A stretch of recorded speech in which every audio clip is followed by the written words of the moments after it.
And good morning once again. The court will call State of Wisconsin versus, let's turn the audio on. Take two. I will call State of Wisconsin versus Jessy Kurczewski, case number 21 CF 885. May I have the appearances, please? Gabby Nikolai, J.J. Crawford, and Randy Sitzberger appearing for the state. Good morning, Donna Kukler, Pablo Galaviz appearing with Ms. Kurczewski.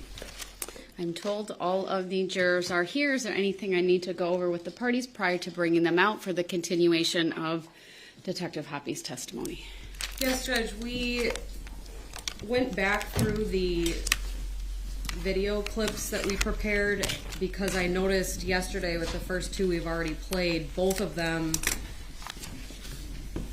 had the wrong end stamp second. And I have paper copies for the court. So, for example, the video would end with the second being 52, but on the slide it was typed in that it ended at 50. And so there were a few corrections like that I had to go through and make. There are two PowerPoints where actually I trimmed video back because it didn't end where it should have ended. And so we're going to have copies of 202, 203, 204, and 205 provided on USBs today for the court and defense. I chatted briefly with Attorney Kukler. There's no video that's been added to any exhibit that wasn't previously there. The changes are simply, for example, in Exhibit 204, Slide 4 was trimmed by maybe 3 seconds. So I want to make that record. I've got paper copies for the court. In terms of 202, the two slides that we've played already, we kept in the updated version because those are already in evidence, but they had to be corrected because the timestamps, for example, on slide 3, had to be corrected, that the seconds were off. I feel like I'm not explaining this very well, but there were issues between what the video was showing when the video ended on the Sheriff's Department time ticker versus the text that's been entered into these slides about what second the video ended at. I understand. Okay. So you'll go through that with the detective on the stand so it's clear to the jury, or are you just going through it with me on the record? Well, moving forward, they're all correct, and the versions we'll be showing the jury are correct and accurate, so I shouldn't really have to say anything to them. My point is just because everyone already has copies of a different version, that's why I'm bringing it up. Okay. So 202, I understand is, right, it has this paper copy of a PowerPoint. Obviously the audio files are embedded, so it's not something that can be printed. That's been received. So I have a couple of questions. One, Attorney Kukler, any comment or statement you want to make on what the state has advised? Yes, I do. First of all, previously we had been provided a letter from the state, and that was brought up at the beginning of trial, that January 19th letter, where the state indicated what sections were going to be, the sections of the interviews that the state was not going to play, and they outlined it by time. And so we methodically went through those interviews to look to see what it was during those times that was not going to be played. Now that's going to, from as I'm hearing things, going to mess up what was. I haven't heard that that's the situation, that has altered it in any way, has it? No, it's simply, like I said, there's nothing that's been added to the exhibits. It's things that have been taken back. Right, but does any of that impact any of the redactions that you advised the defense about in that January 19 letter? No, in fact, out of an abundance of caution, I deleted a slide from 202 that was less than a minute long because I felt that it discussed the defendant's, she discusses the possible penalty for a first-degree intentional homicide. So I just took that slide out. So if anything, it actually is more careful than the list even was, if that makes sense. Okay. There's not a lot of changes, though. The only two that actually have videos trimmed to a different length are 202 and 204. The other ones are just correcting that time issue, like I said. So my concern, Your Honor, is also that the state opened the door yesterday when they played a portion of the video where Lynn Hernan's drunk driving was brought up. That was something that was not going to be allowed to be brought up, but was played by the state yesterday. And so that door has been opened. I believe that going forward, we can go into that because they played that.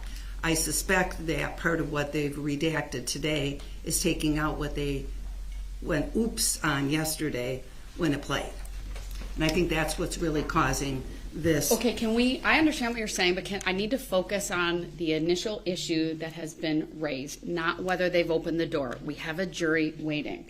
So, Sure, but we can address that later. No, we haven't even gotten to cross-examination because he's still on direct. what I am saying, Judge, is that they're saying that what they're admitting now is they've removed seconds. And I'm objecting to their having removed anything from anything that was played yesterday. So I do object. I didn't change anything that was played yesterday. That was my understanding of what you said. Right. That was why I endeavored into this very lengthy process last night, because it wasn't right. But what's in is in, and I understand that. All right, so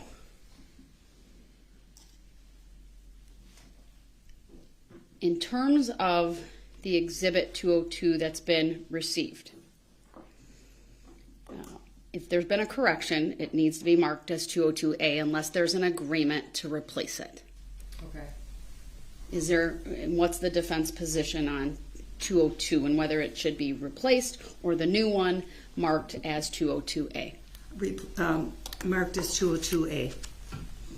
All right, without an agreement, that's what I need to do. The law's clear on that.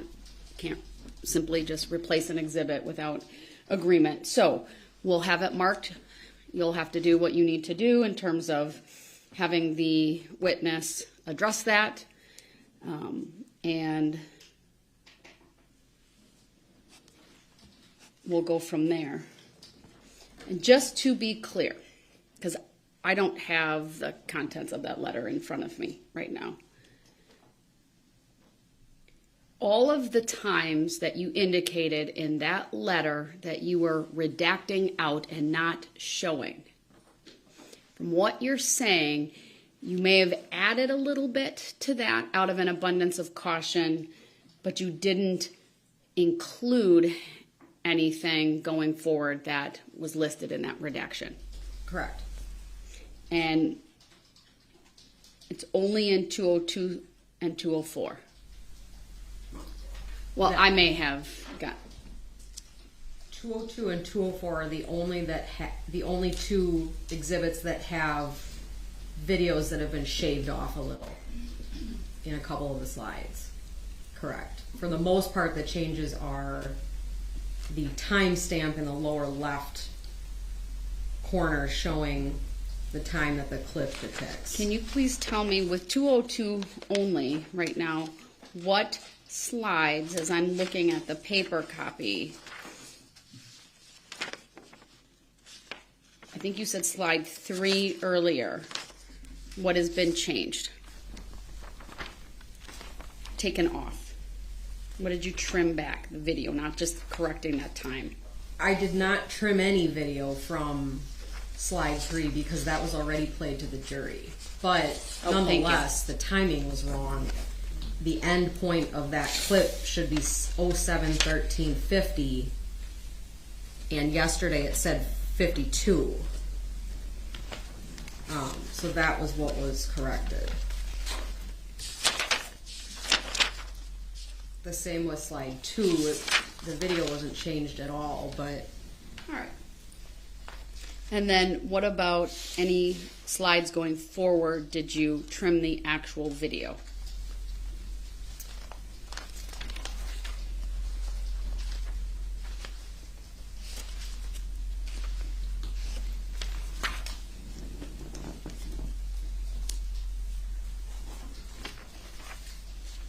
On slide 6, there is 1 second cut off the end. What is the starting time on that, just because the pages aren't numbered? Sure, it's 7:31:14, Okay. and the end time for that is now 7:32:12, whereas in the original exhibit it was 7:32:13.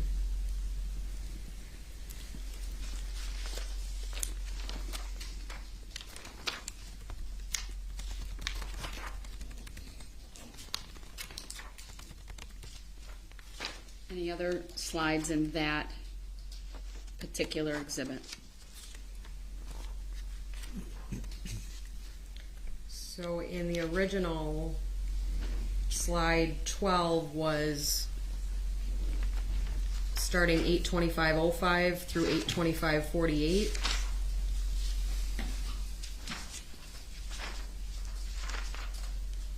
Okay. And that was the slide I removed because there's discussion about the penalties for a first-degree intentional homicide. You removed the whole slide? Yes.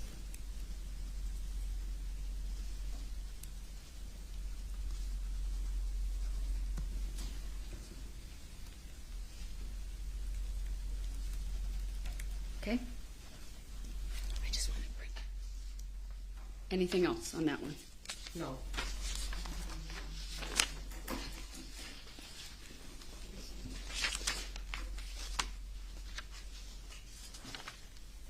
.203 has not been changed? No videos have been changed, but the timestamps on slide 2 and 6 were corrected to match the video cleaner. I'm sorry, slides 3 and 6, not 2 and 6. What about 204? You mentioned slide 4. Yes, slide 4 was trimmed and corrected.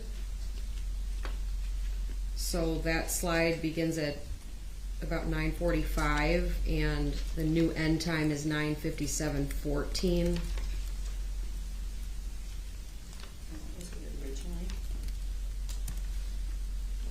I don't have that in front of me.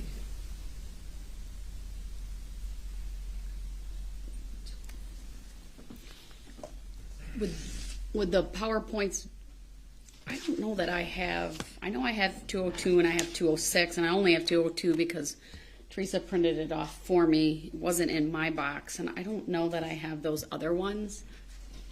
These are for the court. May I see those? Sure. You don't have one for me? I think she said she gave it to you on a flash drive. No, But I have not received any on a flash drive. It's right there.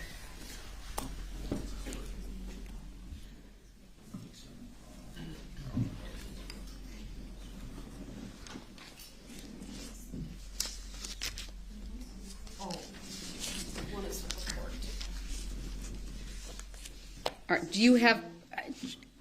Were these previously provided to defense at all? Yes. Oh, The PowerPoints. these were turned over like last Monday when we brought exhibits through, but since last night I've had to correct the slides, and that's what's just been provided to defense and the court. Okay. So defense has them electronically. Right. And now you've given them a flash drive yet? Yes. I do not have them electronically. It's not been sent to me, not the new version. Just this very minute I'm handed a flash drive, which I haven't looked at yet. Nothing was sent to me overnight. I don't think that's what she said. I thought that's what the court was No. suggesting. Okay. That is 202, 203, 204, and 205.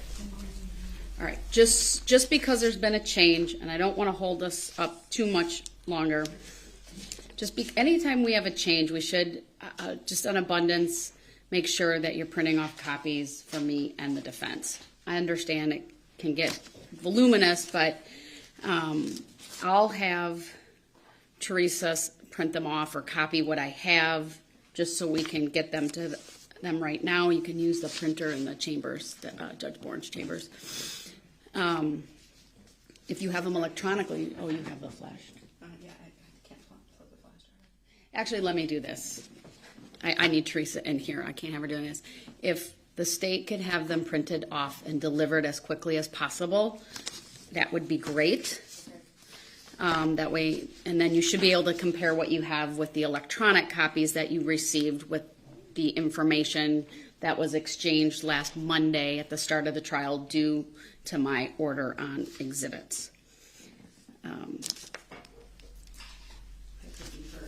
The only concern I have right now is that there are some minutes that have been redacted.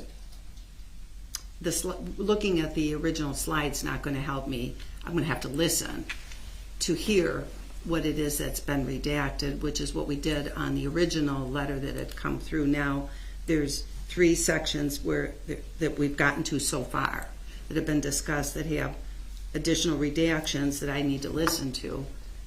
I'll give you ample time before your cross to compare. This is not, the information's not new. All of these videos have been turned over as part of the discovery process, some for a very long period of time. So I understand what you're saying.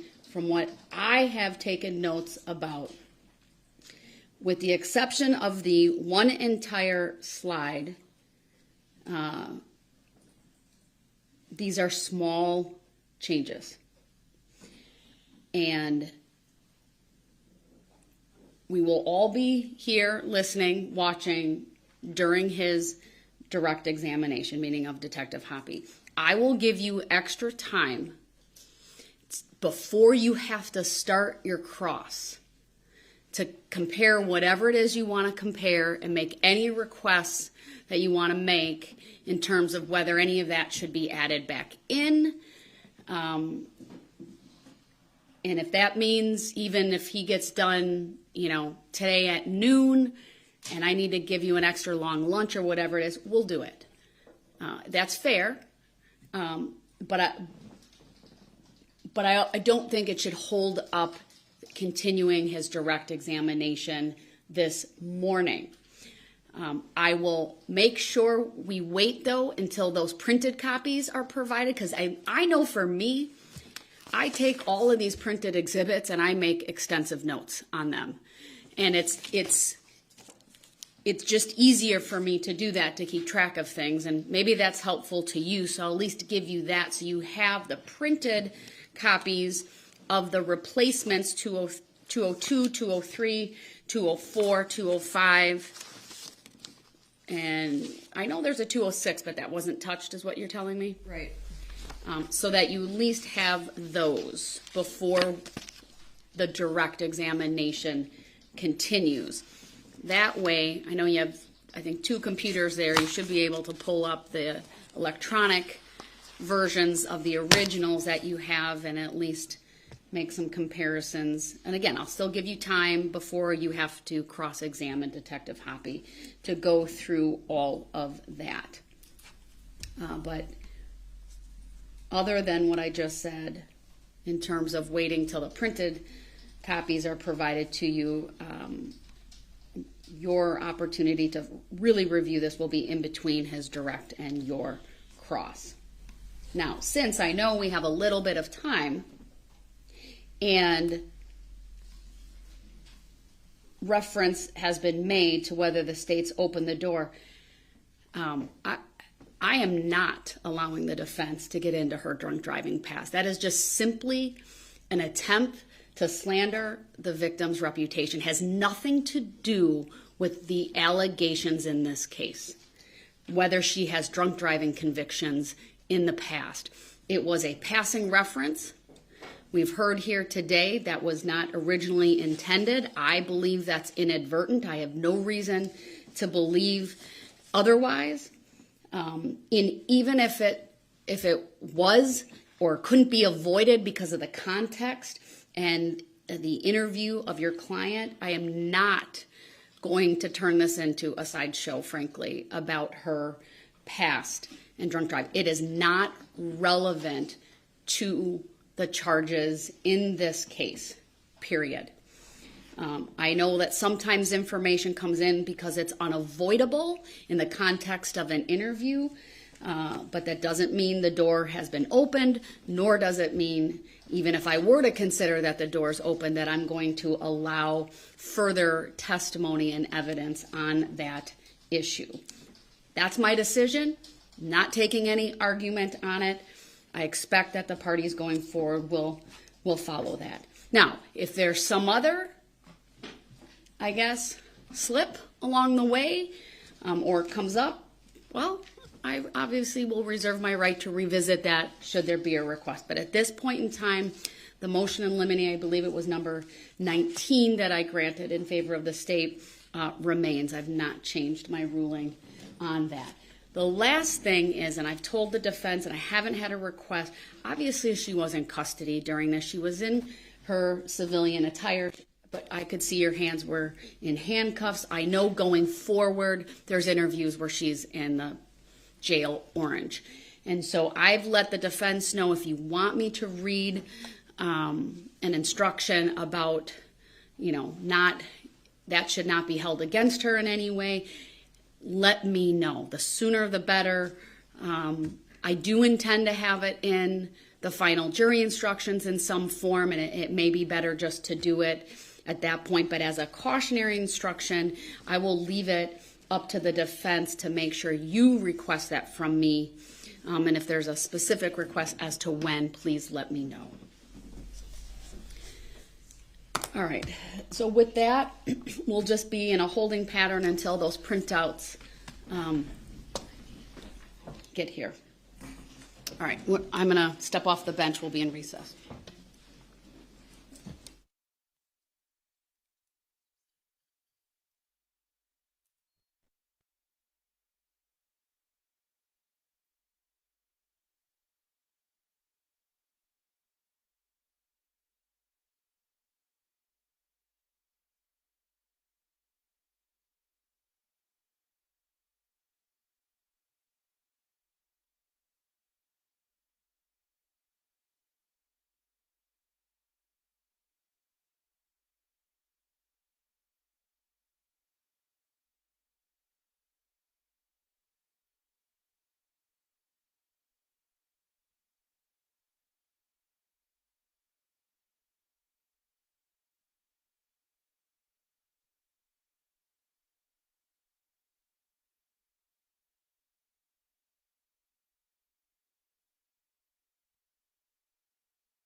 Seated.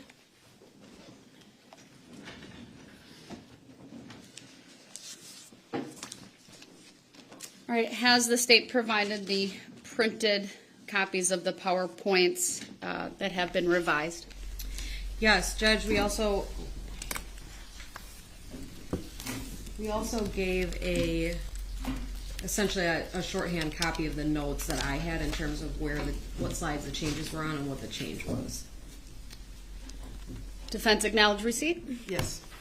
All right. Then with that, I know obviously our jurors are here. Detective Hoppe, you can come on back up to the witness stand. I will have Teresa re-swear you because it is day 2. So, Madam Clerk.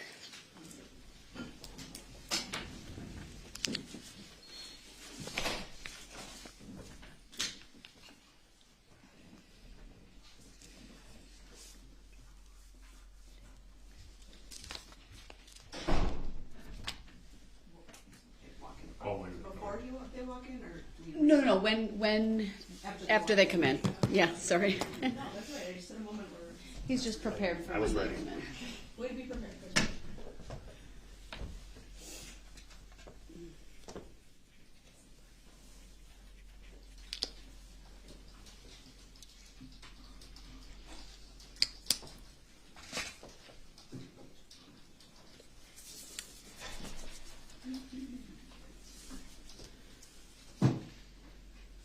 All rise to the jury.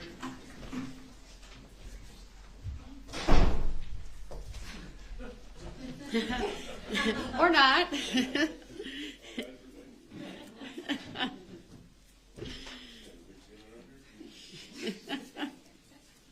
That was funny. We needed a little levity. That was good.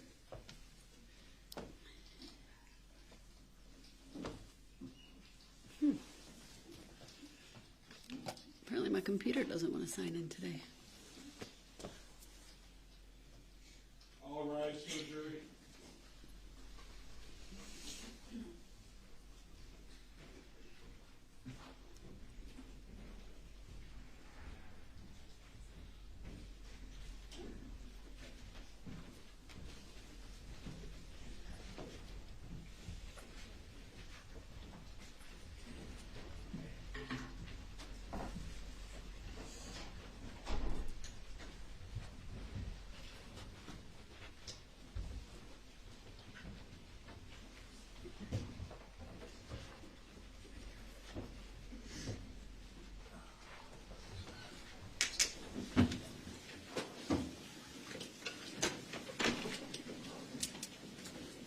Thank you, everyone. Please be seated. Good morning, ladies and gentlemen of the jury. Detective Hoppe, you're standing. Please raise your right hand. Madam Clerk will swear you in. Do you solemnly swear that the testimony you're about to give shall be the truth, the whole truth, and nothing but the truth, so help you God? Yes, I do. All right, thank you. Be seated. And once again, since it's a second day of testimony, just state your first and last names for the record. Aaron, A-A-R-O-N, Hoppe, H-O-P-P-E. Thank you. Go ahead, Attorney Nicola. You may continue with your direct examination. Thank you, Judge. Detective Hoppe, when we left off yesterday, we were watching some videos, right? Yes. Can you remind the jury what day that interview happened? July 9th, 2019. Okay. And yesterday, I think we got through just 2 clips of that, right? Correct. In terms of the video clips, do you recall that for the record there is a typed timestamp in the lower left corner of each slide so we know what the clip is of? Correct. And yesterday, did you notice that some of those stamps were a little bit off Correct, yes, they were. in terms of when the actual time running on the video was ending? It didn't match by a few seconds. Yes, it was just a few seconds off. So overnight, have you been able to look at that, and have you seen what's been marked as State's Exhibit 202A? Yes. And does it correct some of those errors? Yes, it does. Does it add any content that wasn't in 202? No, it does not. Okay. I'd move 202A into evidence, ask for permission to publish. No objection. All right, Exhibit 202A is received, permission to publish granted. And Detective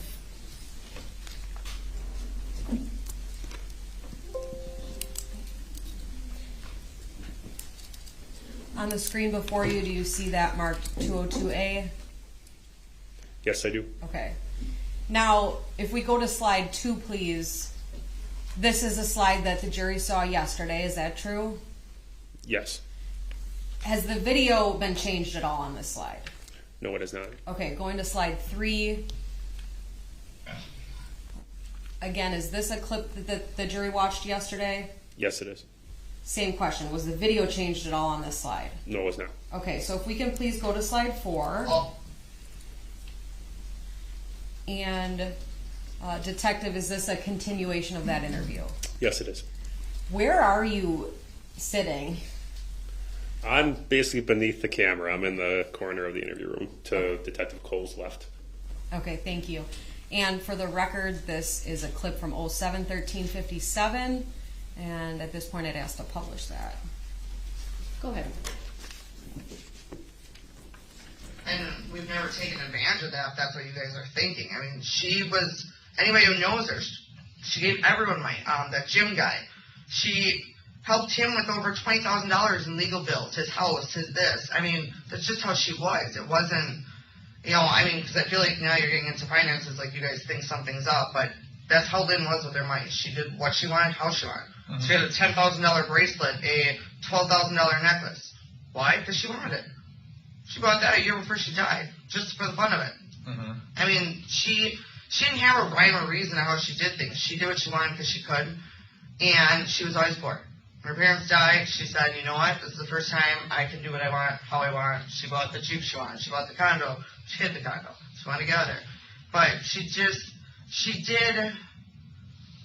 one of those people that lived day by day. This is, today I want to go shopping, or today I want to buy a jewelry. She'd call me all the time, hey, you want to go on vacation today? Let's just book a trip and go. I'm like, Lynn, what are you talking? I can't just up and go. But that's the type of person she was. Or towards the end, she got mad because one of her credit cards got reduced. She goes, I'm going to just go blow it all. And that's when she bought the bracelet and whatever. And I'm like, what do you think? Like, her mind was just, she did what she wanted, how she wanted. I can't, you know, have any say or control because it's hers. It's her stuff. It's what she wants. The last week or two, Mm-hmm. she gets out of the hospital and then she dies like within the 2 weeks, right? Yep. Does it seem like she's out of control then when I say that? But she doesn't care, she's taking pills? To me, it seemed like she gave up before she went to the hospital. It seemed like the hospital was a last-ditch effort for everyone who loved her because we were all pushing her to go. Her neighbor, Judy, her ex-husband, my mom, me, she was just in bad shape, and we wanted her to get help. Who's your ex-husband? Or ex-boyfriend, sorry. Ex-boyfriend, not husband. Okay, and that's that gym dude, right? Mm-hmm. Because I never heard of an ex-husband. No, it wasn't. It was ex-boyfriend. Okay. It just, we wanted her to get the help. We wanted her, and I think she went back and forth. She kind of wanted to feel better, and then she just was sick of being sick. She went both ways. Did she struggle in the hospital? Oh, a lot. A lot. They put a camera in after a couple days because they were having problems. Because in the hospital, they make you follow the rules. Mm-hmm. As far as take this and this, you don't get to... Oh, I mean, I'm sure medical examiners asked the hospital about her. You know, they've asked, and I'm sure they had some words. The nurses, the doctors, I mean, they all had things to tell me every time I came in. That she was a handful. Because she wanted to do it her way. Didn't care what they told her. And if they didn't get the pills she wanted, they were giving her something generic. That's when, well, I need you to go get my prescription. I said, Lynn, they're giving you what you need. I'll get it because you're telling me to, and it's yours. It's rightfully yours. Mm-hmm. But that's why when I came back, I purposely told them. I said, I'm going to let you know right now, she has it. It's up to you guys what you want to do with it, but she wanted it. Mm-hmm. And that's when they took it from her. Were you there when they took it from her? No. I think it was a pretty good fight. Maybe. I mean, she got it back when she left. Was she mad at you when she found out you told them? Because she probably figured out that you told them. Well, no, I did tell her I was going to tell them. Because I said, you know, I don't know what you're supposed to be doing or not doing. And You know, I feel like when you're in the hospital, they're going to give you what you need. Yeah. So that's just my opinion. You know, they don't give you anything you're not supposed Yeah. to, and then No. they don't even like you bringing stuff in like a cheeseburger or something. You know, No. they want you to Yeah. know exactly what you got going in and out. Well, it makes sense. I mean, Yeah. yeah. But Did your mom help out with Lynn? no. No. No. Oh. My mom didn't. She did, I mean, prior. My mom helped out when Lynn's parents died. She couldn't physically do it again. She watched Lynn have a nervous breakdown and come back from it, but it was like a 6-month nervous breakdown. And she trashed her parents' house. A lot happened when Lynn's mom died. And physically it wore on my mom, just seeing her like that, because she's never seen that side of her. It was a totally different person. So that's why Lynn purposely had everything in my mom's name, like to take care of everything if something happened, even medical when she was alive. And she switched it to me because she said, your mom, A, doesn't have the time for it, my mom with her job and stuff. And she said, B, because she was there prior, I don't want to make her do it again. So. Okay. I was going to ask you why it got switched to you. Okay. That explains it. I didn't know she switched everything. I only knew she switched some things. I had no clue at the end. I didn't know. Were you authorized to use her on the credit card and stuff when she's telling Yep. you to but not on all of them, because you said Oh, I you don't were know. surprised. I have no idea. That was her doing, so I don't know. We said she had 30 credit cards. She had a lot of credit. I don't know exact, but it was a lot. But she wasn't giving you different cards every time. You were using. Oh, no, she gave different cards. She liked to use her different cards. She said it all the time. I got to use this one. I haven't used it. She had stickies with dates, and last time she used them, and I swear to God, I've never seen anybody like that. Why? Because she likes to keep track of when she used it last, and okay, and you use it this time. That was just what she did. Just cause. I have no idea. How many credit cards you got? I have 4. I mean, you got 2. Yeah, I think I got 2. Well, not of all that I have, I don't use, so. Well, you said Lauren is younger, but you kind of figured out that you don't need. No. You kind of pair it. I mean, I was in shock. I was like, I have never seen this amount of stuff. Never. And her thing was, too, like the hospital. She kept saying, well, I'm just going to use everything, because one day when I'm not here, I'm not paying any of it. That was her biggest thing. Pushing it. I'm just going to use it. I'm going to use it. I'm going to charge it all. And I'm like, what? It's your money. I mean. Well, yeah, you can do whatever you want. I mean, I guess. I mean, you're going to get stuck paying it. we have different. Everyone's life's a little different. Yeah. You know, I used to go out looser, and now I have children. So you know that changes your Yeah. whole concept. I'm the same way. You got to be very careful with money. You know, it's like you gotta. I don't buy soda at a gas station because it's like, well, I gotta put 2 kids through college, at least one. Yeah. You know.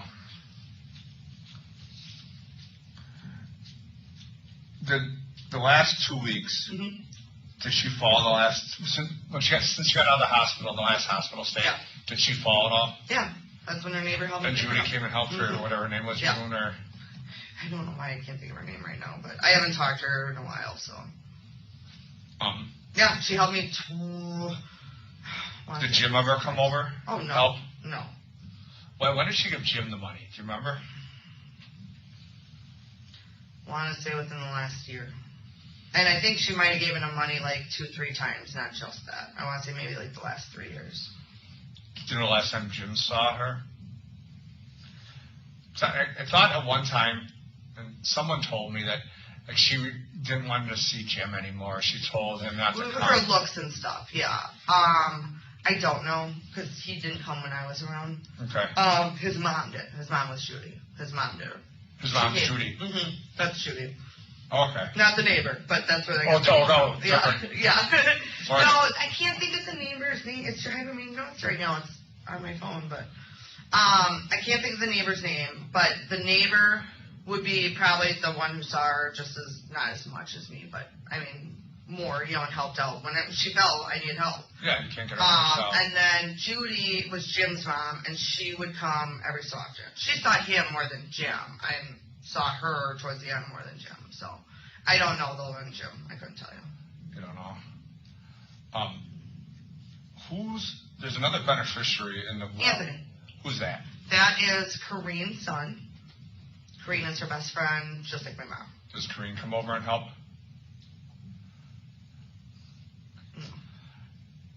Again, I don't know anyone. You know what I'm saying? Like, I kind of asked you, why is Green coming over? Because he's my best friend, right? Yeah. So if he's in the hospital, God, besides wiping his butt, which I would do, you know that, right? Yeah. Just say, come take care of your guy, you know? A, half people didn't know she was in the hospital. B, she didn't want him to know, and she didn't want to see him. So she's kind of pushing people away. Yes. But that's how she was. If she didn't feel good, she didn't want you around. I mean, I wouldn't have been around when she didn't feel good, but she needed help. She'd tell you, don't Well, come. she'd have days that say, yeah, don't come, don't this, don't that. I mean, she did what she wanted, how she wanted. Yeah. Some days she didn't feel good. I usually knew if she said don't come, most of it was because she didn't want me to make the trip out again, or drive out again, but I usually went. I mean, I'm not saying I did every time, but, I mean, she'd call me, I'd be out doing something. She'd call me and she'd fall. I'd have to leave and go, and I would. It wasn't a question of, oh, well, let's see, maybe I'll come. I mean, I just went. You have to. This dude you're living with, I assume that's your boyfriend. Mm-hmm. Is it Scott or Craig? Or? Scott Craig. Does he ever go see her? No, he's never met her. Never she met never her. wanted to meet him. Just cause? Because she was sick. What? Interpret it clear. You're my Jessy. Yeah. Well, I'm sorry. You know what I mean? He would have loved to meet her, but she just didn't want to do it. Only one time, she was willing to let him to come to the house because she said, well, this isn't what I look like. I told you, she gained the weight and everything in the weight was 2-3 years. But her appearance changed. She always said, I don't want anybody to see me. And I'd be like, well, he's going to stop with me real quick. No, just can you drop him off at home? So. Okay. Anyone else have contact with her besides you and the neighbor? What do you mean contact? Well, go see her. Well, people talk to her. I'm talking about go see her physically at the apartment or the condo. That's the neighbor. No. There's two Judys, right? Yeah, her name isn't Judy. It's Jean. Jean's the neighbor. Yes. Jean's the neighbor. Yeah. Judy is Jim's mom. Yeah. Do you know what's her last name? Do you know? I gave you all this. Okay. Sorry, I don't have it. That's right. I didn't plan on doing this today, to be honest with you. Okay. Neither did I. Just came back from vacation. I mean, I really didn't plan on any of this. I mean, I wanted to get information, don't get me wrong, but not.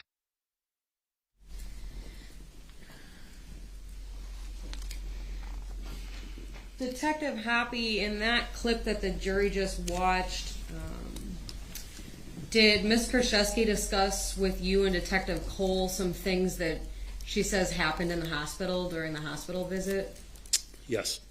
Do you recall discussion about a video camera? Yes. What was that about?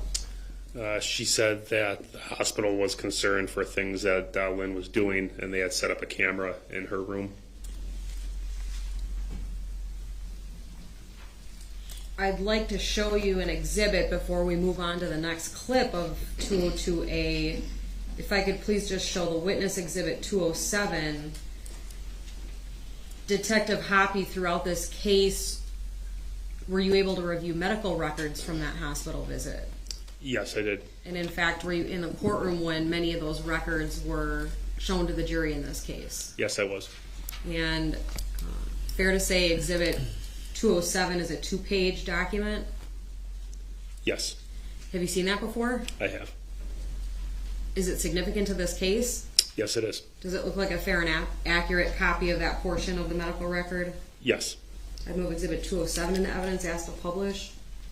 No objection. Exhibit 207 is received permission to publish. Granted. And detective, you see the exhibit sticker is actually on the top right for this exhibit. Is that true? Yes, it is. Okay, if we can scroll to the bottom of page 1 and zoom in, please.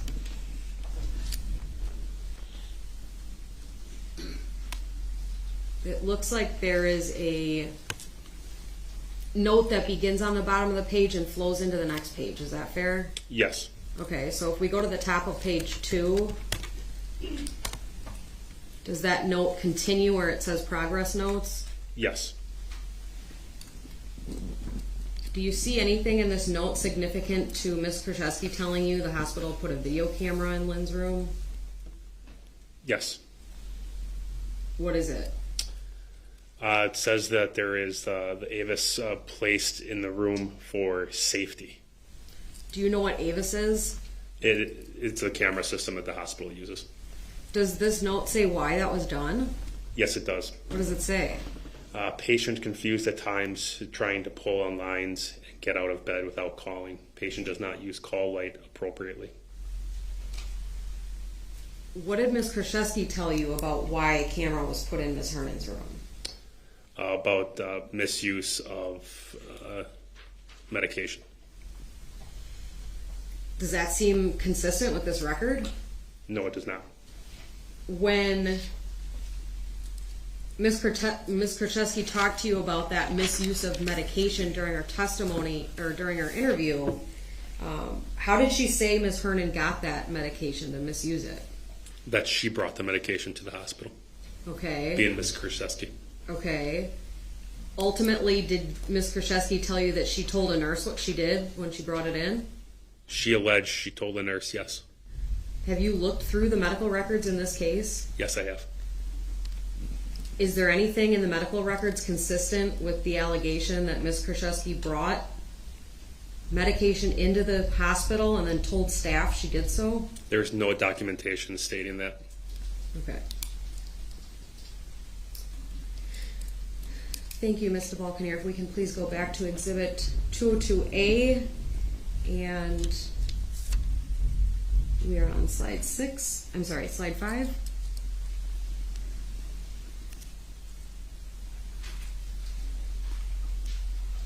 All right, Detective, is this, again, a continuation of that same interview? Yes, it is. All right, we can go ahead and play. Something you weren't supposed to. Never. It's everything on there is for Always permission. Always.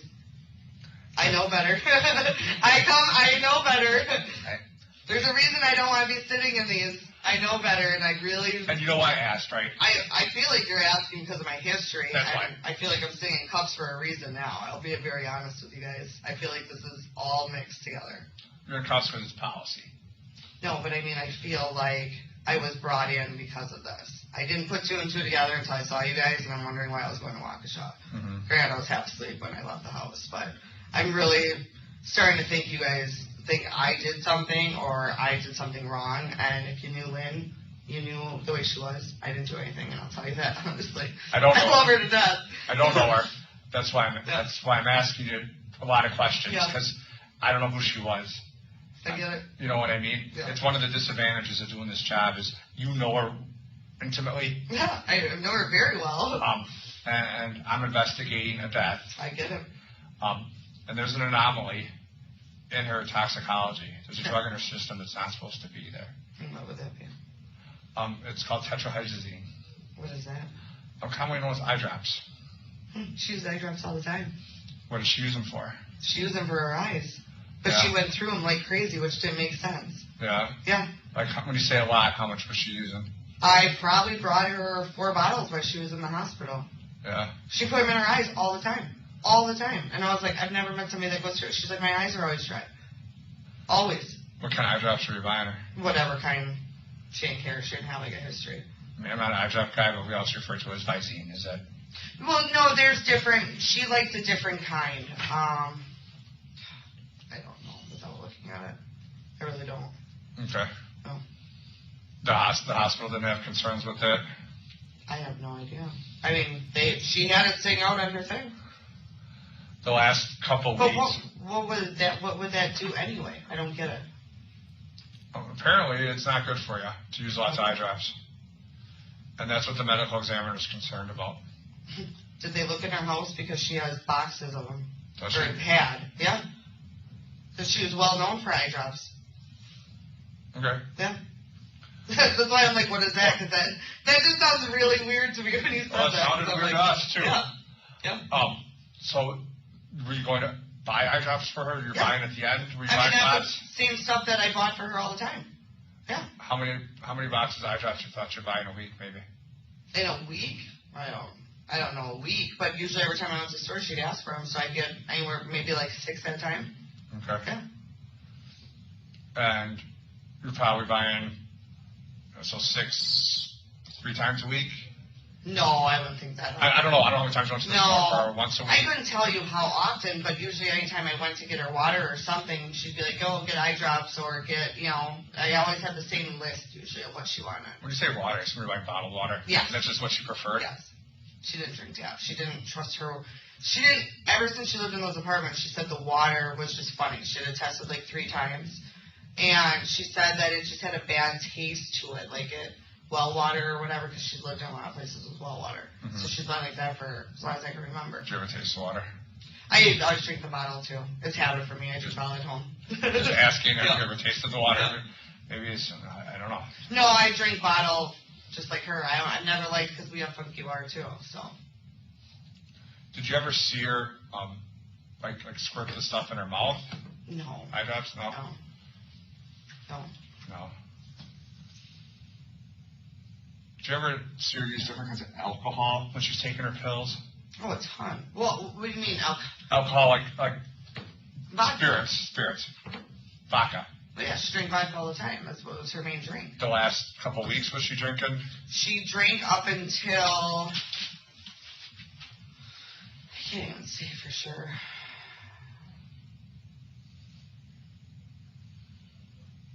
I know when she passed, she still had bottles at the house. She normally would go through 2 big things of vodka in 4 days, but I can't honestly say. When you say big ones, the big 1.75 liter ones? They're the. What's the handle on it? The Fleischmann's. The big Fleischmann's. Or was it Fleischmann? No. Well, Fleischmann's makes a vodka. I know when I see it's the big Plastic bottle? like the biggest one you can probably get. And she'd go through 2 of those in 4 days. But I don't know what she was really drinking at the end. I don't, because she'd say she wouldn't have one, and I'd come there and she'd have a drink made. So The day of her death, Mhm. in the morning when you're there, yeah, do you just think she's drinking that day? I don't remember if I saw a cup out or not, to be honest. If you saw her drinking at 9 in the morning, would you? Oh no, she used to wake up and drink at 3, 4 in the morning. That was normal. That was normal. Yeah. That's half of why towards the end she didn't drive a lot, because you never knew when she was going to have a drink. And when she took pills, and when she's drinking and taking pills, you say, hey, you shouldn't do that? And I know she'd say, it's none of your business, right? Or If you knew Lynn, she's been doing this for years. This is just what she did. I'm sorry, but it's what she did. Detective, I have some questions that I want to ask you before we move on to the next clip. Up to this point in time, had anyone told Ms. Kurczewski that there was tetrahydrozoline in Lynn Hernan's toxicology? No, Do you still have the marker in front of you? I do. Can you please put a star on the left of our timeline to indicate to the jury when that information was first relayed to Ms. Kurczewski?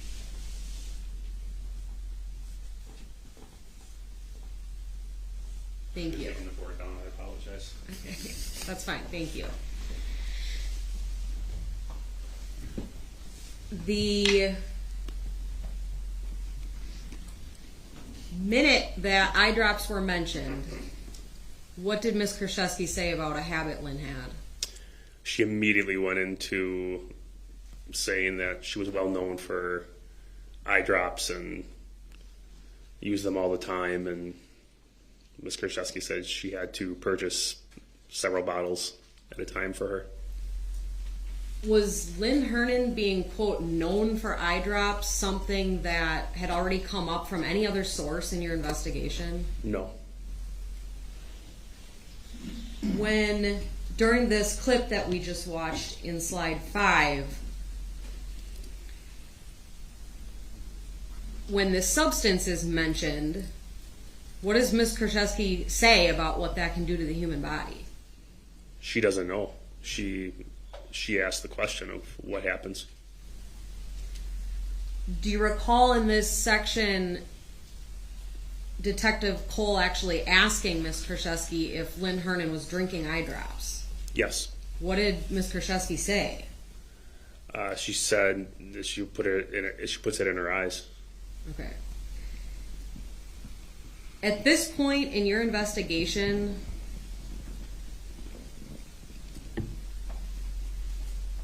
Did you have information already that Miss Kurczewski knew exactly what tetrahydrozoline was? Maybe at that moment, no, but later on we learned yes. Okay. In your investigation, did you actually find evidence that at least the device of Miss Kurczewski used the term tetrahydrozoline before this interview? Yes. I'd like to show the witness only, please, State's Exhibit 187. And actually, I'll get you the copies out of the box because I know that you looked at the paper copies of this, correct? Correct. Okay.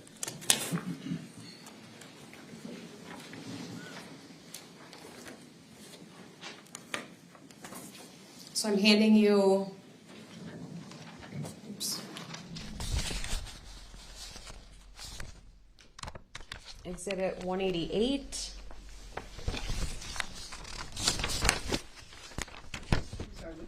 188 and 187. Thank you. Detective, do you recognize those items? Yes, I do. Yesterday we talked a lot about your investigation involving downloading a couple different cell phones, right? Yes, we did. And the jury heard about Exhibit 170 in this case from Detective Fredericks. Yes. Can you remind them whose phone this was? Scott Craig's. Okay. Are Exhibits 187 and 188 data from that phone download? Yes, it is. What kind of data? Exhibit 187 is an excerpt of the timeline from the download of Scott Craig's cell phone, which again is chronological order of messaging or activity in the phone. Okay, what is Exhibit 188? It is a demonstrative exhibit, again, readable, more readable version of text messages between Mr. Craig and Ms. Kurczewski. Have you checked to make sure that the raw data was correctly put into Exhibit 188 Yes, I have. on the version in front of you? Yes, I have. How do you know? I initialed every page of the document. Okay. At this point, I'd move Exhibits 187 and 188 into evidence. Any objection? No objection. Exhibits 188 and 187 are received. Permission to publish granted. So, Detective, would it be fair to say that 187 on the screen right now is that kind of raw data we talked about yesterday? Correct. Okay. If we can please go into 188 with the jury, I'm going to have you read this conversation similar to what you did yesterday. Now, you've indicated a time on the first slide. What is that? This is a date of the January 2019 message thread. And if we go to slide 2, again, does this indicate for the jury the participants in the conversation they're about to see? Yes, that's correct. Have we used the same numbers that, or the same colors that we used yesterday for those people? That's correct. Okay. Moving on to slide 3, please.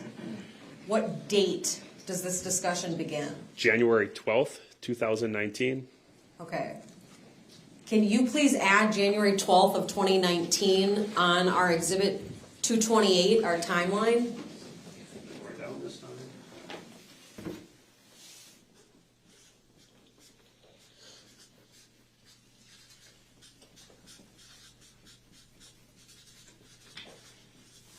All right. Thank you.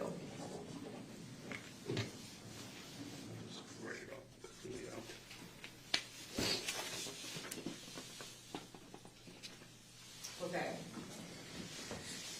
Starting at the top, can you please read through this messaging as you did yesterday?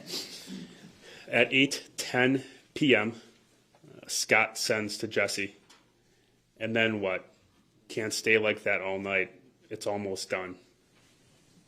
At 10:21 p.m., Jessy to Scott, I love you, glad I came having a good night away. 10:22 p.m., Scott sends to Jessy, that's good, be safe. And at 10:29 p.m., Jessy sends to Scott, we Ubered and I'm sobered. Next slide, please. This is now the beginning on January 13th, 2019. So is this the next day? That is correct. Okay. At 9:57 a.m., Jessy to Scott. Scott, I don't feel good. I know you're mad at me, and I'm sorry, but I'm throwing up blood. This is 2 times this morning. I might need to go to walk-in. This isn't. Continuing at 9:50 a.m., Jessy to Scott. Normal. I feel so sick. At 10:34 a.m., Jessy to Scott. OMG, presumably, oh my God. I just got here and had to run literally to the bathroom and just shit for days. Sorry, WTF. I wish you came with me. At 10:35 a.m., Scott to Jessy. Ew. At 10:35 a.m., Scott to Jessy. Well, sorry. I'm hurting so bad right now, too. In terms of, if we can stay on that slide, please, the discussion in pink on the left,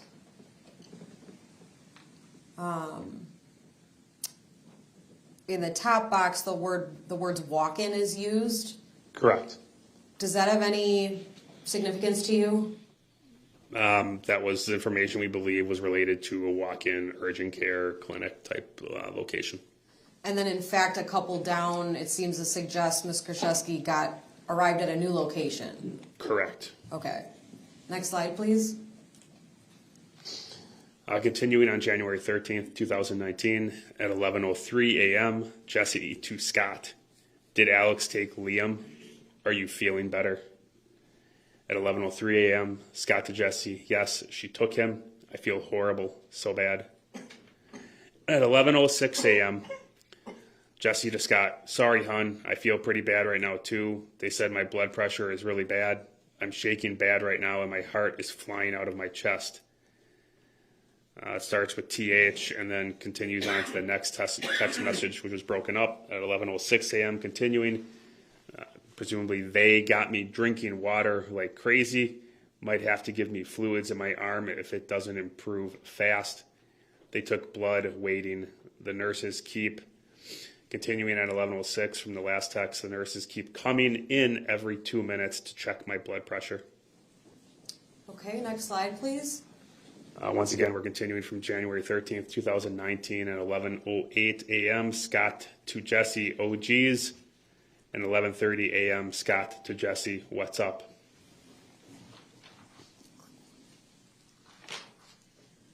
Okay, the next slide.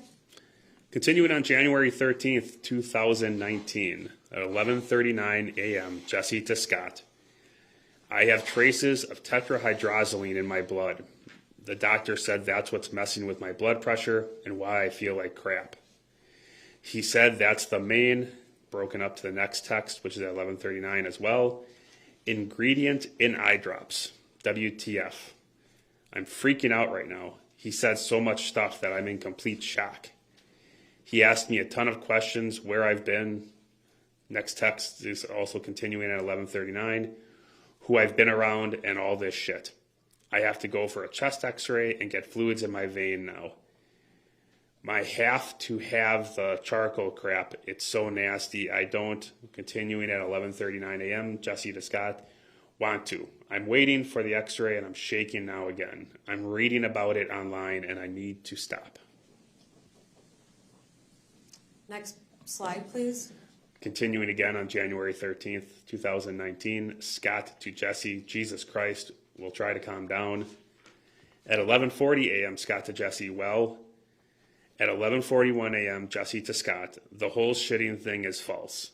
It messes with you really bad and not with poop. Okay, next slide.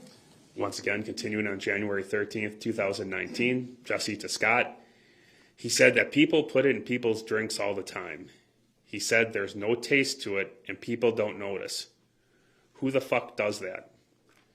Is this Mike's? And then the text is broken up. 11:44, Jessy to Scott continuing, new sick joke, thinking of his new poop ideas or what? At 11:45 a.m., Scott to Jessy, I have no idea. At 11:45, Scott to Jessy, I don't see why he would do that. Next slide, please. Again, continuing on January 13th, 2019 at 11:48 a.m., Jessy to Scott. I don't fucking know. Seriously, I just want to cry. I can't even believe this. At 11:52 a.m., Jessy to Scott. Have you read on this shit? OMG. At 11:52 a.m., Scott to Jessy. No, stop reading. At 11:59 a.m., Jessy to Scott. I just want to come home. At 12 p.m., Jessy to Scott. Are you feeling any better? 12 p.m., Scott to Jessy. No, not really. Ibuprofen and Tylenol isn't working. And next slide, please. January 13th, 2019, Jessy to Scott. Sorry, hun. I'm sorry, that was 12:01. At 12:02 p.m., Scott to Jessy. Yeah, me too. 12:13 p.m., Scott to Jessy. Don't tell anyone about what's happening to you. At 12:13 p.m., Scott to Jessy. Who were you all with? 12:16 p.m., Jessy to Scott. I told Mike because I asked him. Mike, Tina, Antonio. 12:17 p.m., Scott to Jessy. Great, you shouldn't have told him.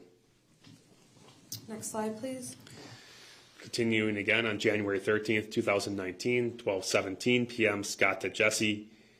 It has to be one of those three. 12:17 p.m., Scott to Jessy. Nobody else would do it. 12:17 p.m., Scott to Jessy. Doesn't make sense. 12:17 p.m., Jessy to Scott. Sorry, I wanted to know if he did it. 12:17 p.m., Scott to Jessy. You think he would tell you? Duh. Continuing on. January 13th, 2019, 12:23 p.m., Jessy to Scott. I don't know. The whole thing bothers me. You can die from that. I don't see any of them doing it. The doctor said it's a new trend when you mix with alcohol. It's continuing 12:23 p.m., Jessy to Scott. Like a date rape drug, but different. We did put our drinks down once when we went to smoke. Otherwise, Tina and Antonio held on to them other times. I, continuing 12:23 p.m., Jessy to Scott, can remember everything until we went to leave, and then I start forgetting. I don't even know what happened at Palace at all except getting there. And Tommy, 12:23 p.m., Jessy to Scott, continuing, telling me I had to leave. I keep trying to figure out the night I have pieces. I don't feel like this. I don't want to go out anymore. Mike said 12:23, continuing Jessy to Scott. I seemed off too. Can you please, going back. On slide 13, can you please use your finger to circle where Ms. Kurczewski tells Scott you can die from that?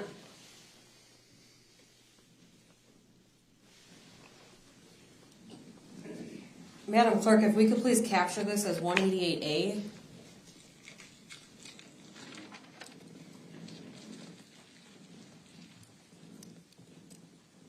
And then we can clear the screen and continue. Go ahead. January 13th, 2019, 12:24 p.m., Jessy to Scott. I feel so embarrassed and stupid. 12:25 p.m., Jessy to Scott. They have to notify the police on this too. 12:26 p.m., Scott to Jessy. Wow. 12:26 p.m., Jessy to Scott. I don't have to talk to them, but they have to report it. He said this is very serious and they are obligated because it's considered poisoning. Continuing, January 13th, 2019, 12:30 p.m., Jessy to Scott. My chest x-ray is good and the levels in my pee are low, so he said it's towards the ending, meaning that when ingested, it only affects you for so much time. 12:30 p.m., Jessy to Scott. Unless you keep ingesting, my blood pressure is still up, down. 12:30 p.m., Scott to Jessy. Well, keep drinking water so you pee. 12:31 p.m., Jessy to Scott. I'm just glad I don't need the charcoal. Continuing on January 13th, 2019, 12:35 p.m., Scott to Jessy. This is the second time this happened to you? 12:37 p.m., Jessy to Scott. Yep, awesome. Me not the same, though. Why do people hate me? 12:37 p.m., Scott to Jessy. What do you mean, not the same? Detective, did you identify this series of messages in Exhibit 188 as significant in your investigation? Yes, we did. Why? During our interview, again on July 9th of 2019, Ms. Kurczewski clearly denies any knowledge of tetrahydrozoline, asks what it is, denies any knowledge of it, and has no idea about the ingredient or the effects. These messages clearly would state otherwise. In fact, remembering back to the clip we just watched in Exhibit 202, Slide 5, do you remember when Detective Cole told Ms. Kurczewski about that anomaly in Ms. Hernan's toxicology? Yes, I do. Do you remember if Detective Cole pronounced the word tetrahydrozoline correctly? No, he did not. Okay. Close, but not correct. If we could please go back to Slide 7 of Exhibit 188.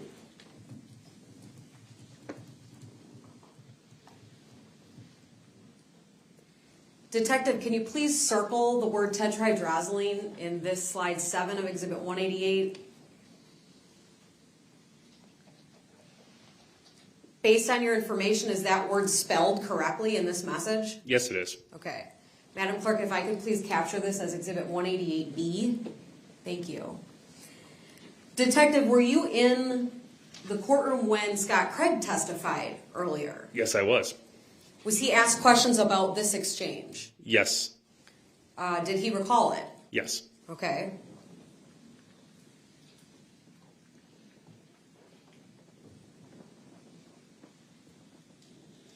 Thank you. We can take that exhibit down and go back into Exhibit 202. If we get unpublished for a moment. We're all set. Sorry. We are on Slide 6. And we are ready to publish, Madam Clerk. Detective, we're still in Exhibit 202. So is it fair to say this is the same interview we've been watching July 9 of 19? Correct. And remind the jury how long after that text conversation this interview is taking place? Almost it's about 6 months to the day. Okay. I'd like to play Slide 6. It tells her, nor am I going to make her change. It's her choice. She's older than me. I don't do it, but it's just, I guess it's hard for me because you guys don't know her. And anybody who knows her will tell you the same thing. This is how she is. You're not going to tell a full-grown adult that you can't drink when you want. I mean, not kidding. She would call sometimes at 6 in the morning completely wasted.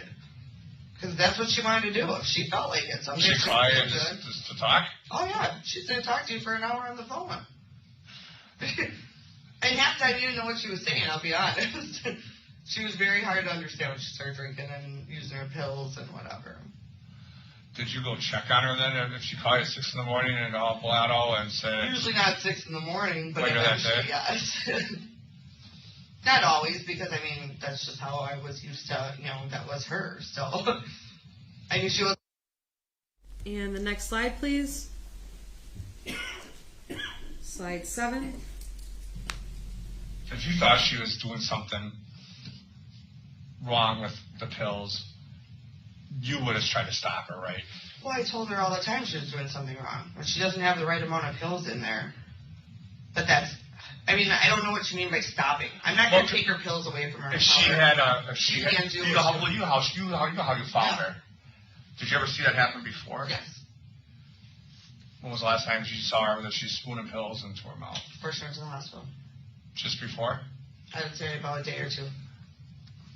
And I'll be honest, there's been 3 times that she said, I want to give up. Yeah. I don't want to do this anymore. And she always said, the day when it comes, I want your help. The day when it comes, I want your help. I said, I'm not helping you do anything. When it comes to pills or messing around with anything, I'm not looking for trouble. I'm not trying to get in trouble.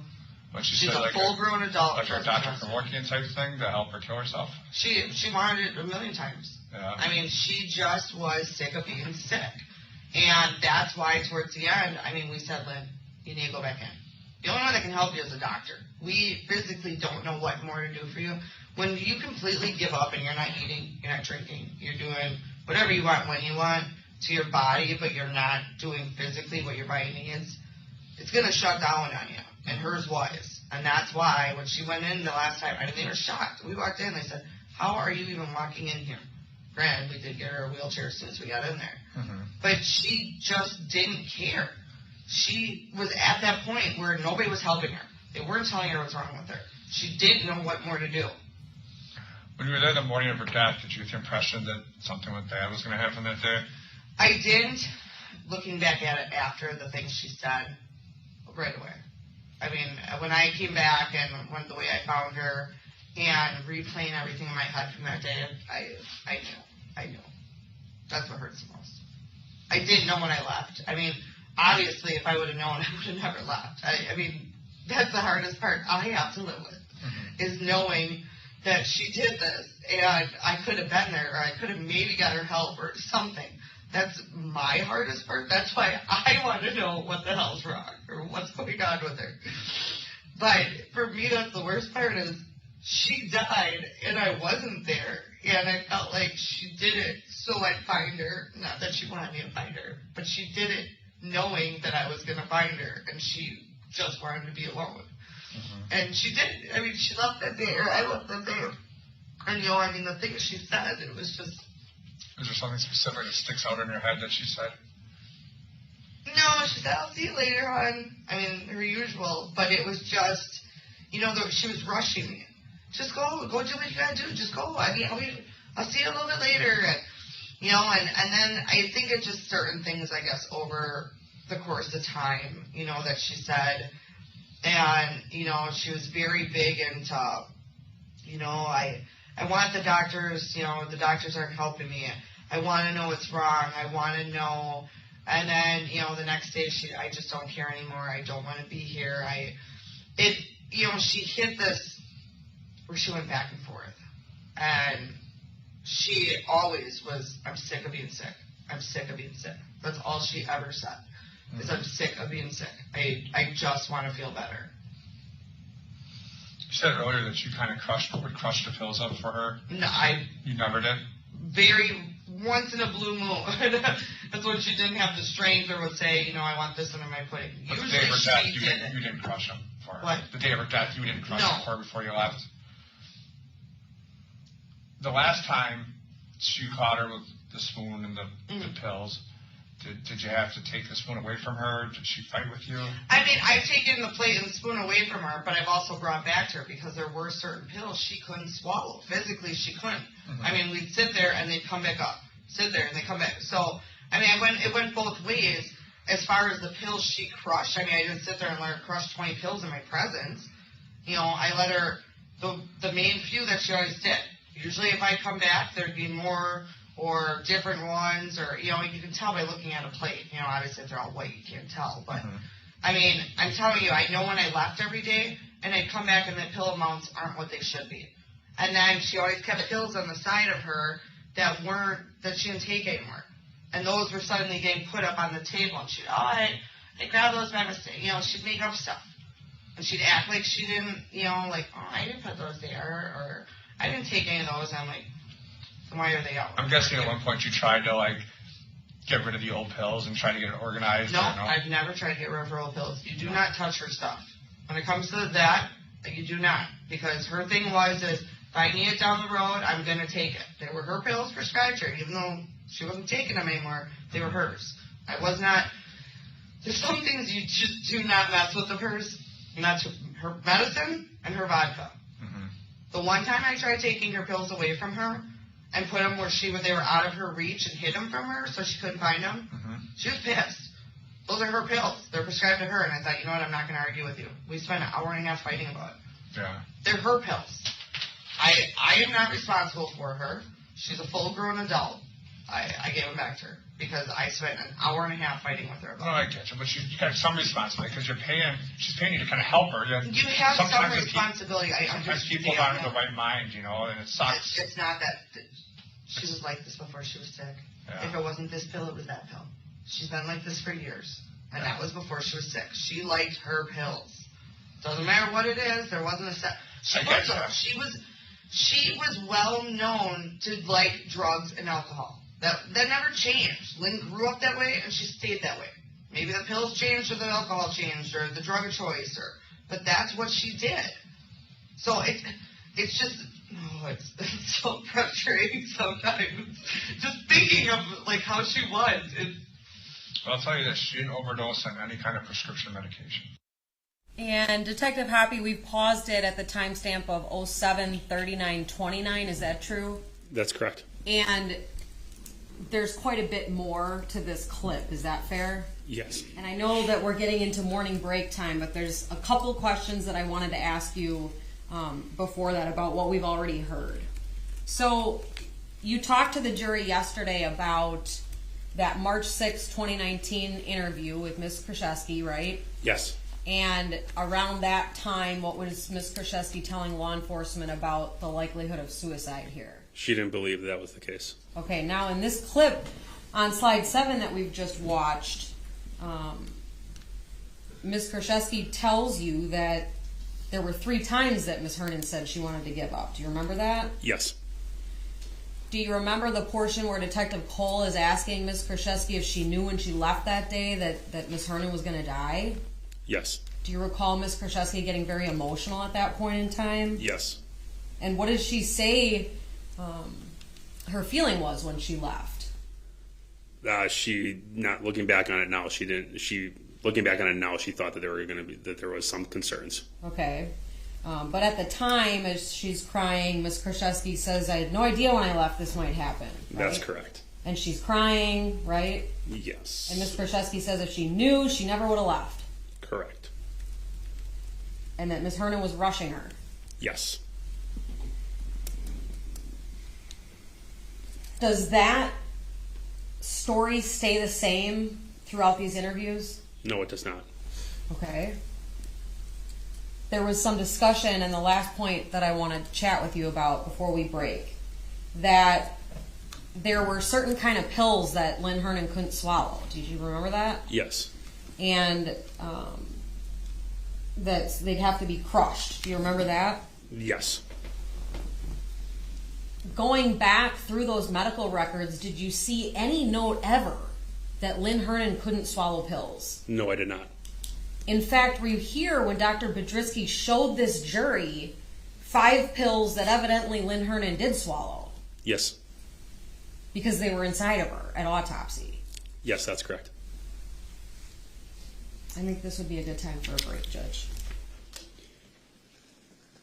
Well, our jury's only been out here for an hour, though. Oh, I can keep going. I just wasn't sure. No, I appreciate that. We have been trying to stop at 9, but Okay. or at 10, but since they've only been out since Sure. around 9, let's go another half hour. This clip is probably a little longer than that left, but can we just finish this one up? Okay, thanks.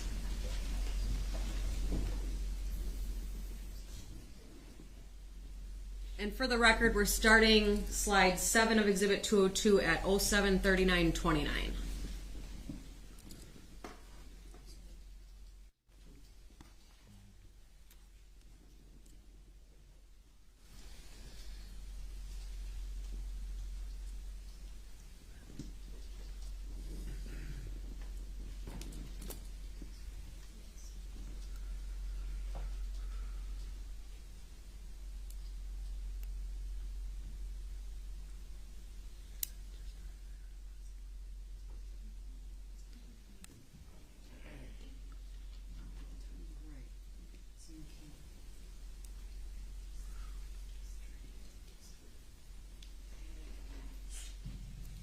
If you thought she was doing something,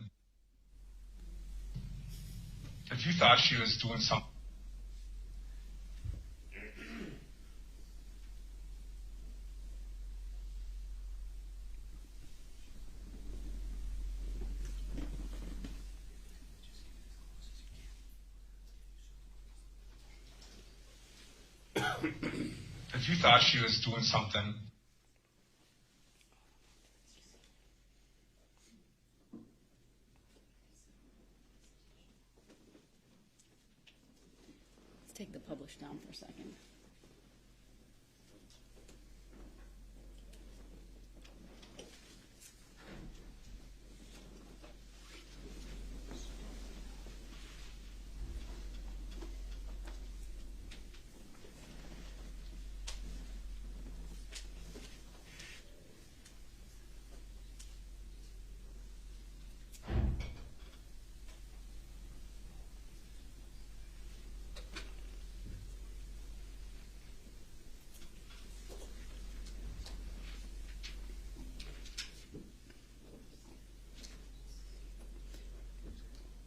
I can see that you're trying to get to the point in time and it's jumping. These are hard on the PowerPoints.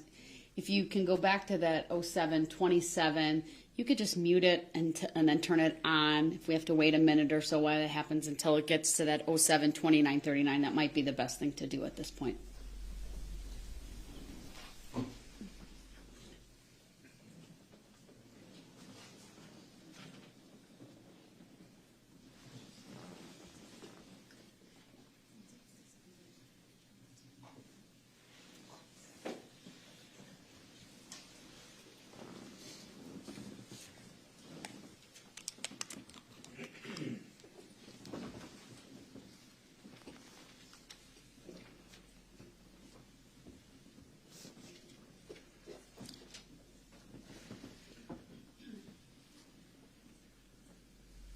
While we're waiting, do any of my jurors need a comfort break? Because we can take a quick break if anyone needs it.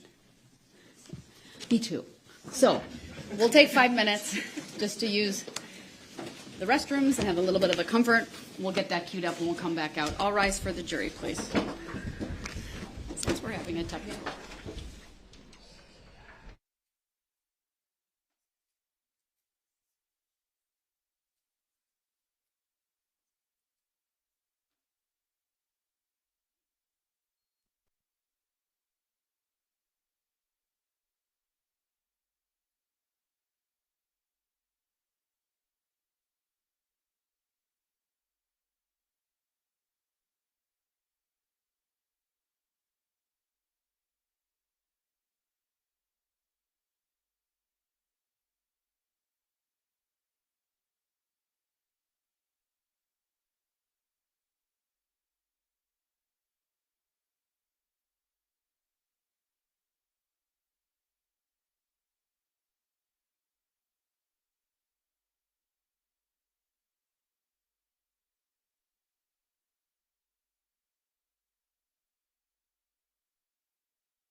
I have the jury coming in, so stay standing.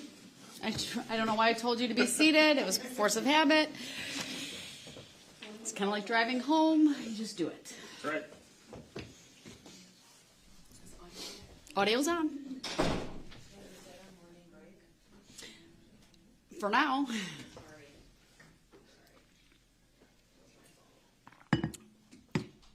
Let's get through this clip and then we'll see where we're at.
Thank you, everyone. Please be seated. Are you ready to publish?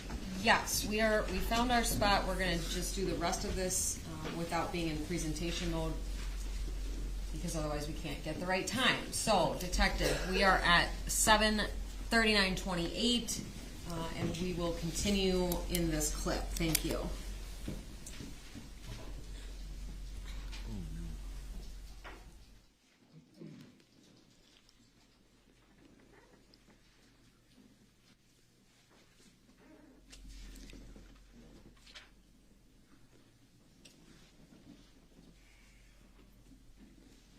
From 7:39:31. Go ahead. The therapeutic level. What does that mean? That means she didn't have too much of it in her system. If she's supposed to take 200 milligrams of... They were there. That's what her blood showed, that's what she was taking. So then what? What killed her is the eye drops. Are you serious? Mm-hmm.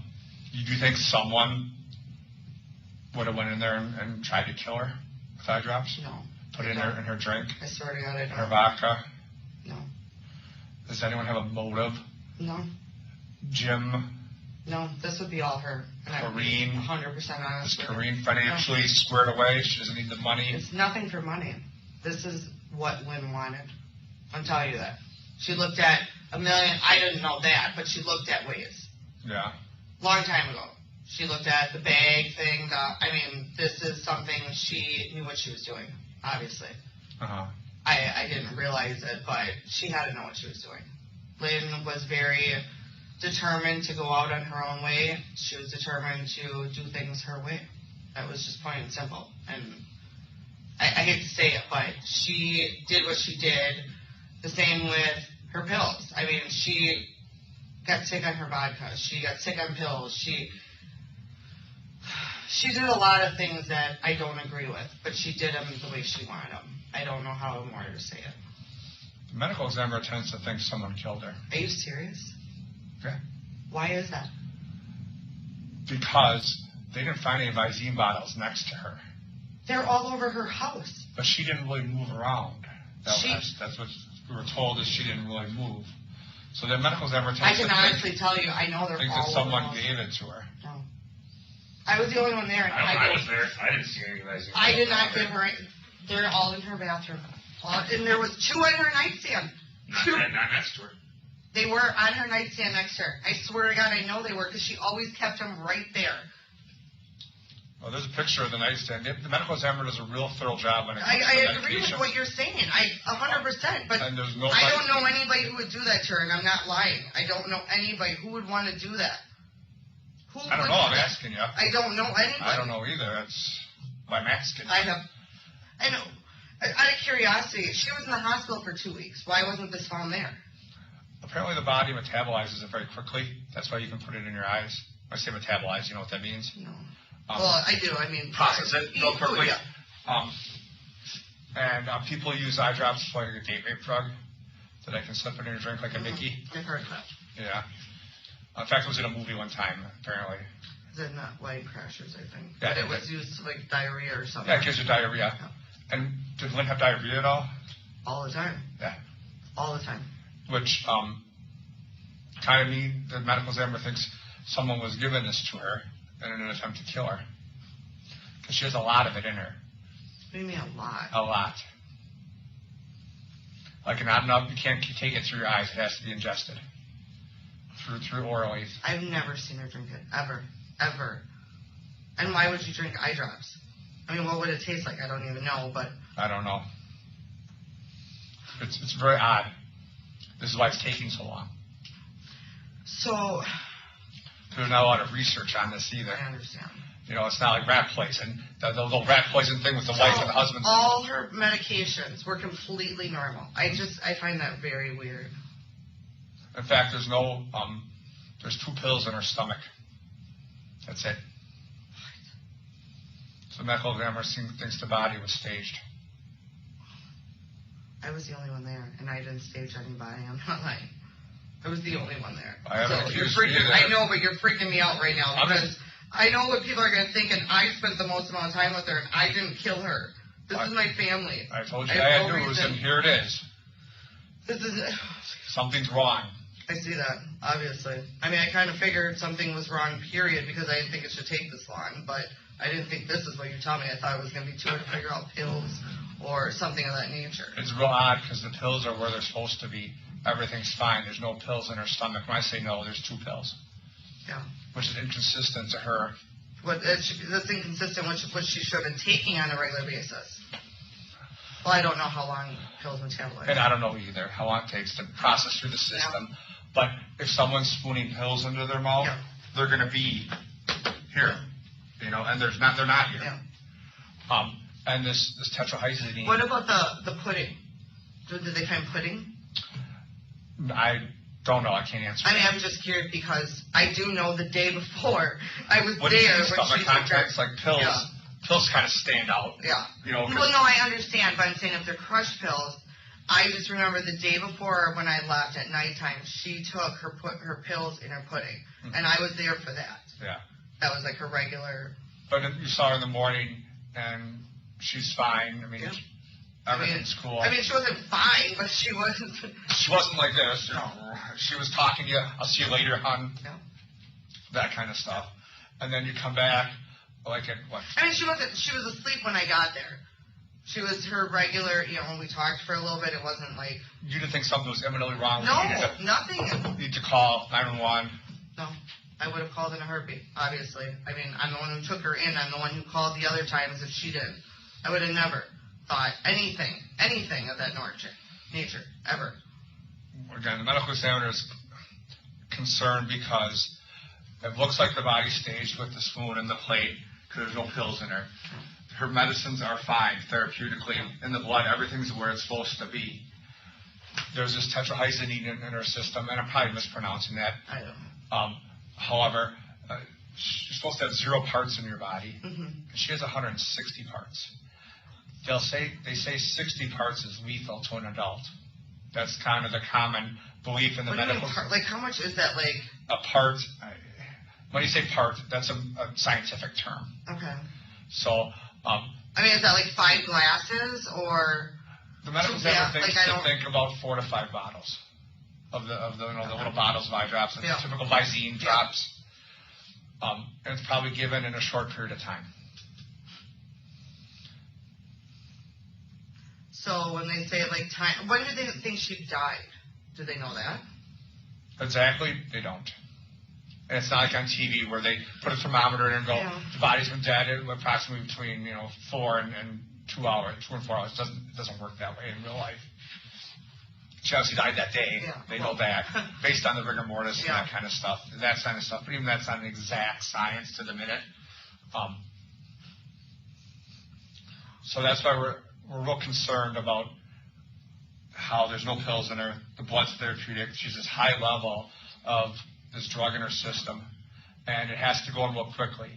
Because originally, when we found this out, we kind of thought, well, maybe this was being done over a period of time, that it builds up in your system, that kind of stuff, like it's, being accidentally ingested through the eyes, and it took her a long time, a lot of calls to Boston, that kind of stuff, to get some more information on this. A lot of real smart people have been working on this for the last since January. I get it. They've been working on it for a long time. That's why I thought we got something. So I mean, the medical examiner is going to say that she was poisoned with Visine. Now the question is how it got in her. Yeah, I understand that. You don't think what's the neighbor's name again? Not Judy. It's Jean. You don't think Jean would do it? I don't see anybody doing this. I really don't. I mean, I know all these people, but I don't see any of them doing this. I'm gonna be 100% honest. I don't see any of it. I don't. This just doesn't even sound right in my mind. It's like mind blowing, because I thought for sure it was this, and I would have never in a million years thought differently. And I'm being 100%. I just don't see it. Well, they're trying to look at this as a murder. That's just insane to me. And this is why I'm here. One of the reasons. Do you guys think I murdered her? Did you? I swear to God I didn't. You seem to want to have the most to gain on this. I have no reason to murder her. I could see why people would think I'd have the most to gain. I have no reason to murder her. She was my family. I'd rather have her be here now. I did not murder her. Under whatever I have to, I did not murder her. I did not. I'm 100% honest with you. Did you? I didn't give her. Did you help her end her life? I didn't help her end her life. Because I'd understand if you did. I did, so I swear to God I did. Because my dad's dying there, and he's saying, Christopher, I want to die. I get that. And she said it. They're just hearing it, and you love him so much, and you don't know what to do. No, I didn't. I swear to God. I did not. I've gotten her everything she wanted, but I never would have thought that. I would have never, in a million years, I would have never done this. I would have never done this. This is the worst thing that, for anybody. And if she even knew this right now, or knew that I was going through this, she would be in shock, complete shock, because this is what she would have wanted. I can tell you that for 100%. I didn't do it. I didn't do it. I didn't help her. I didn't do anything without what she wanted. And I don't even want to say it like that because it doesn't sound right, but I didn't give her anything. I didn't even give her pills wrong, or vodka, or drug. I didn't give her anything. I didn't give her this eye drop or whatever it's called. I didn't do any of that. I didn't give her anything except for buying her stuff. I didn't physically put anything in anything, crush up anything, make her swallow anything, I didn't do it, whatever it is. I didn't do it. I can tell you that. It didn't happen. I didn't feed her anything. Everything she did was on her own will, except with I would put in, or I would get her water, or get her pudding for her, or crush up the few things, but I never put anything in anything except the way she had it. Mm-hmm. I didn't put eye drops or anything with eye drops except purchase them. I didn't give them to her. I did nothing. I swear to God on that. I didn't. This is just freaking me out right now. How much money did she give you over the last 2 years, do you think? A lot. I don't know. Dollar-wise. Throw a number out at me. Maybe 20,000. If a forensic accountant looked at the stuff and thinks it's closer to 190,000, would that surprise you? It might, but maybe not. So I honestly don't know. Because it looks like she gave you close to $200,000 in the last 2 years. Oh, yeah, she has. That's a lot of money. Yeah. It's a pretty significant difference from 20,000. Well, I guess I don't really Somebody gives me 200,000 and 20,000. I get it that way. I guess I just don't sit and think about all she's done a lot. I mean, don't get me wrong, but I don't sit and think about it that way. And me killing her is going to do what? What would that do? I'm just curious, because how would I get her money then? I'm splitting it with somebody, and we paid bills. Mm-hmm. So I didn't make a fortune off her dying, nor was I looking to, because I didn't kill her. She did more for me alive. And I don't mean that in a mean way. I mean it truthfully. She did a lot for me. So the fact of her being dead would do what for me? Well, the debt's kind of coming up to overtake the assets. She has more credit debt than she has money. Yeah, that's what I'm saying. So the money's running out. Yeah. So, but I don't get what you mean by that. Yeah, they were. I don't understand what you're saying. The fact is she paid you $200,000 over the last 2 years. Mm-hmm.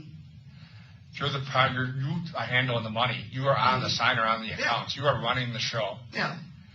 You are handling the credit card stuff. Mm-hmm. You know what's going on financially with her. Mm-hmm. The money is going to be gone here shortly. So I would kill her because of that? People do weird things. Why would I kill her for money? I mean, it's my family. I tend to think that you didn't.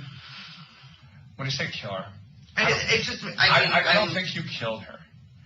I think she was sick, and she didn't want to. She was done, and she wanted to finish her life, and she needed help. She wanted help. I understand. And I think you helped her. As far as helped her, though, I didn't. I think you administered her some of that Visine. I did not. The medical examiner tends to think that someone else had to give it to her because it makes her real lethargic, and you kind of fall in and out of consciousness at the levels of what was in her, which means someone has to keep giving it to her because she's not capable of going to get another bottle. She won't be capable of disposing of the bottles, which aren't found around her. She needed someone to help her. Yeah, I always picked up her garbage, brought her new bottles, but I didn't put anything, and I've never even uncapped them for her. She did that herself. I gotcha. But that day, with the level of drug in her, someone needed to give it to her. Because once she starts to take it, she's not going to be able to function properly. At that level of toxicity, she won't be able to walk. She'll be able to keep her eyes open. I wasn't there, though, and I have receipts to prove that. Uh-huh. I wasn't there. I was there for a short time. Does that not help me? Because I can see what you guys are thinking, but I literally was shopping. I'm thinking that you helped her. I didn't help her, I swear to God. I did not help her. I would tell you the honest to God truth. She's asked me 1,000,000 times to help her with things, and I did not help her. So you're there for a short time. What's a short time? Like an hour or two at the most. And then you went back home, or you said you ran errands? I ran errands. I went to stores. I was shopping for hours. What store did you go to then? I went to Pick and Save. Which one? On Highway 100. I can get you receipts for everything. Highway 100 and where? Highway. Hold on, wait. Let me just make sure. Rethink and make sure I got the right stores. Just take your time. No, because this is a big deal. I'm sorry. It is a big deal. I believe it was Pick and Save on Highway 100 in House Corners. Woodman's. I think I went to Woodman's. It was like 4 stores. Walmart. It was those stores, and I have actual like receipts and proof I went. I mean, I can get them. I don't have them on me, but I was literally gone for like maybe 4 to 6 hours. I mean, the neighbor knows when I was there that morning when I left. I wasn't there a ton of that day, and I left, and I was gone for a couple hours. I don't know. It was like maybe 4 to 6. I don't know. When you found Lynn, who'd you call? I called 911 immediately. Whose phone? I don't know if it was my phone or the home phone. I think it was the home. I honestly don't know. You know what time you got there?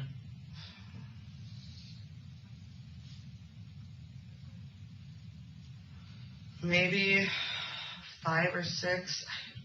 I honestly don't remember. Yeah, you called 911 at 4:55. Okay. I'm sorry, I didn't remember. You know, we got your phone records. Okay. I mean, I really called. Right? No, somebody called 911, but we got your cell phone records. Okay.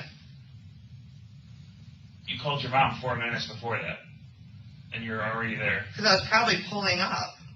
Why would you call your mom as you were pulling up? I don't know.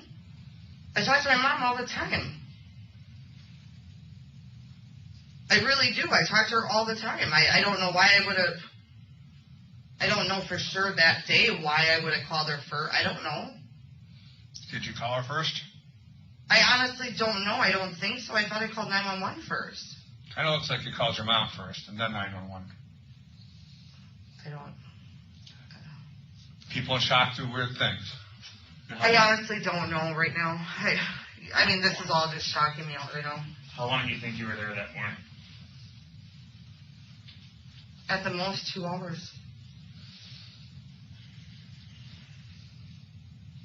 It's not consistent with the phone records. Okay. How long was I there? I thought it was about 2 hours. I'm That's sorry, about this 4 happened hours. 9 months ago, 10 months ago now. You were there for about 4 hours. Again, it's a difference, Jesse. If we tell you, I it's like, understand, hold but on a you second. want me to you want me to remember 9-10 months ago to exactly. We want specific details because when you tell us I get that the gap, just like before, when it was, no, she gave me about 20,000. No, she gave me 200,000. There's a significant 2 hours and 4 hours is a pretty big time But gap. So I we're trying to figure this out. I understand.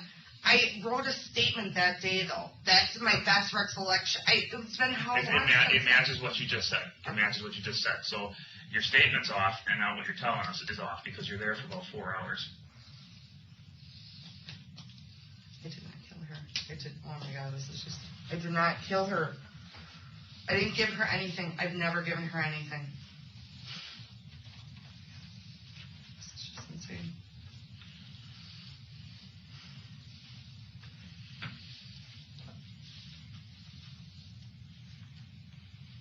I don't even. I never gave her any Visine, I swear to God. I've never put it in her stuff, ever. Not the day she died, not prior, not nothing. Did anybody ever, and you know, this is the time. It's all about the truth. Yeah. Did you or someone else in those last couple months fill out any paperwork for loans or open any credit cards?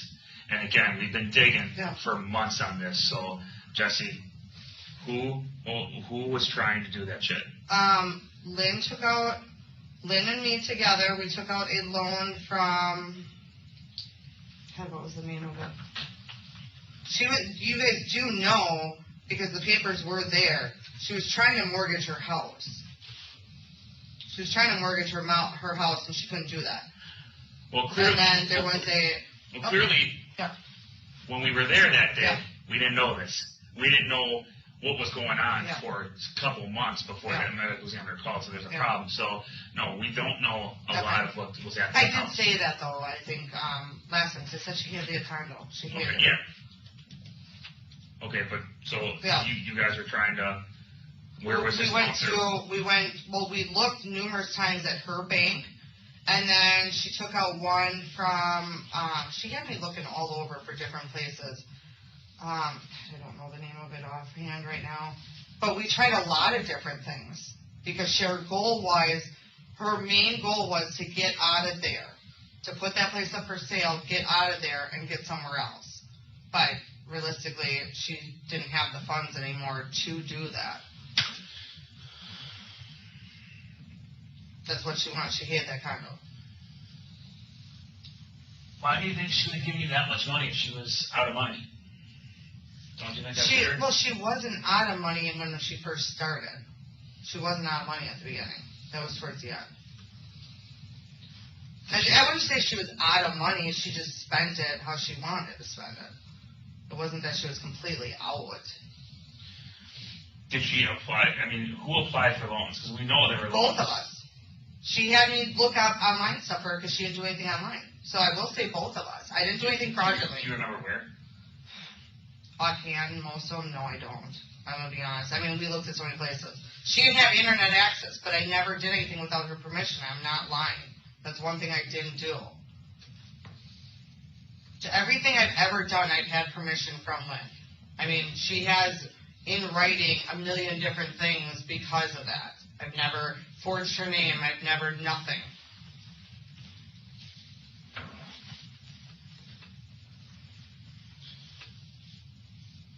Were you in debt? Not really. What would you do with the money? Then what would you have done with $200,000 over? I mean, I was at that time. Okay.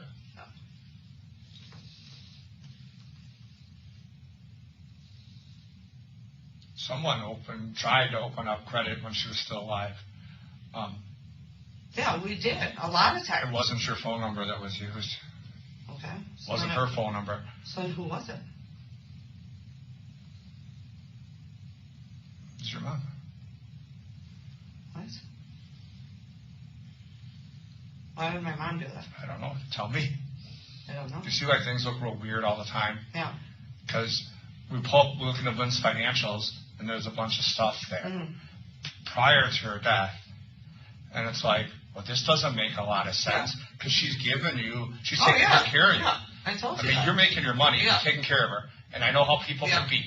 So I'm not faulting you on taking care of someone that's sick because it's hard. Yeah. It's hard, like when someone's tushy. I get it. But she also was that type of person, and I said it. So, I mean, obviously, I feel like anything I say isn't believable at this point. But she was, and the hospital can attest to this because she said when she was there, I am going to run up my debt. I am not leaving anything, and I am not paying anything.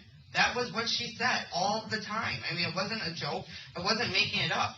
She used to be in debt her whole life until her parents died. And her thing is she's not leaving shit. She's not paying anybody, and she's not leaving it for them. That was always her thing. Why would your mom try to take a loan out in her name? I don't see my mom doing that, to be honest. Would you use your mom's phone number to apply online with a credit for Lynn? We might have, but everything I did was with Lynn's Why wouldn't you permission. use your number? Or I don't Lynn's know. number? That's what I find weird about it. Sure, like, it wasn't like a second number because I've always used my own or Lynn's. Me and Lynn, everything we applied for, we did together, and I'm not lying. I never tried to take anything out without her knowing. Ever. I'm not, that I can honestly say. What happened to the jewelry? We sold it. Let me see what you... Well, there's still her ring left. So the pendant and the $10,000 bracelet you told me about, where's that? That 10,000 bracelet was sold. Where? It's on the corner at 76th Street. Everyone who's involved knows it was sold. They know all about it. Who sold it? Me and Anthony made the decision to sell it. So is it Anthony sold it? Someone's got to put their name on the paper. No. We talked about it. I brought it in and sold it. We went to about 8 different places. Okay. So the one on 76, It's, is that Robert Hack? yes. That's where I bought my wedding ring. Where else did you go? For the ring? To sell stuff. Oh, we went everywhere. I mean, I looked all over. Like, names? I don't know exact names, I'll be honest, but I thoroughly searched around. Like, I went to... So how much did you get for the $10,000 bracelet? 19. 1,900? Mm-hmm. Because they said it wasn't worth it. And that was after taking it into 8 different jewelry stores. And they all said about $2,000? I got everywhere as low as 1,100. Really? No. And Anthony was with you when that happened? No, he knows about it. What? And there's documentation, my driver's license, and they have everything. Mm-hmm. Did you do that right away, or did you wait a while? No, we waited. Okay. And actually, that went on in the estate account, and that went to pay one of Lynn's creditors through Waukesha County. Mm-hmm. Anthony, he helped you dispose of the property then? Some of it, yeah. So remember last time we had that estate sale, that was a pain in the jupa? Yeah. He got half of those funds? Mm-hmm. Was he supposed to get the car? No. He said so, but that was always promised to my mom. Because Jim thought he was supposed to get the car. Yeah. Anthony said she said it, but there was paperwork on that, and that was always promised to my mom. Did your mom have the car? Mm-hmm.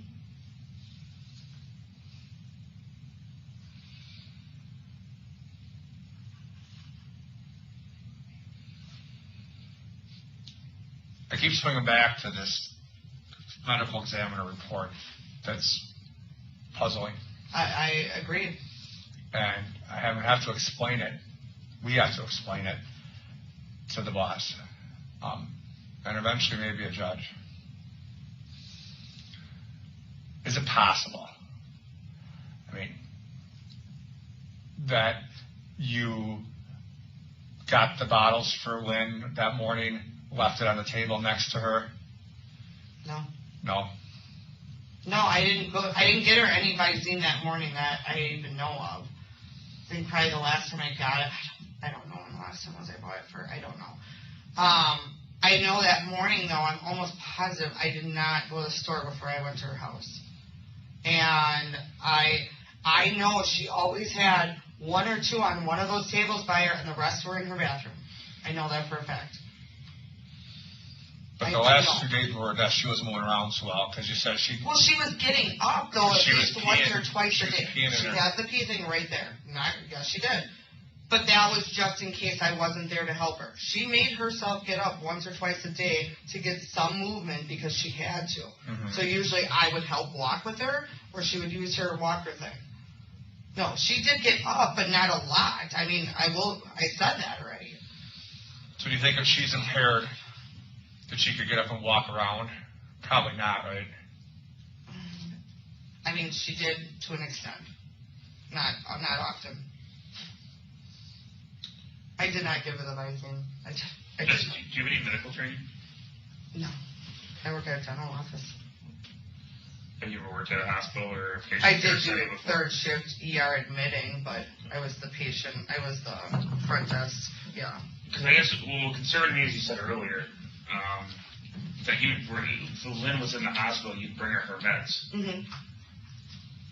You're probably well aware that of course they're going to give her stuff. Mm-hmm. So why would you bring it to her knowing that could be a problem? Okay, so now remember what I said, because you got that a little wrong. Clarify that for me. Okay, so they took away her certain meds from her. They were giving her generic something. She has a prescription. It was due for a refill. I didn't know that. She knew her refill days and everything.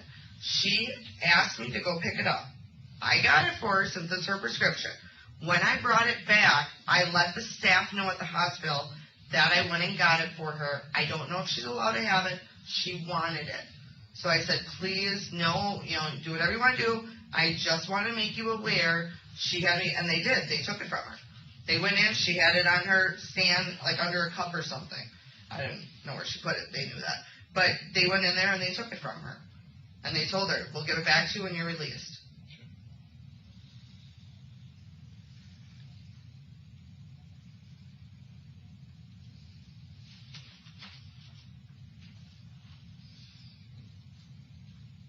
Would anyone else would have tried to help her? I honestly don't know. I don't see it. But obviously I don't see any of this right now, so I don't know. Did you and Posa know each other before her death? The what? Did you and Auntie know each other before her death? We never officially met. I knew Corrine, but not him, no. We didn't, like I said, none of Lynn's friends really hung out with each other. We didn't hang out with Jim. We didn't hang out with, they all knew of each other, but we didn't hang out together. Do you know how he found out about Lynn's death? I think from me. I'm the one who notified most people, but some of them got a hold of each other ahead of time too, so I don't. How'd you get his number? She had her phone book, and I knew Judy's number, because me and Judy always kept in contact when she was sick. And Judy's his mother? Judy is... Oh, Corrine's the mother? Yes. Judy is Jim's mother. Jim's mother. Is Corrine and Judy, are they just friends? Are they related? I don't know if they're friends. They're not related. Okay. You don't think Jim would have went there, do you? I don't know any of them enough to tell you. I don't. I'm sorry, but I don't. Does your mom know Jim? A little, but I don't know to what extent. Jim was around when I was little, so I don't really remember. So your mom knows Jim then? If Jim was around when you were little, but I don't friends. know. Like I said, a lot of us know each other, but we didn't all hang out together. So I don't know how much of the time he was around when my mom was. I know they were dating on and off then, but I don't know to what extent. When you say that, sorry, I got confused. Your mom was dating Jim? No. Lynn. Okay. So he's around, but you're there with Lynn. Mm-hmm. So he knows your mom through Lynn. Yeah. Why would your mom call and threaten him? Because he has been nothing but an asswipe this whole time. Mm-hmm. He's been so mean, so rude. He was mad at us because he kept calling when she was in the hospital. Well, she didn't want anybody to know. And then I finally did end up telling him. So he was nothing but rude with us the last 18 months. I mean, he was just not nice. Not nice. And my mom Give gets me some drunk. examples, because calling to find out Lynn's in the hospital doesn't seem like it's being. No, they called, went to my house, she was in the hospital, and I answered the phone. And they didn't like that she wasn't answering it. And I said, well, I'm sorry, Lynn's in the hospital right now. Well, why didn't anybody call us? I said, because she didn't want anybody to know. And that's reasonable. And then, well, who are you? I said, I'm Jessy. I've been helping them. Well, who are you? I said, I can't remember who I was. Very rude and nasty with me. It was very, I don't know how to explain it, but and then when we called him, he was the first one to say, okay, can I come to your house and pick up whatever I want? He didn't have a good demeanor about any of it. And I guess why we weren't a big fan is because he started dating somebody years ago, and that girl was not the friendliest person, but she always came around, and she thought her and Lynn were best friends, and Lynn couldn't stand her. But Lynn always loved Jim, so she always went out of her way, So it just, when my mom drank, or when she drinks, she gets very heated, and he just sets her off, is what it is. He made, I don't remember, I thought he said something or did something that frustrated her. When she drinks, she's just a person that gets very upset. I hate to say it, but she does. So she'll just tell you it was pretty vulgar. I mean, I didn't expect to hear it out of your mom. You know what I'm saying? Yeah. I mean, your mom was like, she can take care of herself. No. But this was like, oh my God. No. That's how she is.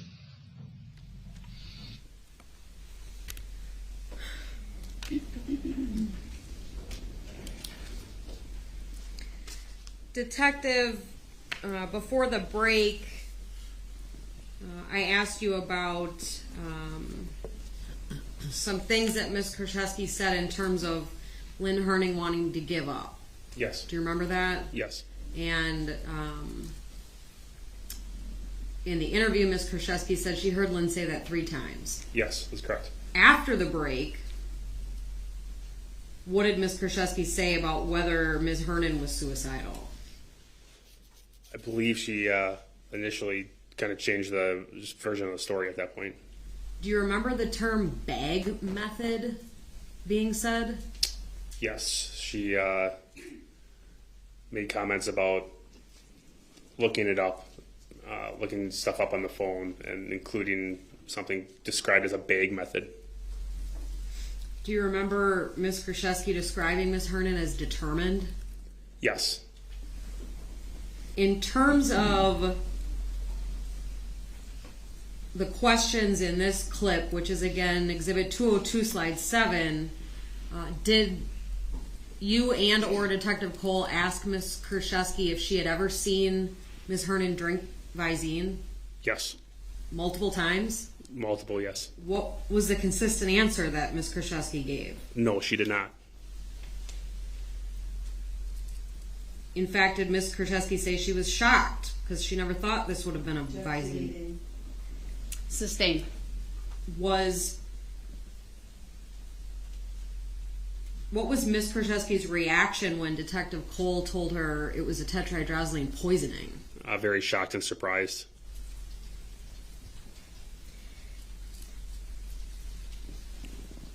When you interview a subject, and have you received training in that topic? Yes. Are there different methodologies that are trained to law enforcement when they interview subjects? Several. Okay. Is one of those using information that's not exactly true? Yes. Okay.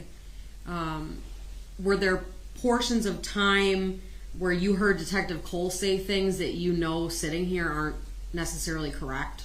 Yes. Detective Cole talked a lot about real specifics in terms of parts of eye drops. Do you remember that? Yes, I do. This is calling for hearsay. It's calling for he has to rely on hearsay to answer. I understand the objection. The objection is sustained. Move to strike his answer.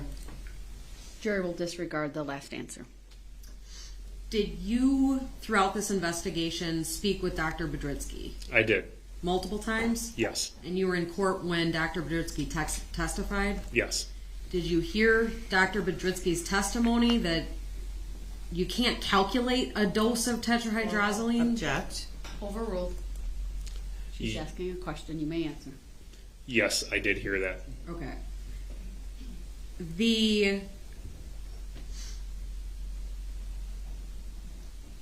What was Ms. Kurczewski's response when Detective Cole suggested maybe she helped Ms. Hernan? She denied that. Adamantly. Does that statement change over time? Yes, it does. What about Ms. Kurczewski saying she never saw Lynn Hernan drink Visine? Does that change over time? Yes, it does. Okay.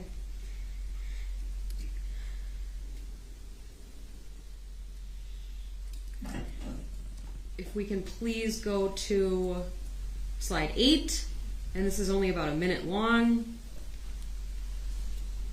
And we'll go back into presentation mode. Starting at 8:15:21, if we can play this, please. They were out with this famous Hold on, bracelet. it's not Yeah. being published. That you get $1,900 Yeah. Sorry, Madam Clerk, if we could publish. Yeah, go back to the beginning. Are you ready? This is exhibit 202, slide 8.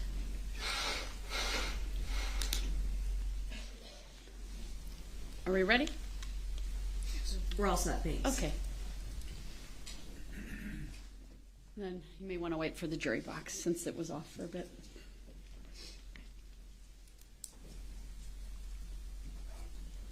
We're all set, thank you. They were out with This famous bracelet. Yeah. That you get Famous $1,900 bracelet for. yeah, that I didn't think was famous at all and didn't have any interest in.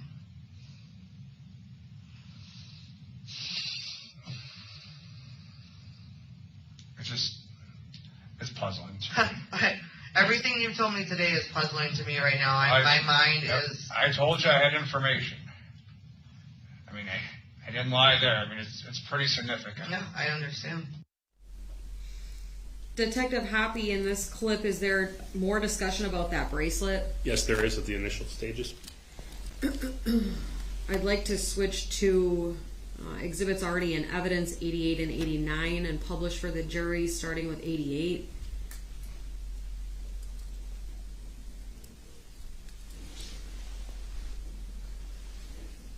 Let me know when you're ready. We're all set. Detective Hoppe, do you remember the representative from Robert Hack coming in and testifying about Exhibit 88? Yes, I do. And going to Exhibit 89, do you also recall testimony about this exhibit? Yes, I do. And the jury has seen the bracelet depicted in Exhibit 89 before, is that true? Yes, Have you also seen that before? I have. From what sources? The photographs from the medical examiner's office, as well as this photo. Okay. And going back to Exhibit 88, could you remind the jury what the date of sale is on this exhibit? 10/22 of 18. And Ms. Hernan died on the 3rd, is that true? That's correct. How long did the seller of this item indicate they owned it? 2.5 months.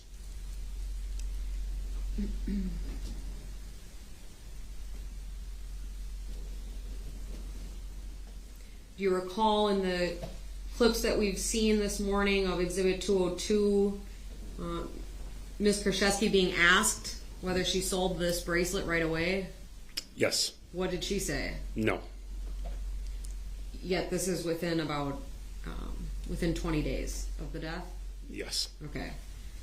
Thank you. We can unpublish for a moment and go back into Exhibit 202 to slide 9, which is another 1-minute clip.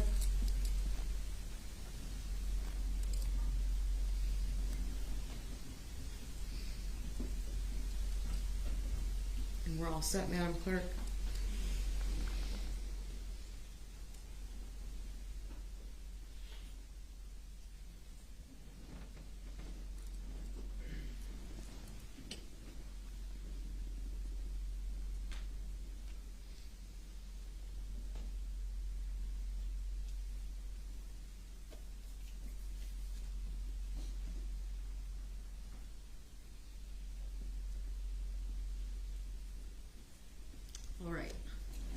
getting a thumbs up. So we'll go ahead and play. This is 202 slide 9.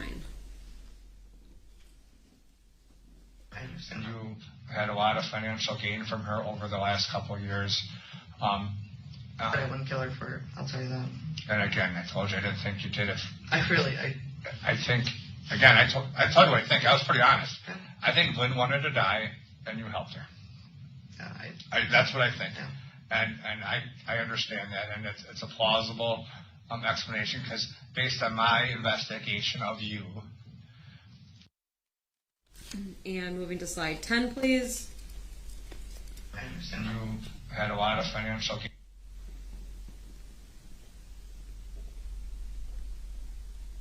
It's great. I mean, I'm so glad the kids were at the house, because he would have You know what I'm really saying? had a heart attack. But you don't seem to have the pedigree of a cold-blooded killer. You get it? No. The people with big hearts. No.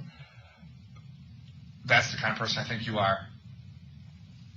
And I think if someone that you're seeing every day is saying every day, I don't want to be here, I'm sick of being sick, No.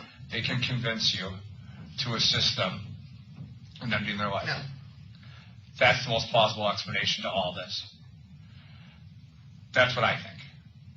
I don't think that you were trying to gain financially. Like you said, she was in such debt that you got almost nothing. And it wasn't, But you I helped never her. cared about that. I mean, honestly, she's done so much for me over the years that. And I get that. So, if I don't think you're a cold-blooded killer, the only other explanation, if you're the one that's there at the morning of her death, and you're the one that finds the body, and the ME says you're the one, it appears that this is a homicide. Assisted suicide is the only explanation in my brain, unless you can think of something else, but I can't. And that's something you can go to a judge and say, listen, Judge, I'm there every day with her. She's dying, and there's nothing I can do about it. She's begging me to help her. And hindsight, I wish I wouldn't have. But this woman, you don't understand, Judge, she was in pain. She was sick. She wouldn't eat. She wouldn't drink. She didn't want her diaper changed. It was to the point where I didn't know what else to do. That's plausible explanation. I mean, I don't know what, there's no one else, like you said, everyone kind of liked her, and that's what I'm hearing from everyone. I mean, no one hated her. She didn't have a drug dealer she owed money to. No. Her finances were okay. I mean, she had debt, but she wasn't in hock or nothing. It was just, No. she was done. Just let me ask you, do you know where your mom works? She works for Crohn's. Crohn's, and where's that? Franklin. Franklin. Why, you guys went to arrest her too? No, I went to No, we're not going to arrest her. I mean, we're going to continue to investigate. That's what we're going to do. No, I understand that. Do you want a water or something? If I could, please. I'm so parched right now, man. And eventually this may come at you. I don't know. I understand. And slide 11, please, is another 3-minute clip. It's great. I mean, I'm so glad the kids were at the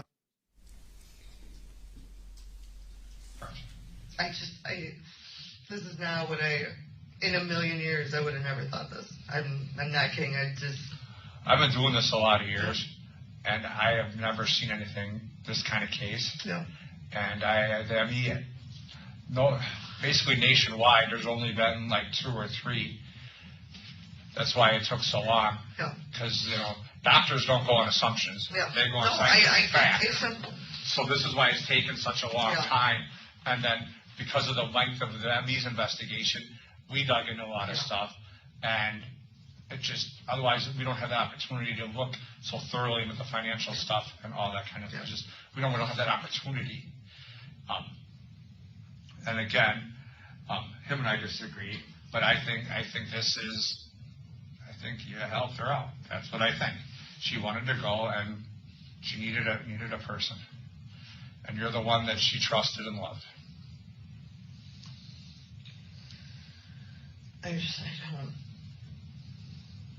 can say, yeah, I bought her eye drops. I've never put them in anything.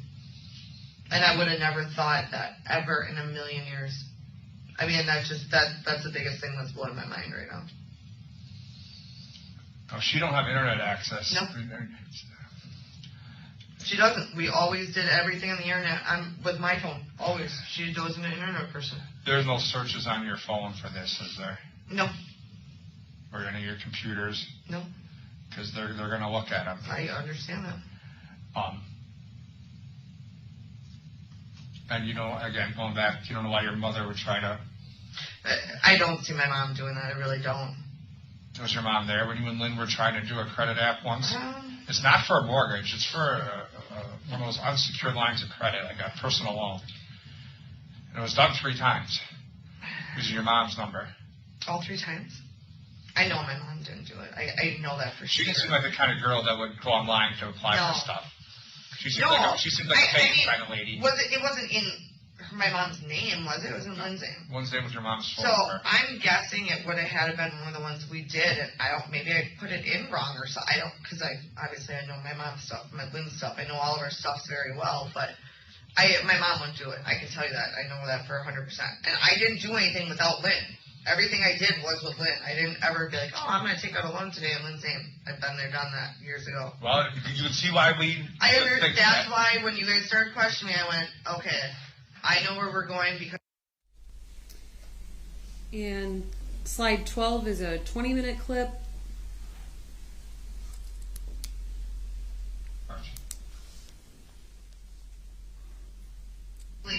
Last we knew, it was my mother and Anthony.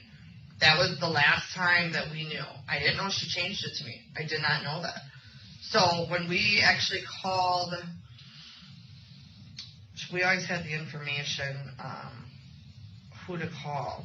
When we actually called her, my mom called, and she said, I need to talk to your daughter. My mom was like, what are you talking about? I'm in charge of everything. She said, no, you're not. So we didn't know until that actual phone call because I didn't know she changed anything. Who'd you call? Is there an attorney or something? Lisa, yeah, I gave you her information. Okay. Lisa Mertensen. When you were placed on the accounts, I think at BMO, did you go there physically with Lynn together to sign the cards? What do you mean I was placed on the accounts? Weren't you a signer on the BMO Harris accounts? I had access to, I don't think I was a signer. I think I just had access to the lockbox and something else, but I was with her. Okay. But I don't remember what exact, I know it was for the lockbox and something, but I don't know. I don't think it was, I don't know for sure. But I went with her, yes. Okay. But because their BMO Harris's makes you sign both, because my mom went with her prior too. Okay. Both people have to be present. When was that about the time you think Lynn changed it to personal representative? I mean, did she ever talk to you about it? Obviously not, if you're saying you didn't know. No, I don't know. I honestly don't know when she changed it. I know she changed the BMO Harris, and then she changed her medical, and she changed her medical just strictly because my mom couldn't be with her all the time. And you were there more. And I was there more. So she switched that because she was worried when she would go to the hospital or things of that my mom wouldn't be physically able to, help or be there or anything. But I don't know. That was done, both of those, I think the bank was done maybe a year and a half before she died, maybe. I'm guessing here, I don't. And the health was done, I would guess, in the last year to maybe 10 months. I don't even know for sure. But those were done, I know of those because I was present for both of those. As far as the will, I wasn't present. I didn't know. Okay. That was, because Anthony thought the same thing too. That him and, I don't know if he knew my mom, but I think he thought just him or I don't even know. I don't know. I'm sorry, I'm zoning on everything else that you told me today that I can't even think straight at this point. Why does Anthony get the money and not Kareem? Because just like me versus my mom, Lynn had it. But you're there every day. I can understand why she wants to take care of you. Lynn had it set up that first it was supposed to be Kareem and my mom. And then she said, well, if you guys outlive me or something of that nature. And Anthony was kind of like, I don't want to say a godson. I mean, he was like me, but he really didn't do anything. He just was somebody that she cared about. Mm-hmm. I don't really know how to put it because I didn't know him before. She always talked to him and, and talked about his birthdays and stuff like that. But she always said, I want you two to meet, but we never did. So I don't have the answers for that. Okay. That's one odd. Yeah, a lot of people, I've heard that, but I don't know. I just look at Corinne was her good friend like my mom was, and, You understand because you're in the soup, Boots on the ground, you're there. You know what I mean? You're there taking care of her. That's the person you want to take care of when you pass, Yeah, I don't know. Do you think, if it's somehow possible, do you think Lynn would have taken all this? Because she can just overdose on her prescriptions without taking this other drug. And that's what's odd about it, too. That's what I thought she did. That's what we kind of thought happened at first. Yeah. Until the MP calls and says, we got a problem. So do I think what? Why do you think she would? I don't. I don't see it. It doesn't make sense to me. I assumed this whole time it was pills. That's what I assumed. That's what she was known for. So I don't know, were the pills not agreeing with her, where she wasn't keeping them down, I don't know. I don't know what to think of that. I really don't. That's kind of where I'm at right now with you telling me this. I don't, at this point my head is spinning, trying to figure out any of this right now. Because I'm trying to think why, what, where, all of it. I don't know. I know you said Lynn asked you several times, or said several times, I'm done, well, then kind of reference to helping her kill herself. Did you ever consider doing it? No. Never? No. Even though she's in such pain, so sick?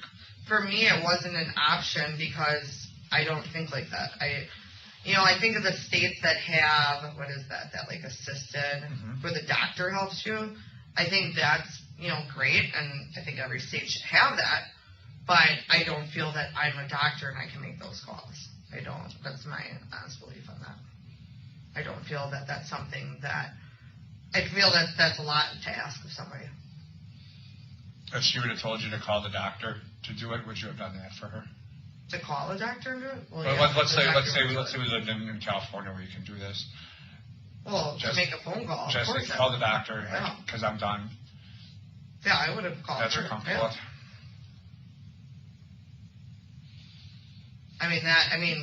That again, that's her decision, but it's a lot different than picking up a phone call and trying to do something to somebody, or two different things in my mind. While you were out of the office, or from here, I kind of explained to her that I don't think she's a cold-blooded killer, that I think she has a good heart. And my thought was that she helped Lynn finish her life. That's what happened. And I also told you and I disagree on that point. That's why we're good partners, because we two different kind of visions here,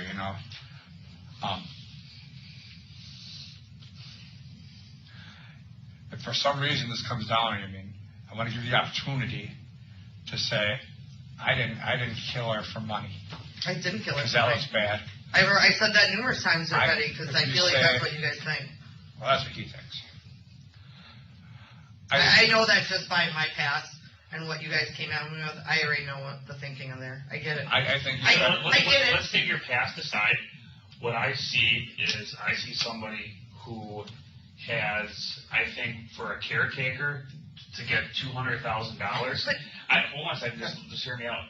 I think outsider looking in, I think as the average person, someone got $200,000 over the span of 2 years, and now that money is dwindling, and suddenly you're assigned executor of the will of the estate, and then suddenly now is this suspicious death where she was staged. Somebody staged her death, and it turns out that she was poisoned. For all intents and purposes, she was poisoned because there's no way she's making it from one end of the house to the other with a level of Visine in her system, especially given her mobility issue. She's not making it. So you're the one having the most contact. You're the one taking care of her on that daily basis. You're telling, now you go into, she gave me $20,000. It's the inconsistencies that we struggle with, that I struggle with.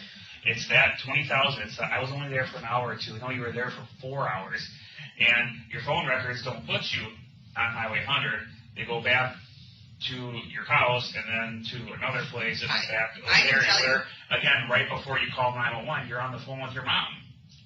I mean, I'm on my phone all the time. I agree, but I find it funny that 4 to 5 minutes before you call 911, you're on the phone with your mom. But then again, you got to account for walking in, finding Lynn, calling 911. I can tell you, one way you guys can check, because you're already looking at records, check her card that day for her food card. Because she gave it to me and used that day. Okay.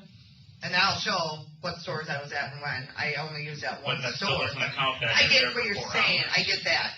But as far as the money, I didn't know he meant, like, over the span. That's why I You said said over the span, over the I thought the like last when 2 she years. was sick. I'm sorry. You said over the last 2 she years, wasn't. though. She wasn't sick like that for 2 years. I misunderstood that. I see what you're saying and I get it. I mean, obviously me and you are going to disagree because you're looking at me and you feel that I did this.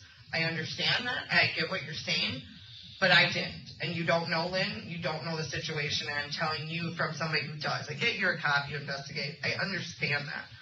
But I didn't kill her. And money wasn't a motive. She had no life insurance, which I've known that for 10 years. You know why she didn't have life insurance? Because her parents always had it.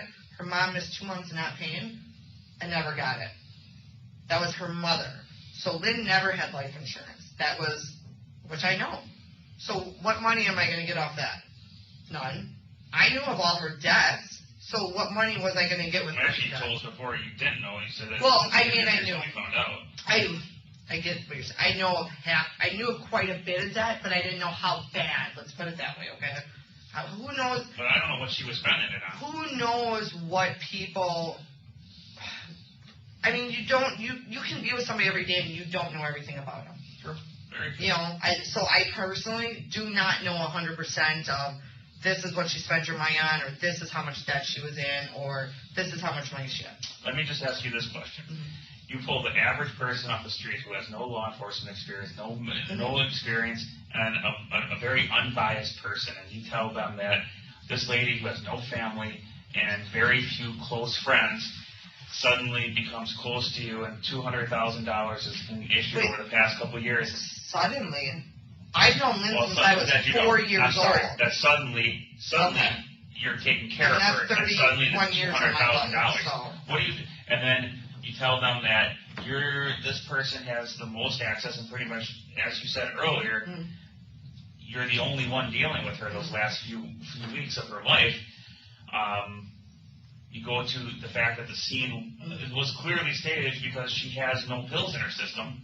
You know, she has the 2 in her stomach, but as far as her bloodstream and where the metabolism ends right there when you die, there's nothing in her system that would suggest she was overdosed. So, what would the average person think? You tell me. I don't know.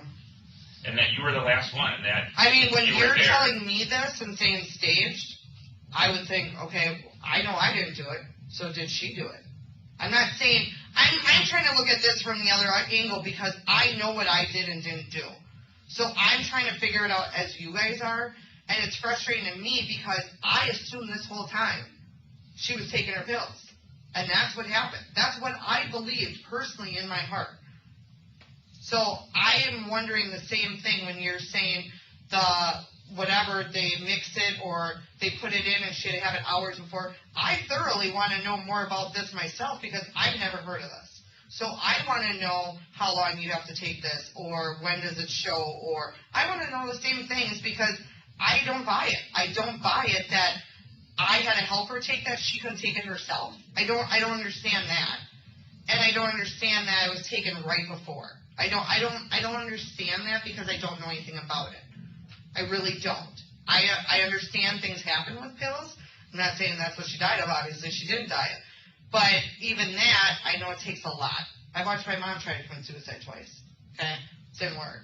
I watched Lynn do it once before with pills, or at least get so sick where she puked them all over. I've seen a lot. I know a lot in that sense. I don't know much about. We agree because we didn't know either about. I think the most we all thought was the same thing you saw in Wedding Crashers, the movie when you see that. So when we find out about and this, to hear somebody can actually die that way, that's even more. Exactly, it's really odd. So when you start putting, so like, why would she do that? Let's say Lynn was able to figure this out. Hypothetically, she was able to figure it out Why would she have to stage the pills? Why would she do that to herself? I'm going to kill myself, Chris, by using Visine, but then to make it look good, I'm going to like put a bunch of pills here. That's where, if you ask the average person, it's going to be, that doesn't seem right. Yeah. And you're the only one with the access. You're the only one there. You're the last one. Hour or two, actually you're leaving around, I mean, it could have been there longer, but our phone has you there around 12:30. And then 4 hours later, you're back there finding her. I don't know. It looks odd. Yeah. To help us explain I get it. I get what you're saying. I don't know how much more. I mean, I'm just trying to pinpoint everywhere I was that day, what I did. I don't remember being there that long, but I get it. Phone records. I'm not going to deny them. They show it. I only remember what I did that day when I was there that day. You know, that's the. I can give you bits and pieces or time frames. I didn't feel I was there that long that morning. Maybe I was. I really don't remember it, to be honest. And I didn't think I was even that day. But I will agree. I told you I've been doing years. I watch Live PD and all that. I watch all of it. So I know how the phone works. I know how things work. I'm not stupid. So when you say it, I'll take your word for it in that sense. He asked, "Oh, are you going to find anything in your searches?" No, you're not. Search away. I don't have anything to hide in that sense. You can look at my financials and think I'm a joke and I did whatever, but like I know you like to gamble. I told him, I said, when it comes to money, that is not, I would never kill somebody for money. I mean, and I don't see why you guys would think that with her, because she didn't have it left. Hold on, I'll tell you why because him and I disagree, but we agree on one thing, that you probably gave her some Visine. Yeah. That's what we agree on. Just motive we disagree on. Did you ever met Lynn's cousin John? What? Lynn's cousin John Frye. You ever met him? No. The reason this whole thing started upstairs at the medical examiner is John Frye is a former U.S. attorney, retired, and he thinks Lynn's death was suspicious. Okay. So he went up to the medical examiner's office and just asked the question, "Hey, I'm a prosecutor for 37 years. Lynn wasn't there." This wasn't Jim out of curiosity? No. Jim poked around too, but John went there first. And he said, "I'm a prosecutor for 37 years, and Lynn was good friends with his mother, I think. His mother was in a home." Was it, was that Lynn's aunt then? It could be. Because she always talked about her, but I never... And so he goes, the family tends to think, and again, I don't know that well, but this doesn't pass the smell test for me. Is everything in her autopsy correct? And that's what makes Dr. Linda look at her file again, because she was in the stack of routine problems. I'll get to this when I get to this. I have real criminal cases to I understand that. And that's when she looks at it, and I don't know who he is. She actually apologizes, saying, "Chris, I missed this." Because she has all these medicines in her. Yeah. And then I overlooked this one, and I didn't know what this one was, and then she did her research, and that's when she found out that we have a problem. So again, I don't think you're a cold-blooded killer. I think you're a likable, decent person with a big heart. I think Lynn was dying, she was sick, and you helped her. And if I had to go in front of a judge, that's what I would say. I don't want to put him in front of her going, "Hey, look at all the money," because that looks real bad too. Let me ask you, how much money did you make at Pato last year? We hit a jackpot. A jackpot? How much do you think is the most you ever spent at a fight here at Pato on one night? I don't know.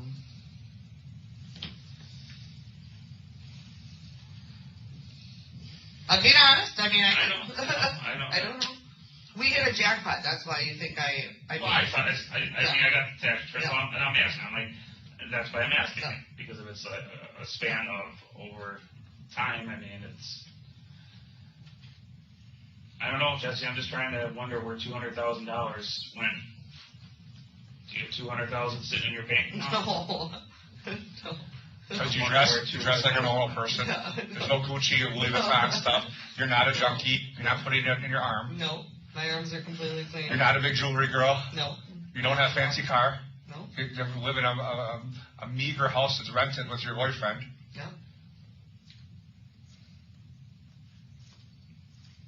Where'd the money go? Where'd it go? Back in the day, I mean, I used to have a bunch of stupid loans and dumb stuff. I don't anymore. We paid off debt. That was really all it was back in the day.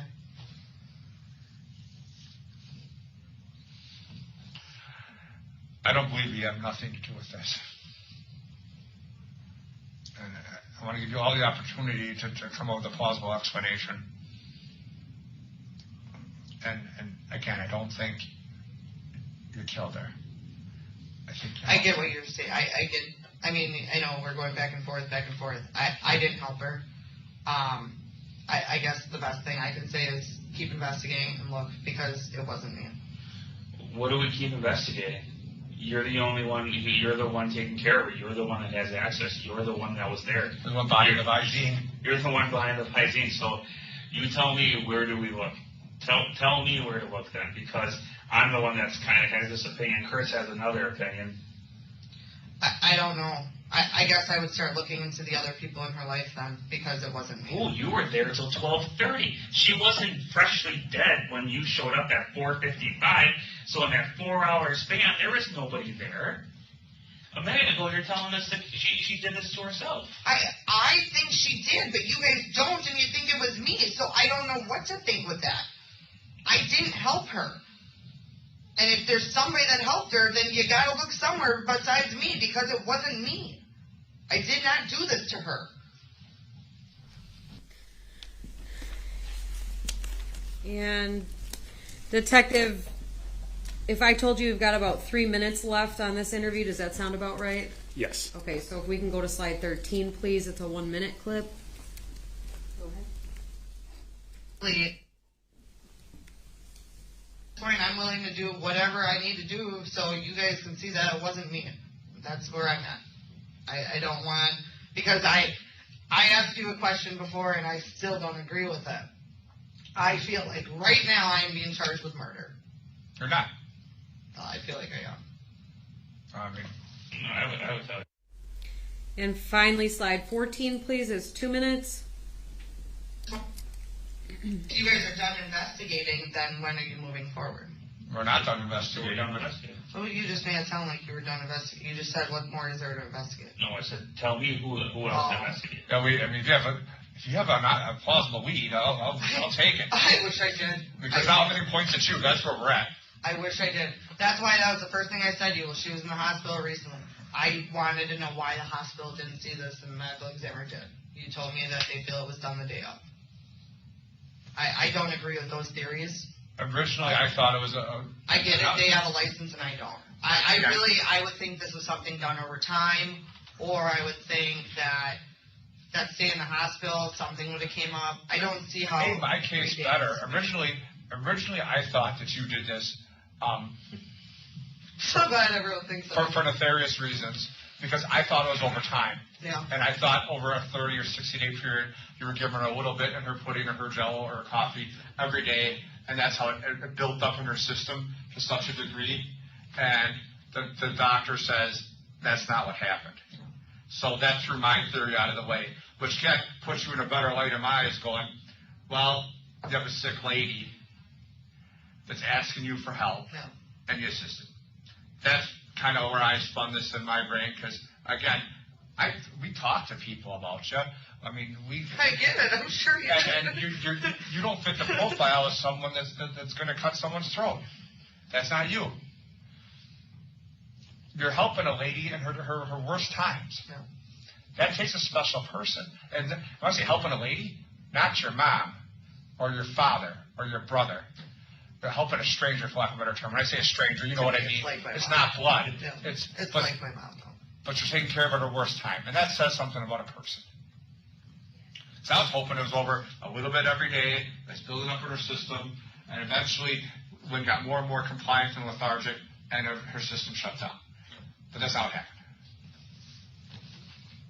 Which has been more to his theory then.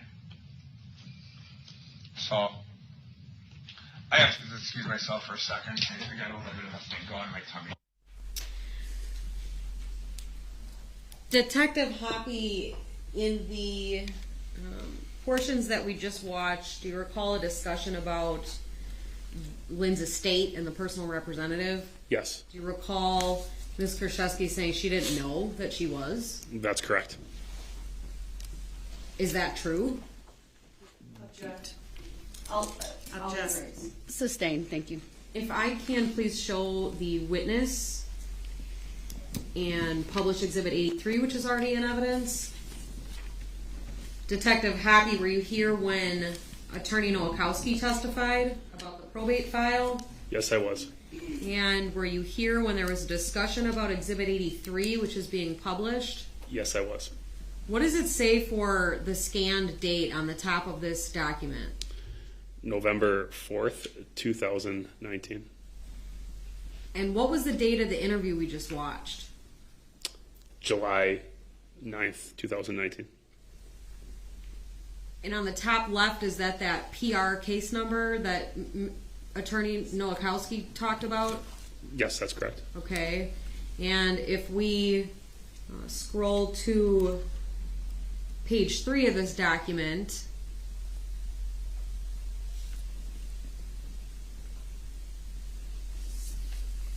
Detective Hoppe, is there a signature purporting to belong to Jessy Kurczewski on this document? Yes, there is.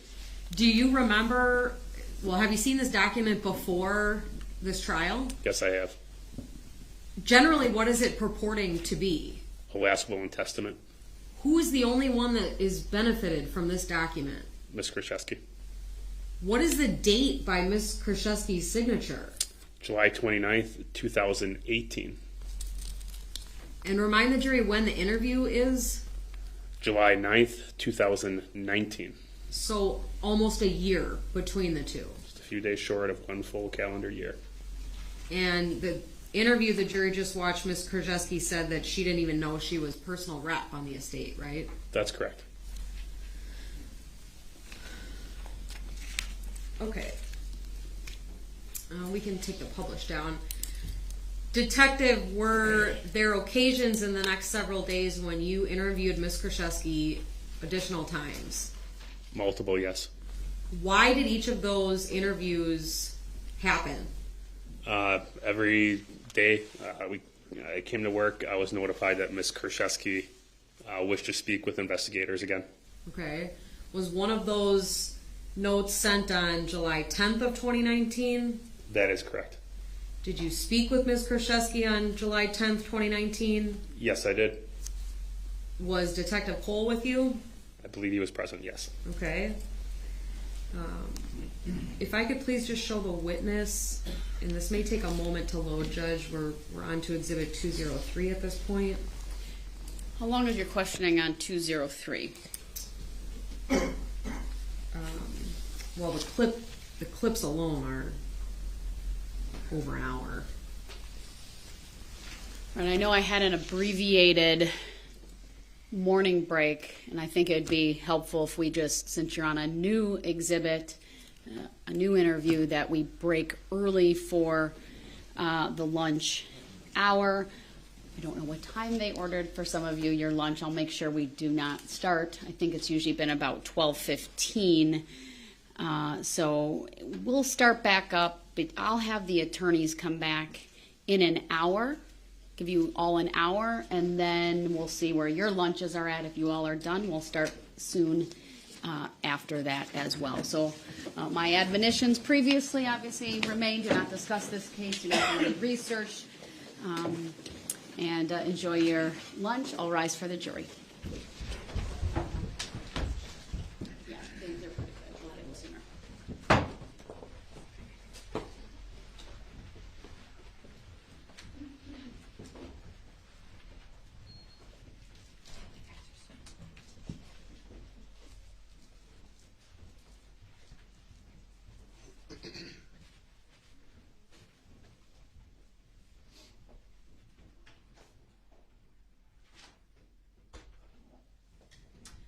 All right, thank you. We are in recess.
go ahead. Do you want the preview on? Let me bring up an exhibit that's already.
Good afternoon, everyone.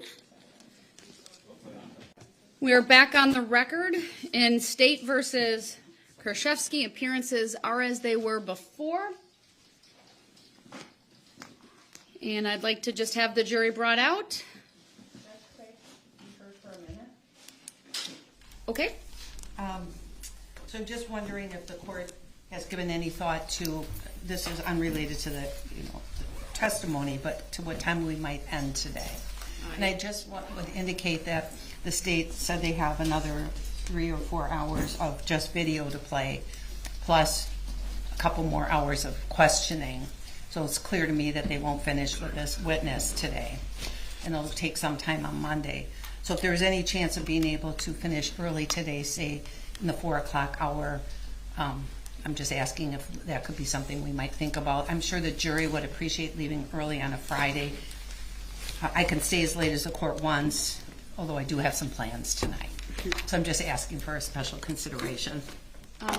Let's play it by ear. I'm not opposed to that. I always like to let my jury go a little bit early on a Friday if I can with a multi-week trial. We'll kind of play it by ear, and if we're around the 4 o'clock and we're at a point where, we know, Attorney Nicolai, that you have to start like a new topic, I'll sort of play it by ear with all of that. And, maybe it's 1:45, if it's a little earlier. I don't want to put us behind at all, but I think we're kind of progressing well. Schedule, and I can kind of, make it clear I'm moving from one topic to the next once we get around that time frame.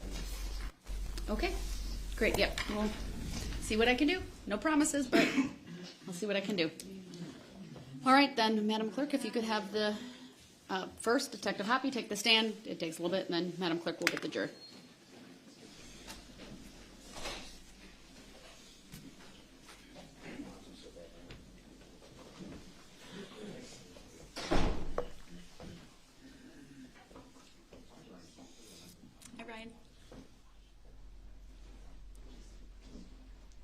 You guys know that's my law clerk, right?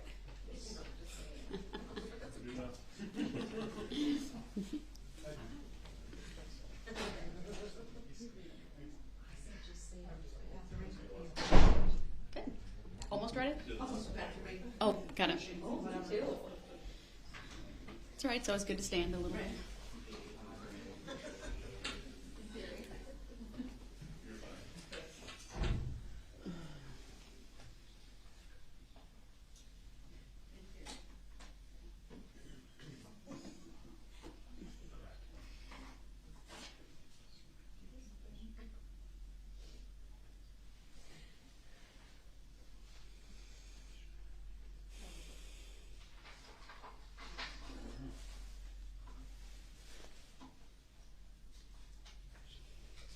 They weren't quite ready, but I figure we sit so much, it's good to stand.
I can hear them.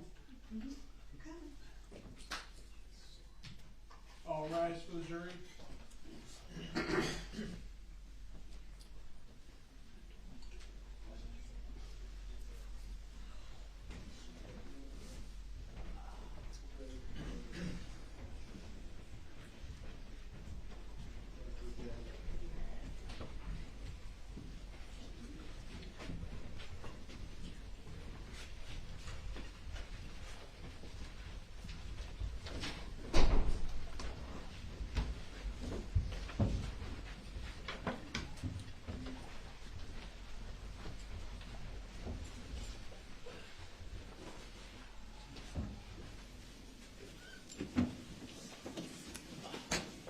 Thank you, everyone. Please be seated.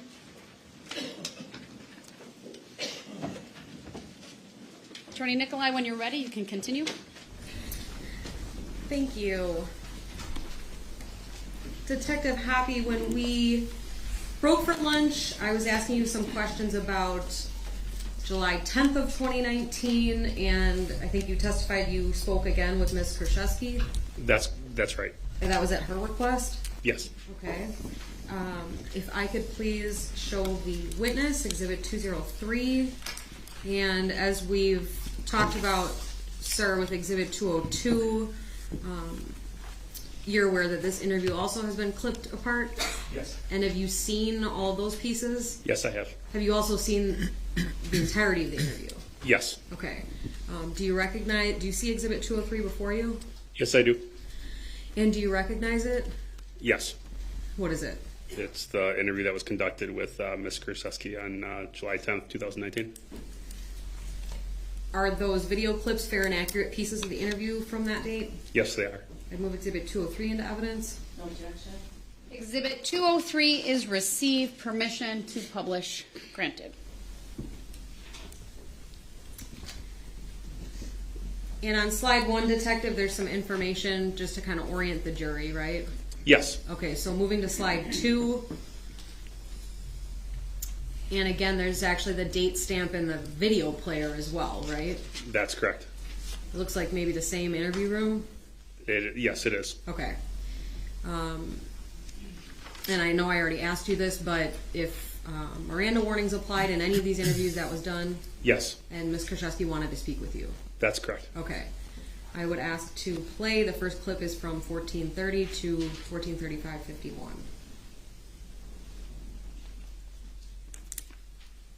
And I didn't do it. And I was up all night long trying to think of everything I was thinking of the Visines.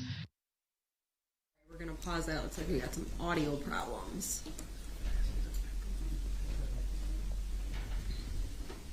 I'm going to unpublish Madam Clerk for a second.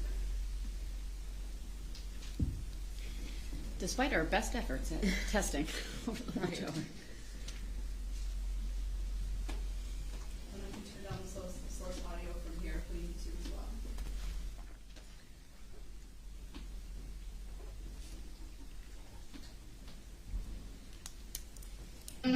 And I didn't do it. And I was all.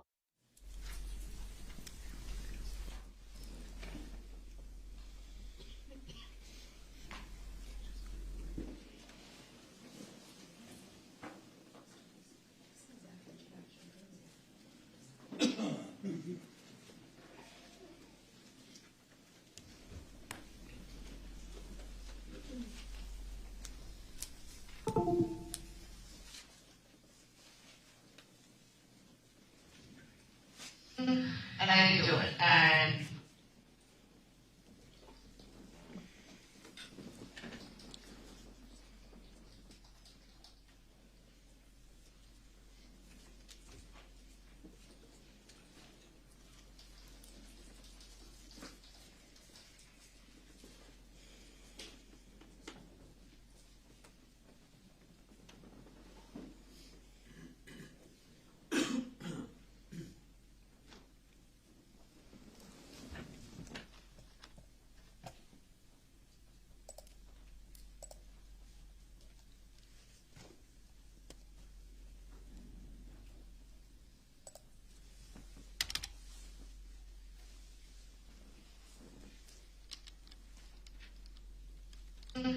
I didn't do it. And I was up all night long trying to think of everything.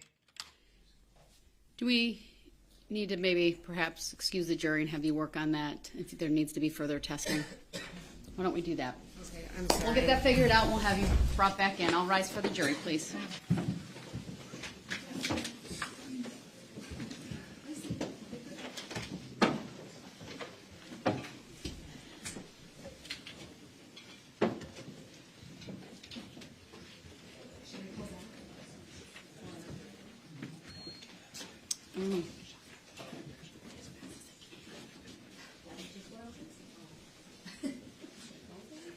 5 minutes earlier, he was in the back. Yeah, we'll contact our IT specialist and see if he can figure that out.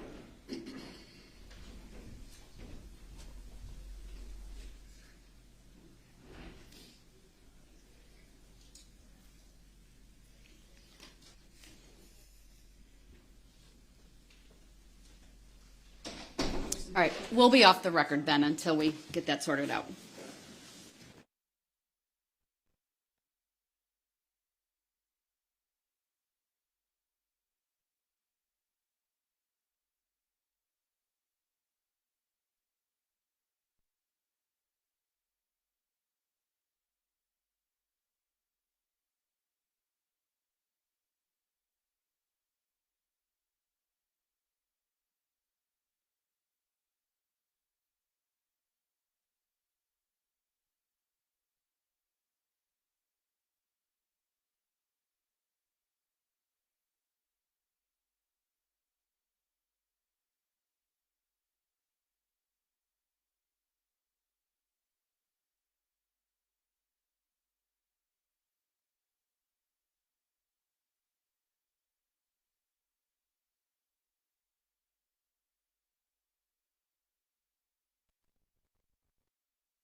Record. It didn't know you turned it off.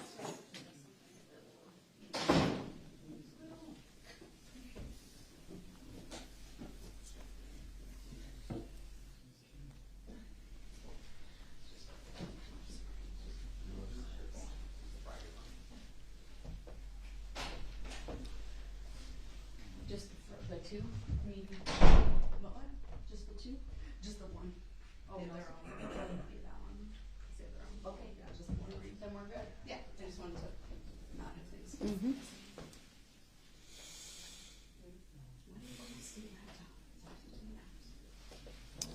I don't know if I did something. But I don't think it was you, but just every once in a while it like switches to video conference from video control. Yeah, I think if it switches over to video conference, then it moves it. All right. Are we okay? Yeah, probably. I always look at video. I don't know.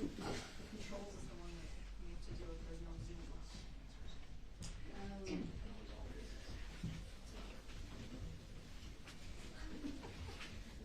Welcome back.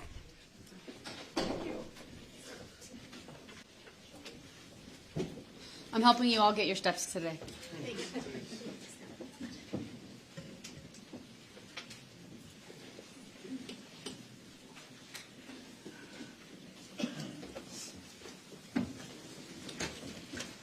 Thank you, everyone. Please be seated.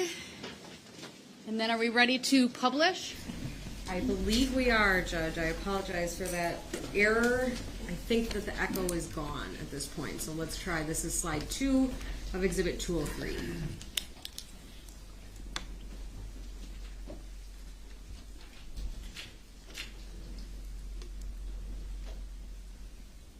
And I didn't do it. And I was up all night long trying to think of everything I was thinking of the Visines. I was thinking of her waters. I was wondering, do you normally always have like 1 or 2 waters there? Was any of that checked? I don't know. I was thinking of literally everything because I'm like, I swear to God, we tested this and it was working.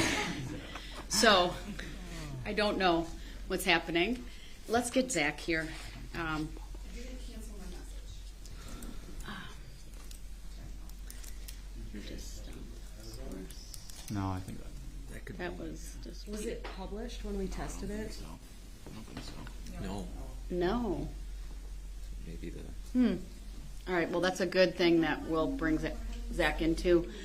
I'm going to have to excuse you again. We'll go off the record so that our technology expert comes in and figures this out. So thank you. I'll rise for the jury.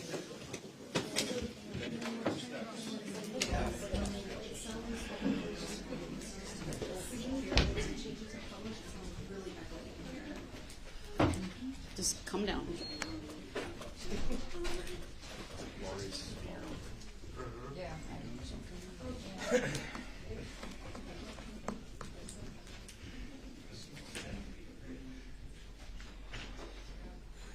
Okay, mute the source volume. Yeah. It was not echoing before lunch. It was a different video. It was a different file though, in fairness. We are officially off the record. We're going to do some testing.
Madam Clerk did go get the jury. We did test. Once again, it was working during the testing, so hopefully it remains.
Welcome back once again.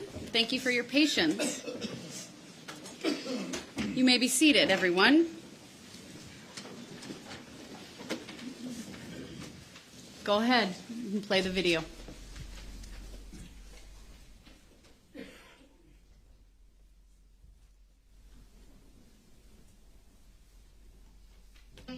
And I didn't do it. And I was up all night long trying to think of everything and anything. I was thinking of the Visines.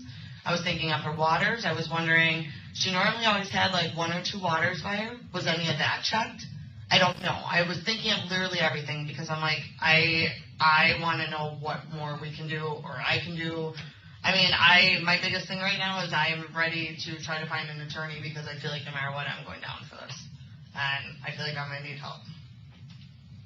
I shouldn't be, but after what you guys left me with yesterday, I had a really long night thinking of everything possible. Everything. And I'm not kidding. I was ransacking, trying to remember so much stuff that I just don't remember anymore. But I was trying to think of any possibility, that day, the timelines, everything. I was really on it, so. I guess the suggestion I can make is you need to tell the truth.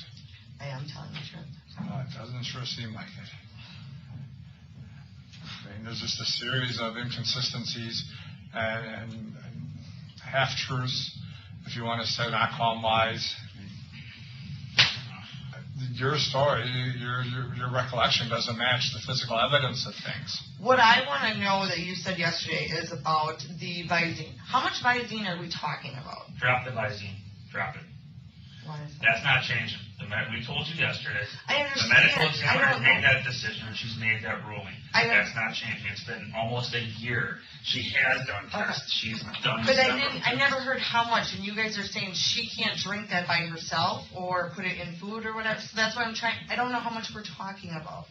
I'm sorry. I'm just curious. Well, we told you. I want to know. No, you never told Yeah. me. You told me 60 something. I don't know what that means. I don't know if that's cups, bottles. What I don't know is what I'm saying. For me, this is frustrating. So I want to know as much as I can know. I know you guys think I probably know died about from the Visine. You said that already. Yeah. But how much? Suggesting it, not through the eye. No, through the mouth. You said that too. Mm-hmm. But how much, can kill a person is what I want to know, or how much was in her system? That's what I'm asking. 160 parts are in her system. But I don't understand, is that this? Is that a whole bottle? Is that 2 bottles? I'm trying to figure out how much it was. That's what I'm asking. I can't give you an honest answer because they're still researching or developing. That was my science. curiosity because you guys are saying she couldn't do it. I'm like, well, realistically, anybody can drink some water if it's in there or putting whatever. I guess I wasn't understanding, is it a little bit or a lot of it? I don't know. I don't understand. So that's why I'm asking it. Obviously, you guys don't like that answer, but that's the truth. No, I wouldn't be asking if I didn't want to know. It was on my mind. So you told me, the 60 whatever, but I didn't know what that meant physically. So that's why I'm asking. Okay, I can't give you an honest answer because I don't know how many bottles. Okay. So where are things at then right now? We're still investigating you for homicide. That's what we're doing. And nobody else? No one at this point. You tell us. I asked you yesterday. The only other person I could think of, and I thought this last night, I'm not saying she would do it, I just was trying to think, she had keys, her neighbor.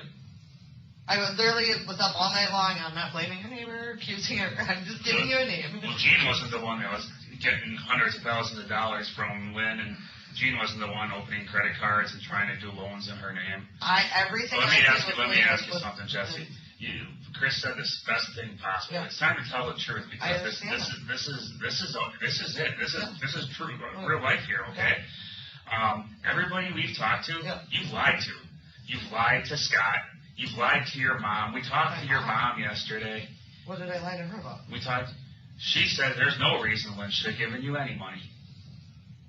Lynn gave me money when back in the day Why is it though that Lynn Jennifer, your mom, said specifically that you should not have gotten large amounts of money from Lynn? Because she didn't know about it. These were Why would Scott know about it? Scott did know about most of it. Scott said, she's not getting money, I'm giving her money. Scott's crying, seeing that his life is over. You screwed him over. Yeah, well, that was about the house. So why is Lynn? Why is he under the assumption Lynn was in the hospital the last 5 months of her life? Because she was in a coma. In a coma? And you're going in the middle of the night to go see her. Why does he think Lynn died at Freighter? She didn't die at Freighter. No, we know that. He was surprised when we told him that she died at her condo and you found her. He says, no, she did. She was at the hospital. Because I was supposed to drive his daughter to practice that day, and I said, I can't do it. We talked to him last night, and he was pretty clear. We talked to him today again. Yeah. No, I talked to him today, too. He was screaming at me about the house the whole day. That's what he kept yelling at me about. He said the house is trashed. Well, we searched the house. I get it.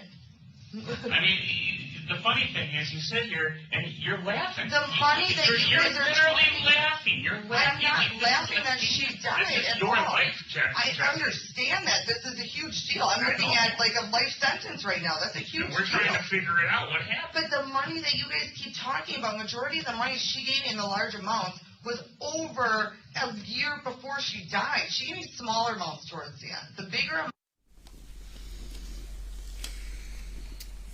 If we could please move to slide 2. This is about a one minute clip.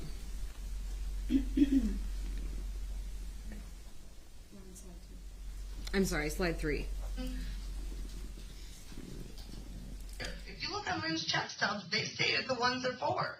Let me ask you something, and this is in your best interest to tell the truth.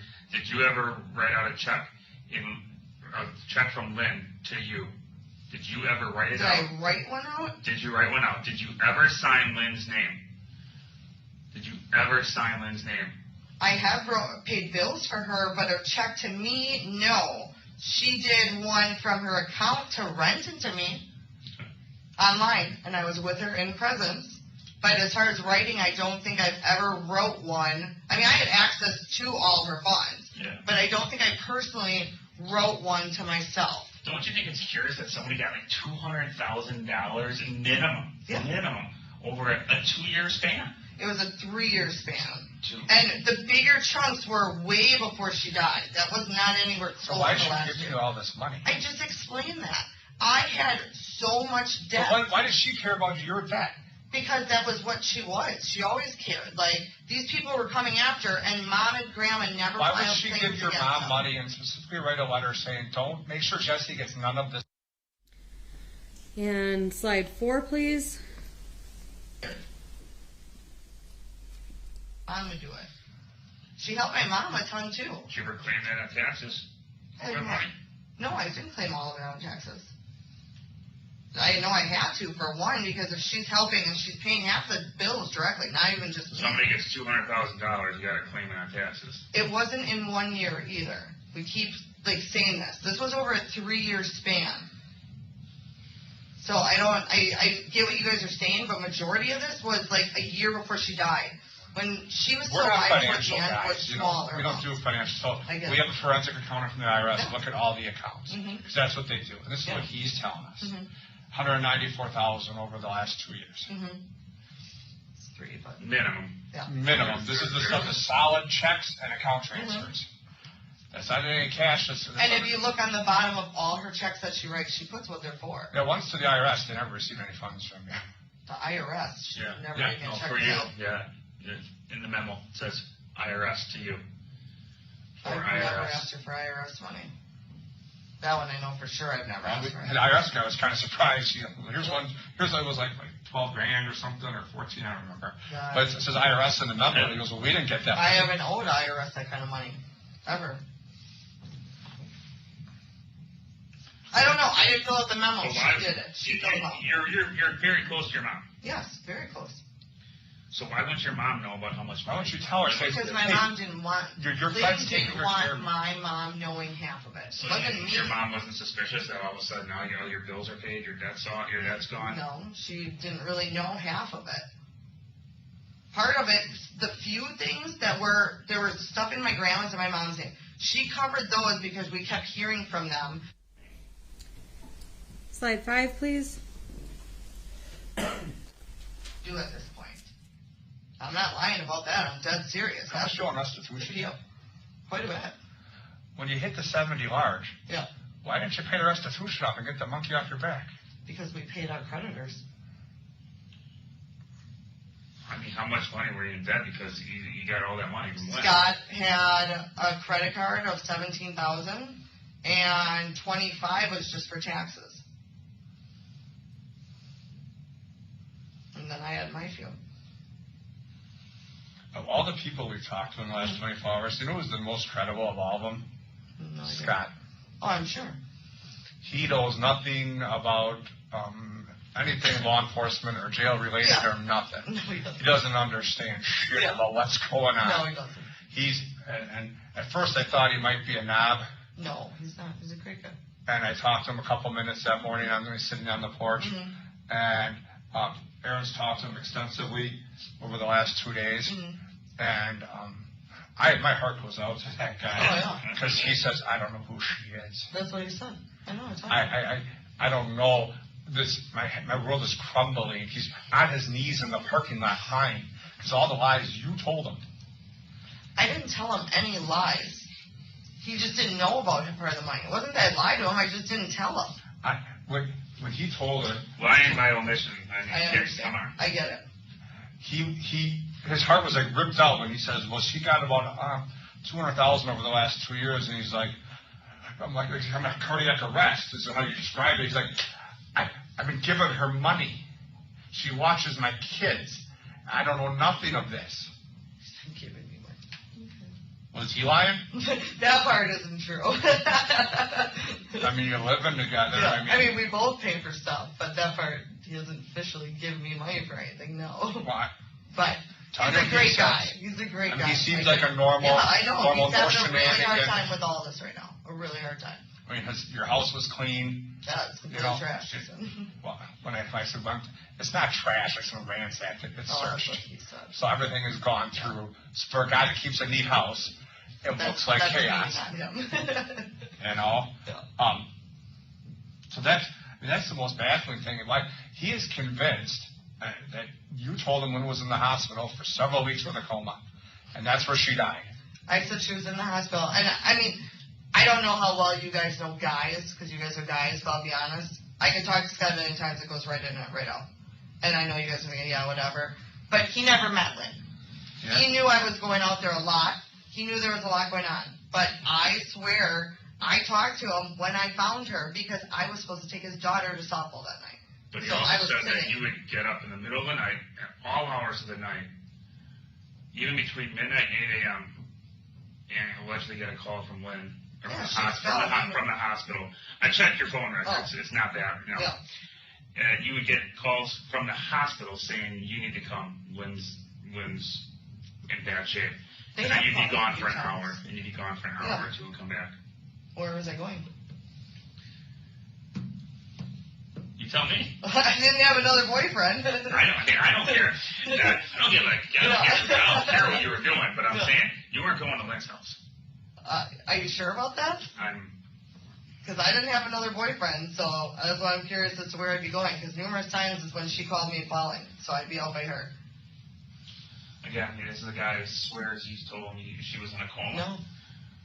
Why I never said that. Swear to God. Why do you think he's so upset? Oh, I get it. I'd be upset too. But why do you think he is so upset? Why does he think that you have he doesn't know you, you've totally ruined his Because life? Why? he woke up to a morning with you guys at the door, coming to get me, which he knew last time I came in by you guys for a questioning. Yeah. He knew last week when I told him that you guys called. I told him all that.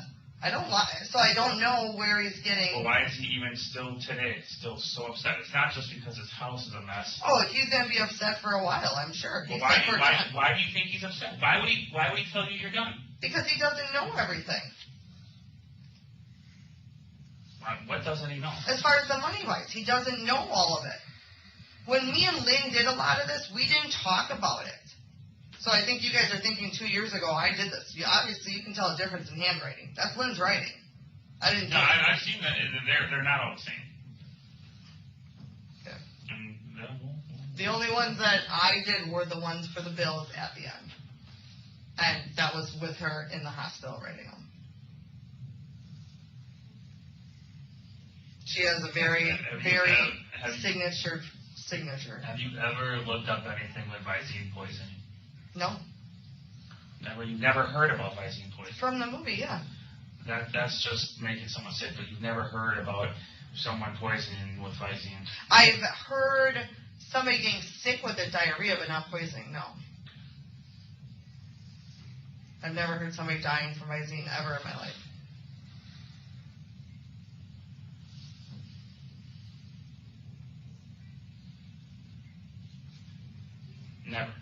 Never once. No. I've heard somebody getting sick from it, that's what I just said, but I've never heard somebody dying from it, no. Okay. Not dying. I didn't really know that was a thing, to be honest, until you said it. And moving to slide 6. Any reason, because she's a great person. She helped me money-wise, financially, and now you guys think because of that I killed her for it? And I told you yesterday, I think she wanted to die and you helped her. That's what I think. I think you picked out a perfect victim. I think you picked out somebody with no family and no friends. And I was her family. So was my mom. Exactly. That's it. You guys, just you two. Yeah. So why would I want to get rid of her? Because she was running out of money. And you guys were opening credit cards and you opened up loans in her name. I didn't do anything without her permission. Nothing. What's the jury going to think? What's who? The jury's going to think. I'm sure it's not going to look good. It's not going to look good. I get that. But I can't sit here and say something else. The truth would be nice. The truth, other than laughing, when we're telling you that we think because we it's killed so somebody, frustrating that I've been saying the same thing for days, and you guys want me to say something that I can't say because I didn't do it. I want you to be honest and talk about what happened that day. I am honest about it. I explained to you that I've gotten the Visine for her. I never put anything for her. Ever. Never. I bought neck for her. That's as far as I've gotten. I've never even put it in her eyes for her. Where did you get the Visine from? Store. What store? Walgreens or Pick and Save, any of them. Walmart, I mean, everywhere's got Visine, don't they? Yeah. Yeah. Sure do. Be nice to see that you buying it, though, because, like I said, you said there were bottles right by her. There weren't. That's what frustrates me because I'm sure. I don't know because I can't look at the picture. She always had one or two by her, the same within her bathroom. Always. Just like her water. And I mean, the other thing is did anybody check her water? Well, why would we have checked her water? Because at the time, even somebody so, staged pills it or looked something like in it. At the time, somebody looked like it was staged. We'll take a suicide at the time. Yeah. We'll take herself. But Chris, she killed herself with the Visine, but yet decided to stage herself with the pills. Well, I know, that's what doesn't My thought is that plate was full of pills. Yeah. Barely anything was even taken off of it from what I saw. There was crushed up pills in her mouth. There was crushed up powder around her mouth. There was crushed up powder around her nose. Somebody made it very, very, very, very obvious. And she had none of that in her system whatsoever. No, it was less than therapeutic levels, which means it wasn't even. Well, she had a full plate. So, okay, obviously if she had a full plate, she didn't take very much of it. There was nothing in her system except for the 2 pills. I find that hard to believe. There's 2 pills. Because she also took more pills for that morning than 2 pills when I was there. Well, forensic pathologists and doctors and people who did testing disagree with you. And it's not just, it didn't happen yesterday, it happened almost a year ago. So it has been a very lengthy investigation on their end. I understand what you're saying. I mean, the medical examiner is pretty serious. She doesn't want to call this a homicide or a murder if she can't explain it. That's why she hasn't ruled yet. But she keeps telling us, Chris, I'm leaning toward a homicide because it doesn't add up. It doesn't add up. But she's trying every way. I am too. I'm trying to think of everything I can think of. I swear on everything I love. I did not give her that Visine. I didn't put it in anything. I don't know what more to make you guys believe me because I didn't do it. If I did, I would have just said, yeah, I helped her. Oh, honestly, I wish I could say that. Yeah, I did. If I did it, I didn't do it. Because I'd be helping her. That'd be 10 times less worse than not helping her and just trying to kill her. It would be. I understand that. I understand there's a difference either way, but either way, they're both considered murder. But versus helping her where I'm just helping her, or helping her to financially gain myself. One's going to look a lot better than the other. One's explainable. One's, hey, I'm trying to have mercy on this lady who's having some really tough medical times. The other, which I think is just that this was all for financial stuff, that I think it was. I think either she was out of money, or she wasn't out of money, or she caught on to something. No. And I think she was real sick and wanted to die. And if you didn't squirt it in your mouth directly, you went and got it for her. I did get it for her. I said that. Disposed of the bottles for her because they're not. That was the other thing I thought of. We have pictures all over. The last time I threw out Visine bottles was probably about 3 days before. Mm-hmm. And that was when I took out her trash, and there was quite a few in there. I did think of that last night. It was like 2 or 3 days before. It was after the hospital, but that was the last time I took out her garbage and threw out bottles. I did think of that because I was thinking of that over and over again. And before the hospital, it was probably about a week before that. This was recent. It was that day. They weren't that day, I'm telling you. I know that for a fact. Again, originally I thought this happened over a period of time. So 9 months. Let's get this. So you guys are saying, what happens if, I'm just asking because this is my theory and I'm still thinking it because I would love to see the pictures. I'd like to know if there was water by her. There was always water by her. My theory is, what if those were in the water and they were in there for days? Or they were in the vodka and they were in there for days? The Visine stays in there, does it not? Or does it disappear over time? That's what I'm curious about. Because you keep saying you're not seeing bottles, but there were other things in the room. So I'm trying. So you spiked the vodka, is that what you're telling me? No, I am trying to think of different possibilities because I don't Why would she conceal her own? Why would somebody sit there and just drink a bottle of Visine? Because that's what you would do if you wanted to kill yourself because you don't care anymore. That's weird to me. I would think you would put it in something. That's my opinion. But why is the bottle not around? Did you clean up lots of bottles from her? No, I said the last day I did was 3 days, 2 or 3 days before. It was the last time I threw out a bunch of them. And it was maybe 4 or 5. And that was like her regular. But that was the last time. And it was not the day she died. I can tell you that honestly. I didn't throw anything out the day she died. I didn't, nothing. I'm still trying to figure out the phone call you saying to me, call my mom. Because I walked in and called 911. So I don't know if I called my mom when I was still outside. And I also know my mom didn't answer too. Because I couldn't get a hold of her for hours that day. So how would you know when you called her? I didn't. Last night you told me you don't remember. But you remember you didn't talk to her. No. I'm saying I couldn't have talked to her. I couldn't get a hold of her after the ambulance came and I kept calling her. I couldn't get a hold of her for hours. So I'm saying if you saw a call 4 minutes before, it was probably just a phone call and not talking to her. Because I couldn't get a hold of her all day that day. I thought of that. I was like, no, even if I called her, I didn't call her until hours, well not hours later, but I was calling her 4 hours. I couldn't get a hold of her. I also know you said you were only there for an hour or two and you were there for almost 4 hours. I don't remember how many hours I was there for. And you were never at a Pick and Save in Hales Corners that day. Did you check all Pick and Saves in the area? I checked the one where you told me you were at. Okay. Did you check Lynn's WIC card or whatever? Because I used it at whatever store I was at and I could swear it was Highway 100 Pick and Save. If it wasn't that one, it was Highway 100 and National. Those are the two I shop at. It wasn't the one by your house. I'm still waiting for the WIC card stuff. But I'm telling you. I can tell you, once you find it, though, that's going to prove where I was. I know that whole Where else did you go that day, then? I went to 3 stores that day. Okay. One was Walmart, one was Pick and Save, and I want to say the other was Woodman's, but I don't know 100%. And then where'd you go after that? I went back home to unload everything. I saw Scott before. Would you stay home in Franklin or West Dallas? No, Scott. Okay. No. Went back home by Scott. I unloaded whatever I had, and then I had 2 cases of water in the trunk for Lynn's house. And then you went back to Lynn, and that's when you found her. Nope. Yeah, and I was supposed to come back and take his daughter to softball practice the same day. And obviously you missed that. Yeah. Do you miss her? I miss her a lot. You sorry about what happened? Yeah. I miss her every day because she was fun. She was fun. I'd go out there and have drinks with her, and we'd just sit and hang out. I could talk to her better than my own mom. She was a great person. She used to have the house, the lake house, and we used to go out there. I had my graduation party out there, my 18th graduation.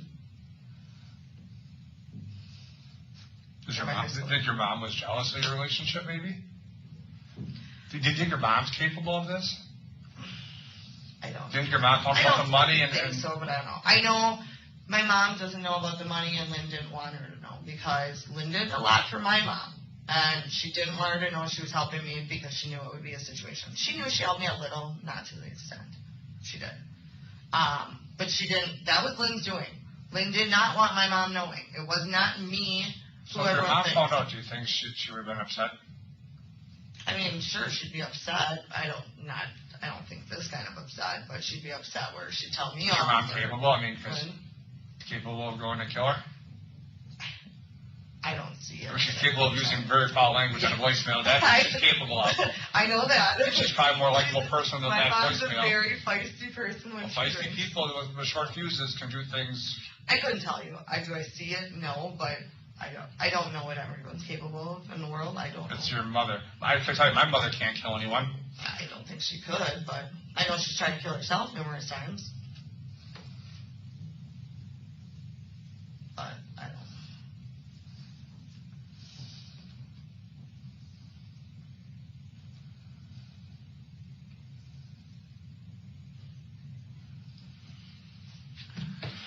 I gotta take care of that paperwork.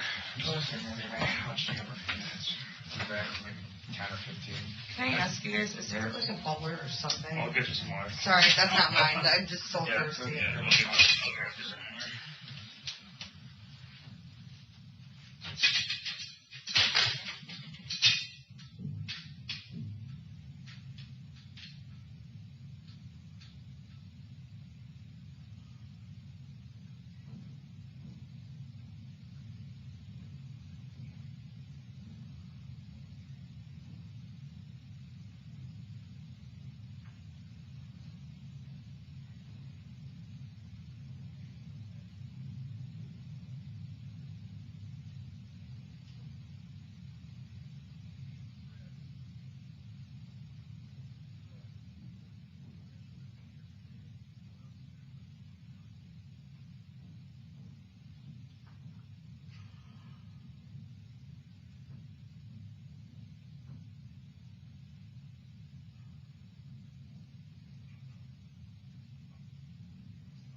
talked to Scott today. He told me a really interesting story. Yeah. That a few months ago you guys went out and you came home and you didn't feel well. You felt funny. And you went to the hospital and you told them that you had been poisoned with, someone said that they had poisoned, the doctor told you that you had been poisoned with Visine. That was somebody that we went out with. But it was just, they were throwing up. It wasn't, they didn't die. And he said it was you. No, it wasn't. You. He said you went to the hospital. No. I went with my girlfriend who was sick. She went to walk in. But it wasn't me. No, he said it was, why would he tell us that? I have no idea, because it wasn't me. It wasn't me. You think he just would tell you that for no reason? I don't. But it wasn't me. It was our friend that we went out with. It wasn't me at all. It was my girlfriend. We went down to Pistol Pete's to watch a band. She woke up the next day feeling sick. But she didn't die from it. She was just sick. Who's your friend? Her name is Tina. How do you say her last name? Spell her last name. I don't know. She works at Scotty's. I don't know what her last name is. They call her T-Rock. Would Scott know who she is? Yeah. Yeah, we both know who she is.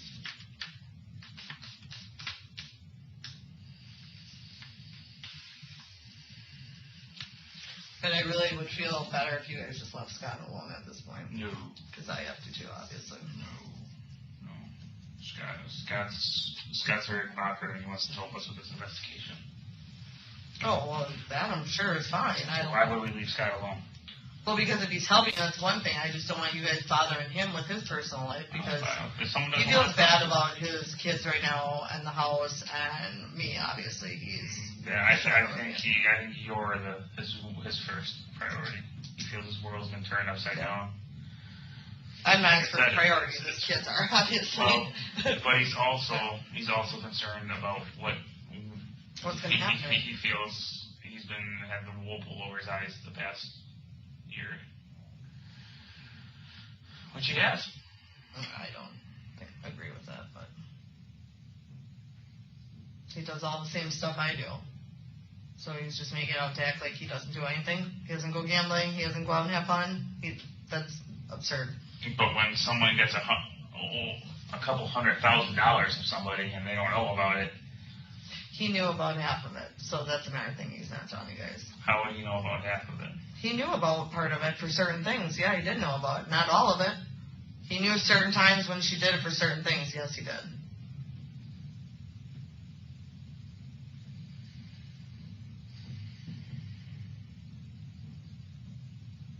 So you just have no explanation for this. I don't. I honestly don't. I didn't give it to her. I can tell you that. I bought it for her. I didn't give it to her. When was the last time you bought Visine for her prior to her dying? While she was in the hospital. Like how long ago? I want to say maybe her third or fourth day there she wanted it. And how many boxes did you buy? Probably 5 or 6 like usual.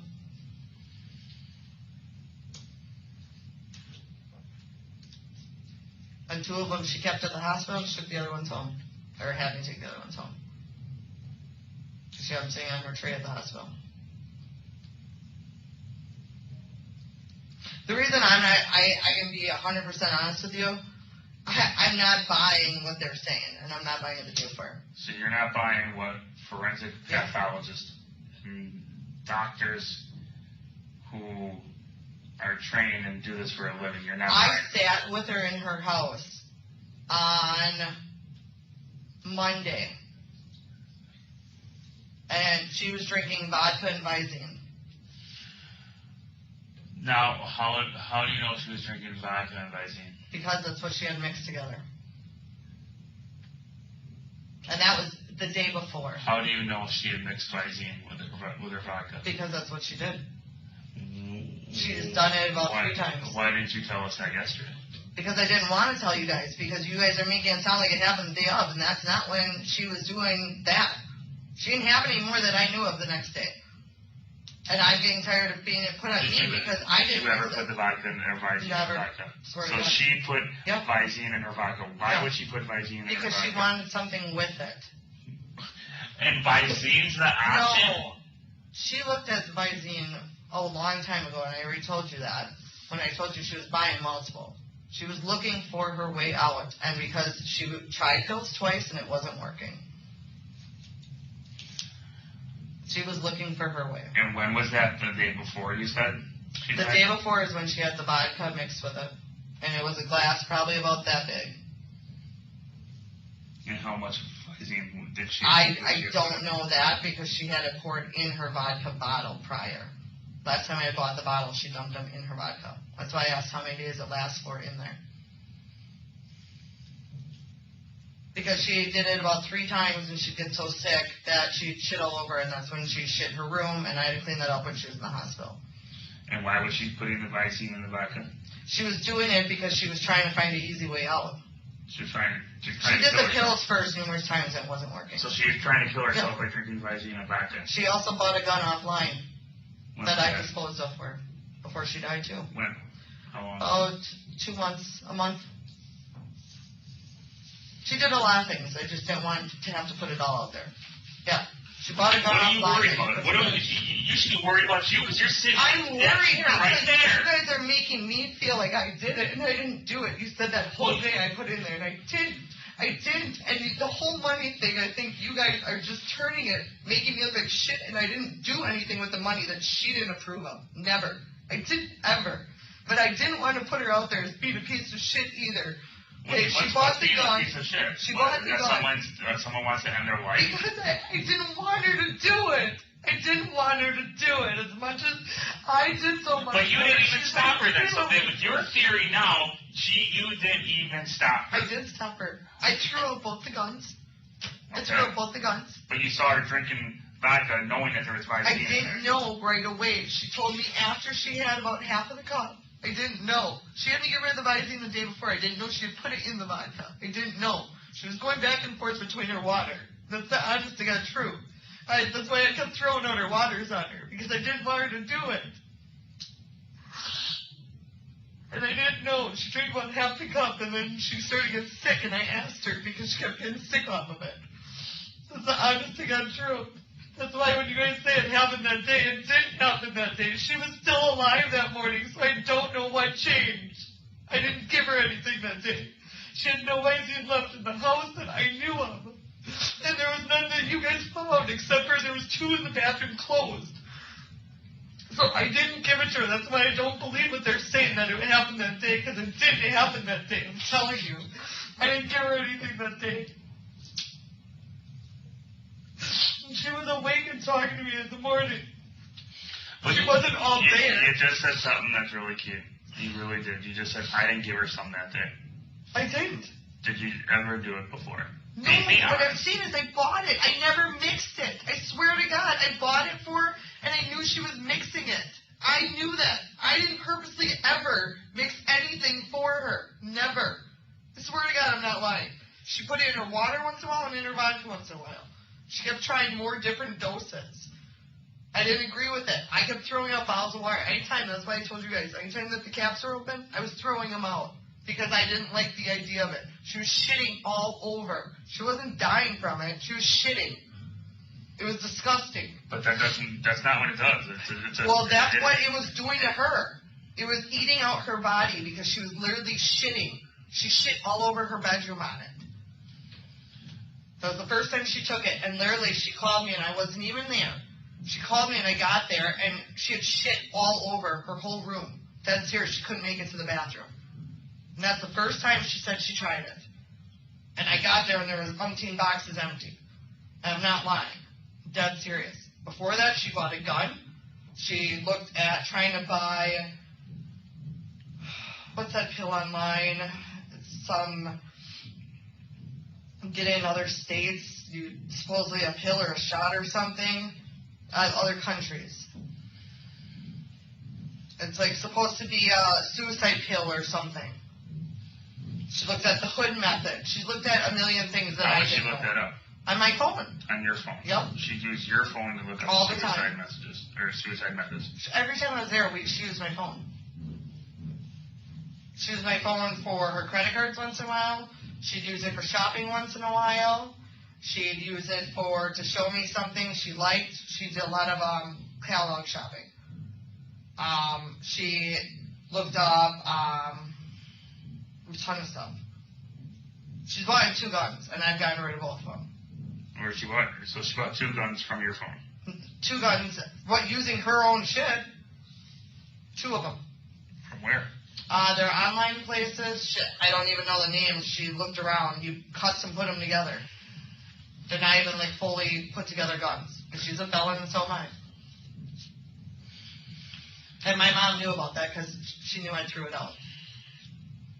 I found her hiding spot and got rid of it because I didn't like that. Does Scott have any guns? Not that I know of. Maybe have a hunting something.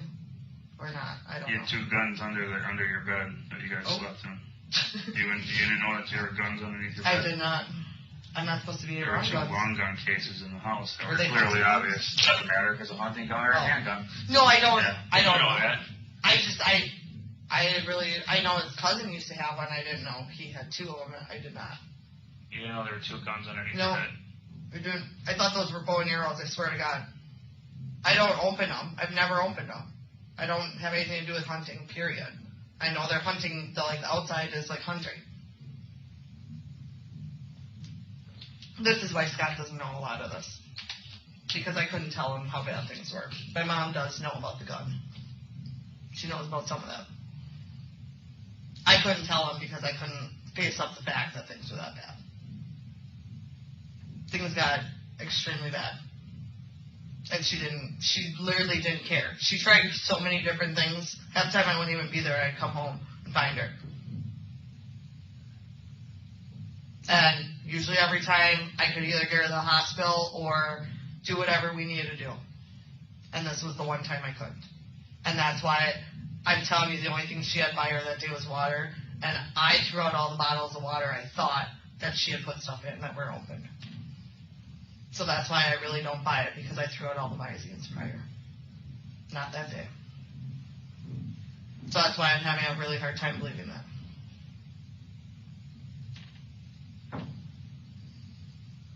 Now, you know why I didn't want to tell you everything? Because that's everything. No, I don't know. I don't know why when you're sitting in a chair yesterday and we're telling you that we think you were involved in Lynn's death and you're trying to say you don't want to make her look like a piece of shit. Well, worrying about somebody. So you would rather sit there and be accused of murder than just say Lynn was killing her, Lynn was trying to kill herself. There's a reason why I kept wanting to talk to you guys, and I was having a hard time trying to say it. Okay, I was having a hard time in general with this for the last 2 days. So, because I got everybody in my world just lost what I had left. And I'm really mad at her for this. I'm really mad. That's the only thing my mom says the first time you question us. She goes, I'm mad at Lynn for this. I'm so mad at her for this. Because it should have never came to this. Ever.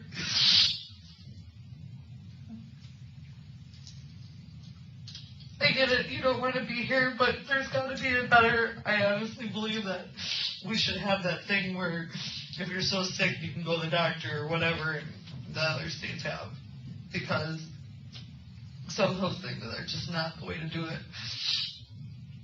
Twice I caught her with the gun in her hand, and she couldn't do it, but that terrified the shit out of me because I have a really hard time with that kind of stuff. I don't think that's the right answer. I get it, she was sick, but I don't think there's an easy way out. I think you go to the doctor and you find out what's going on with you is what I honestly think. And she got tired because it was 3 years of them not telling her. Give me a second here. If I...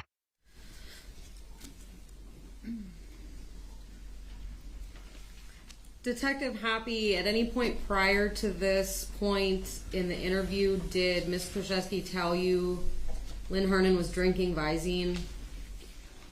Not prior to this point, no. Okay. When did Ms. Kurczewski tell you Lynn Hernan drank Visine near her death? A few minutes prior to the ending of the interview.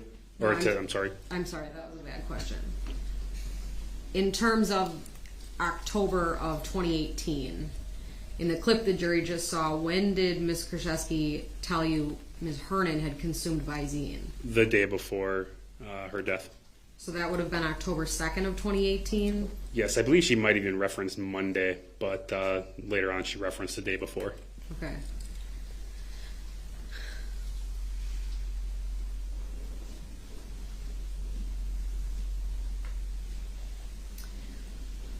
In the clip the jury just saw, fair to say Ms. Kurczewski changes what she says about whether Lynn was suicidal or not. Sustained as to the form of the question. What did Ms. Kurczewski say in this clip about whether Lynn was suicidal or not? That she was very suicidal and mentioned several prior attempts. With what kind of methods? She said, I believe it was twice with pills, and then near the end of that clip, she made a reference that there was a gun in her hand.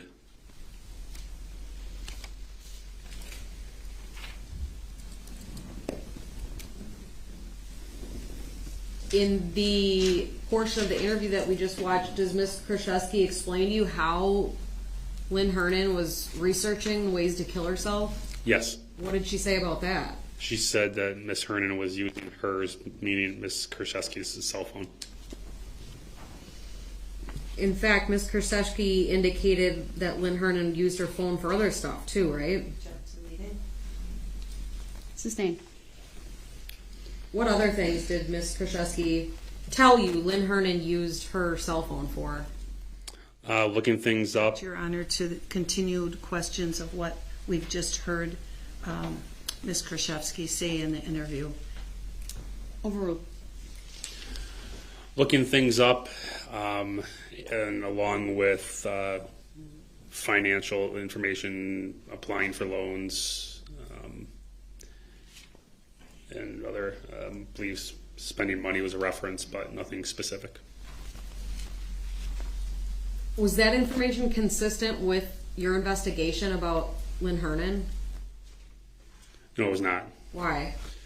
Again, Miss Hernan was not someone who used the internet. She didn't make purchases. We had no information that would dictate that she was purchasing anything off the internet, that she, again, documented had no access to the internet, and from all accounts, disliked the internet. Were you able to confirm that the condominium had no internet access installed? We were able to confirm that Miss Hernan did not have internet access in her condo unit, yes.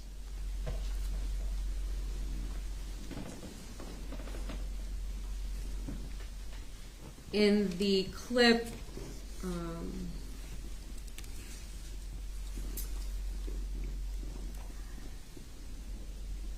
Ms. Kurczewski is questioning things that you and Detective Cole told her. Is that fair? Yes. In terms of, what did Ms. Kurczewski think about the premise that the Visine was ingested on October 3rd of 2018? Speculation as to what she thought. Sustained as to the form of the question. What did Ms. Kurczewski say about whether Ms. Hernan ingested Visine October 3rd of 18? She did not believe that Ms. Hernan ingested the Visine on the day of October 3rd. She didn't think it was possible. Does Ms. Kurczewski change her story about that as we move forward through the interviews? Yes, she does.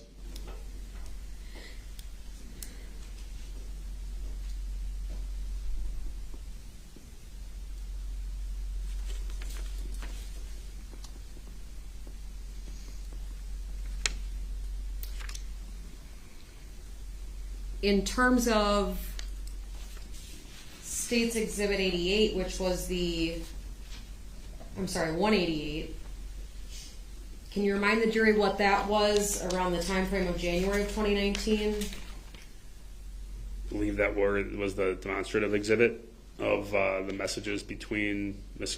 Kurczewski and Mr. Craig. Can you point out those messages again on the timeline? I can. They are right here. Okay. And remind the jury what those messages were about. That was the night Ms. Kurczewski claimed that she had been allegedly poisoned with tetrahydrozoline and was at a form of urgent care or ER clinic and had been told by a doctor. Is that a topic that you asked Ms. Kurczewski about on July 10th of 19?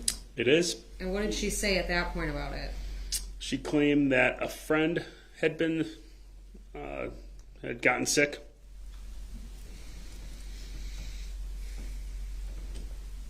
If we can move to slide 7, please.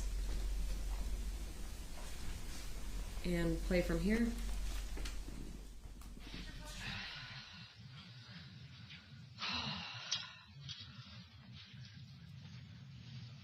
As far as T-Rock, yes, she was with me that night. I actually took I was having the night where I was mad at Lynn, and I did because I wanted to know what she was thinking, so I tried a little bit, and I was sick. So it was me. All right. I just didn't want to tell Scott that. The whole story. Let's back up just a tad, okay? Yeah. So let's start with that since you brought it up. Chris, I obviously confronted Jessy with the information that Scott talked to us about today about her getting Visine poisoning. So originally you said it was a friend. Now you said, yeah. He said that was like 3 or 4 months ago was what he thought. So tell us what happened. I was actually we did go to Pistol Pizza that night, a girlfriend of mine named T-Rock, and 2 other guys. And when we left, I actually took Visine at home because I was mad. I was having a night where I was mad, and I was wondering what she was thinking and why she did it. I only had a very little bit. That's why I don't know. I got sick from it. But that's the truth. And that was just a few months ago. I was just having one of those nights where I was mad at her for everything. I don't know her thoughts. So I get them, but I just don't. She took the easy way out. That's my opinion. And then while you were gone, Chrissy, Jessy talked about how Lynn was putting Visine in her vodka. And her water. That's why I was mentioning if her water was checked, because that day I did not give her any, and there was none around. Day before, when I was sitting with her and she was drinking some vodka, she did have Visine in it, and I didn't know until she had a few drinks of it, and then she told me afterward. I didn't know. She used to take it and empty it when I wasn't there, and I would just find the bottles. She has tried it for a few months. She also bought 2 handguns offline that you put together. I've gotten rid of both of those. In the meantime, I found them in the house and got rid of them. She's looked at trying to get the suicide pill. It's from out of the country. I don't know what it is, but it's called a suicide pill. She's looked at numerous different things. She wanted to try to hang herself from her ceiling fan in her bedroom and figured she'd be too heavy for that. She had, for months, she was thinking of anything she could. And she tried multiple things. I watched her once with the gun, and that's when she fell asleep. I took the gun out of the house, and she bought another one. And I threw them out immediately. I didn't keep them. I don't have them. I know I could find the websites if I really searched. All she did was look on my phone. And their companies, you can just buy them from me and put them together. And that's what she did. But that's why I said I'm having a hard time with that day, because I don't know of anything left that day. She had 2 full boxes in the bathroom. I thought she had one by her, but you guys said it wasn't there. I didn't take anything and move anything. I threw out bottles about 3 days before. And that's why I asked how long they stayed in things, because she was putting them in waters and her vodka, and the waters were always open. So when I would grab her waters, anytime I saw open ones, I was throwing those out. I was literally dumping them out because I didn't want her using them. When we were outside, fair enough, we didn't ask any questions about the kids, correct? Okay, just so that we're clear. And as far as the money, I want to bring that up too. I did not do anything without her consent. Lynn knew she was sick, and I, honest to God, the money she did prior, the months before, she always said, let's just have some fun. I can't do it, so I want you to do it.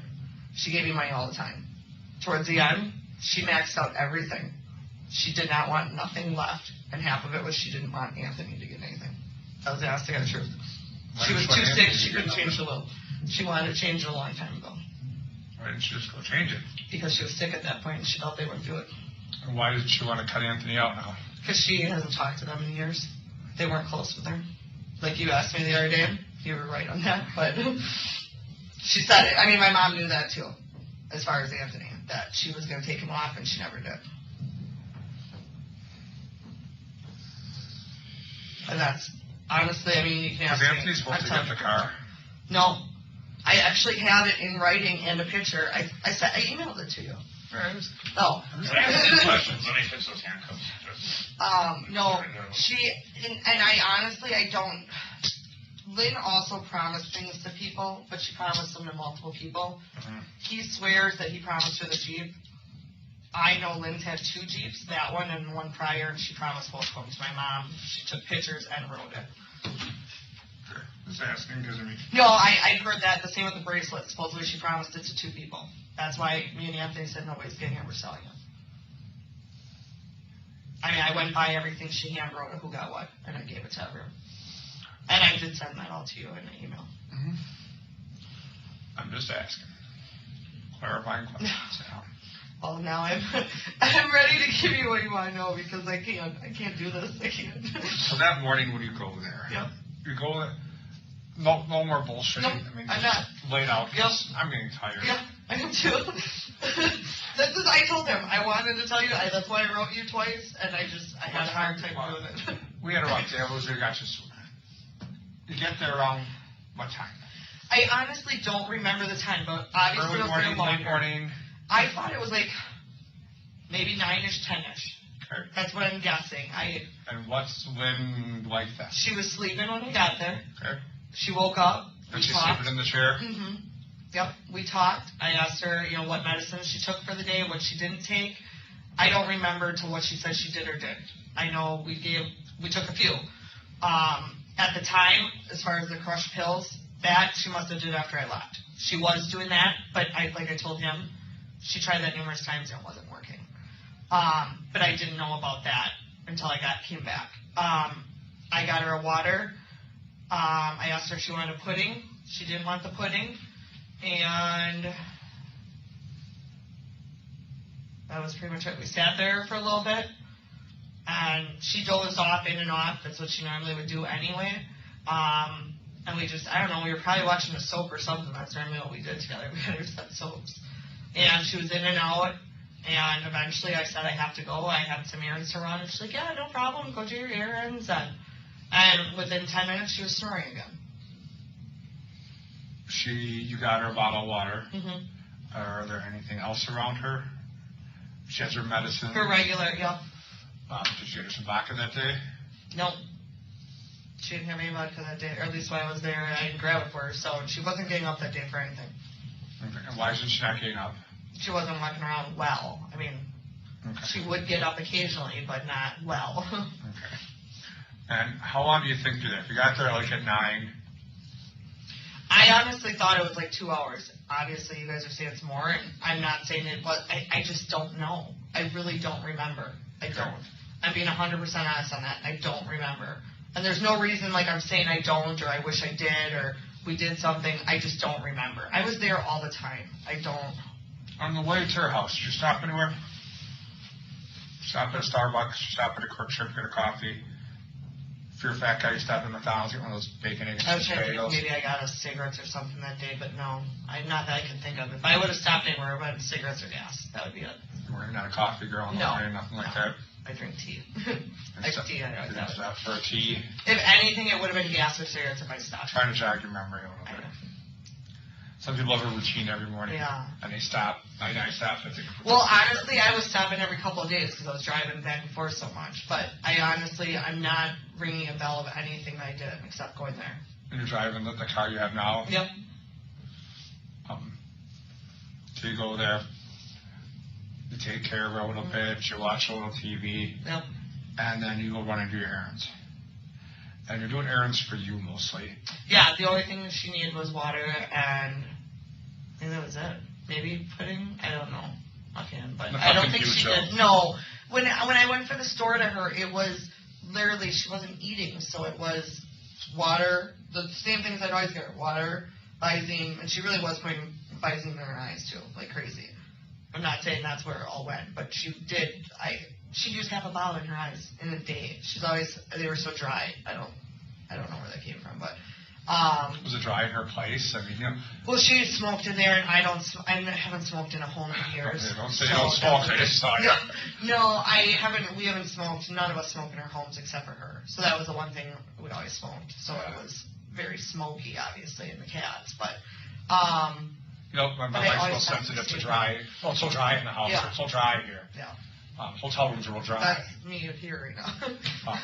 So it wasn't like that. No. So you need something. Okay. No. So you go and you do your shopping, and you pick up water for her, maybe Yep. some other little item. Yep. And then where do you go? I went back home to Scott's. To Scott's. Yep. This time you're living with Scott? Yes. And I told. And slide 8, please, is the final slide. We knew it from before I used to work there. Oh, okay. But- Dallas? Mm-hmm. And so you pick up the groceries, and you go to West Dallas. Mm-hmm. You drop off the Yep. groceries, and then you hang out with him. He's not there. He's No, there. he was there. We sat and talked maybe for, 20 minutes, a half hour. Okay. And then I went straight back to Lynn's. Didn't go anywhere else.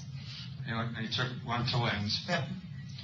And I had 2 cases of water in my trunk. So when you're going up to the house, I assume you got a case of water in your hand. Yep. Up to the condo. No. I always unlock the door first and come back. Okay. That's just, my routine. It's easier. And what do you find? I thought she was sleeping when I walked in. Okay. She was in the chair because usually every time I walk in, she's sleeping. So I thought she was sleeping, but she's a very loud snorer, or has been for the last month. And all of a sudden I walked in and it just didn't seem right. The TV was on, which was always on. And it was loud, but I looked over and I'm like, I don't know if her snoring. I didn't hear that, so I did like a double take because I was ready to walk back out and grab the water. Because I said, hey, Lynn, like my usual. And I didn't grab the water. And my trunk was open. I pushed the button to grab it. And I went right up to her right away. And I'm like, Lynn. And I don't know if I touched her face or listened to her breath, because I know I did both of them, but I don't know what one I did first. And I knew something was wrong immediately, because when I went to touch her, the way her body just shifted, and it wasn't like a good shift. And I grabbed the phone right away. Okay. Right away. And you called 911. Yep. Because I didn't want to touch her too much and do anything wrong, because I didn't know, and that's when they said, well, tilt her head back and do all this. And so did you do any of that? Yeah. Okay. Yeah, they told me to tilt her head back because they said, see if you're getting any, breathing out of her mouth, and then they wanted me to check for a pulse. So I did both of them. And I was already outside when I called because I panicked. I knew right away this wasn't good. And I didn't notice she was breathing or not, but I just knew it was bad. And I've never seen her like that before. I wasn't there. I had the neighbors around. I went outside, Well, she always has the same ones that walk the dogs, and they're out and about. And June was outside with somebody walking their dog. She feeds their dogs. She was outside with her dad, but that was it. And you asked for help or yelled for help? Or? No, because I ran back in because they told me to do, check for whatever, so I did that. Okay. And then I said, there's no pulse whatsoever. There's no breath, nothing. You know how to check for a pulse? Yeah. I had to take CPR too, so yeah. Okay. No, if we at the dental office, we had to take the course, so. Okay, some people. Because I was they asked me to do CPR, but then I said there's nothing, and they wanted me to lay her flat on the ground, and I said she's in a chair, I can't pick her up, there's no way. So they told me to push her back, but that was as good as I could get. Did you do CPR? No. Again, I wasn't at the scene ever. She was almost, how big was she? Was she real big? She was on and off in her weight, but towards the last 6 months, she was pretty big. When we were in the hospital, I remember she was laying flat. She never lays flat. Mm-hmm. And she was laying flat, and her stomach was so bloated that I'm like, oh my gosh, you didn't notice until she was, and even the doctor said the same thing. What was it bloated from? Do you remember what they said? I think she just had a bunch of gas, to be honest, because they were pushing around, and they did a bunch of x-rays, because she always had stomach problems her whole life. Or the last 3 years. Okay. And then obviously the troops come, the police and the firemen, and they take care of business, and you provide your statement, blah, blah, blah. And you probably don't recall this, but did you see water bottles or anything around her at the time? I don't recall, but I know she always had one or two by her, because usually when I left her, she always asked for a second, just in case she couldn't make it up. Hold on a second. Pardon me. No, you're fine. She had something going on. But I'm pretty sure she would have. Detective Hoppe, after this point, was the interview ended? Yes, shortly after. Okay. The jury just heard Ms. Kurczewski kind of explain what she saw when she came back to Lynn's condo on October 3rd. Is that true? Yes. And what did Ms. Kurczewski say about what she thought when she got home or got to Lynn's house? I'm sorry. She basically said she came inside, said hello, and then at this point she believes almost immediately she noticed that there was a problem.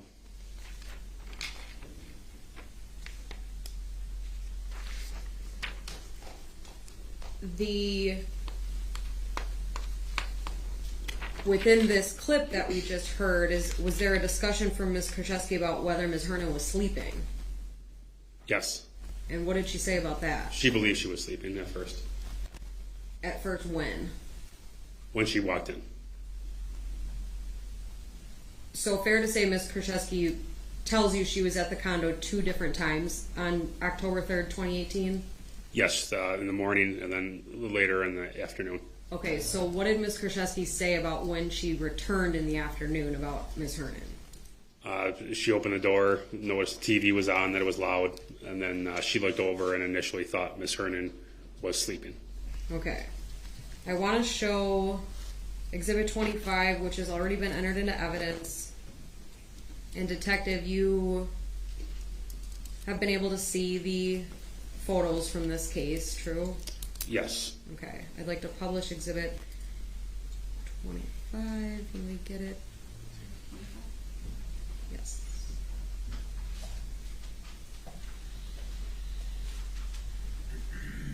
We're all set, Madam Clerk.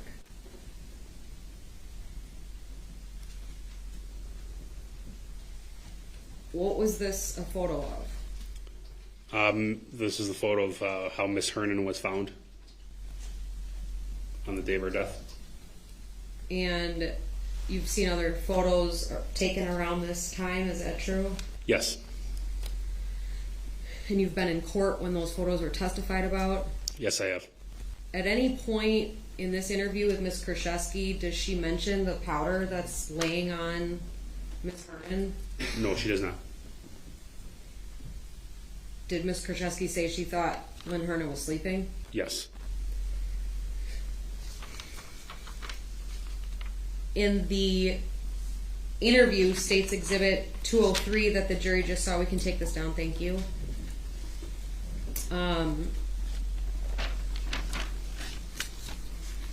Is Ms. Kurczewski asked again for kind of a detailed analysis of the things that she did on October 3rd of 2018? Yes. Did that include her first visit? Yes. Which would have been in the morning? Correct. Okay. During that play-by-play, did Ms. Kurczewski mention anything to you about Ms. Hernan wanting to open up new financial accounts? No.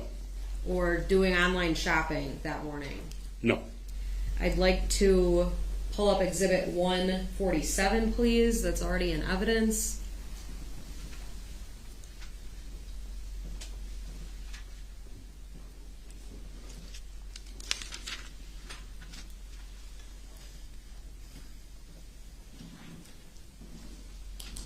And publish that to the jury. This is slide 1. Detective Hoppe, do you remember seeing information about this JCPenney account? Yes. And do you remember Detective Plennis testifying about this account? Yes. Can you remind the jury what date and time this account was opened?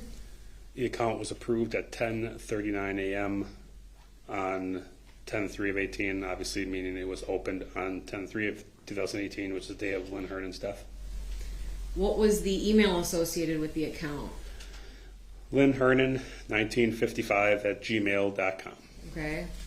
In terms of, if we go to the second slide, does that depict that time that the account was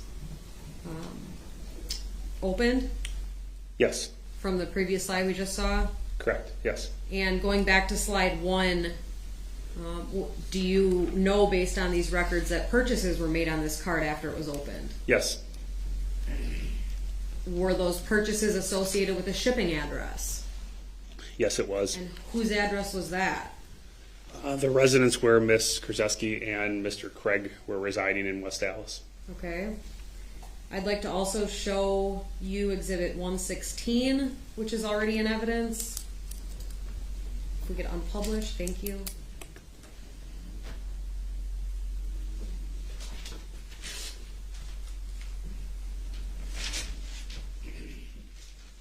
And we're all set, Madam Clerk.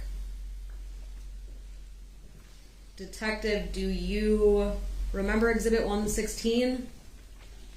Yes, And Detective Plennis talked about this, is that true? yes.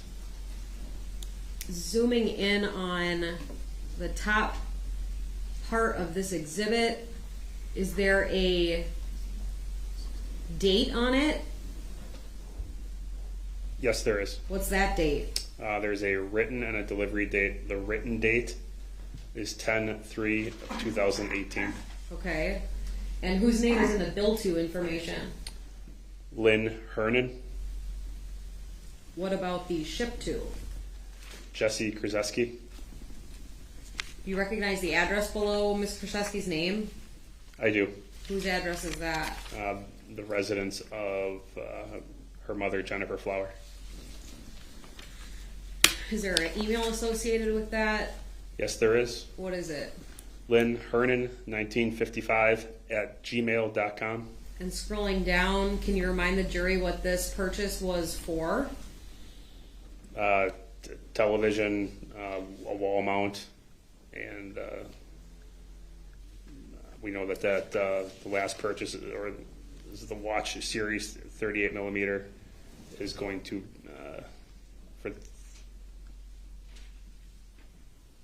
which was the $279 purchase.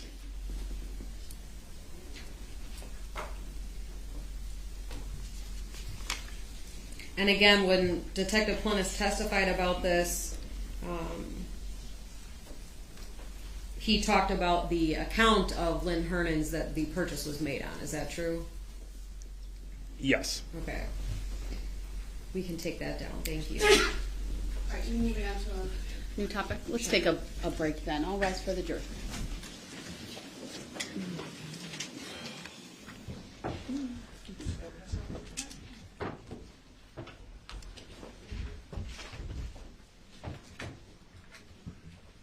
We'll take about a 15-20 minute break. This will be our afternoon break.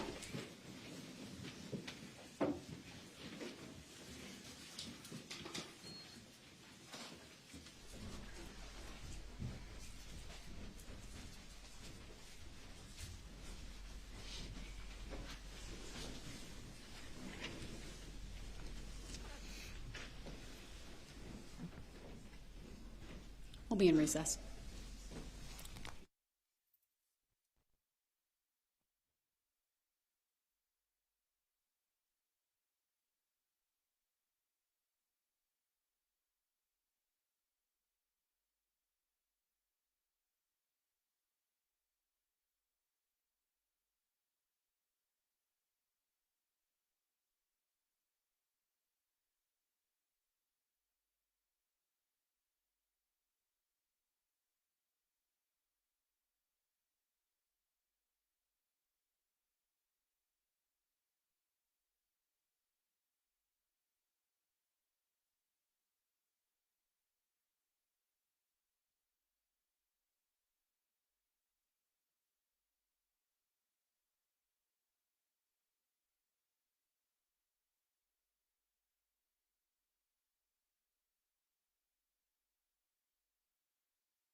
You want to test before we go back on? Sure.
Appearances are as they were before. You can have a seat, detective. I don't have a record of 116 being received, but I do have a record of this very exhibit being part of a different exhibit that was received. And I was trying to find the number. Does anyone know what that is? Sure do. It's 148, Your Honor. Slide 3 of 148. That was so very close.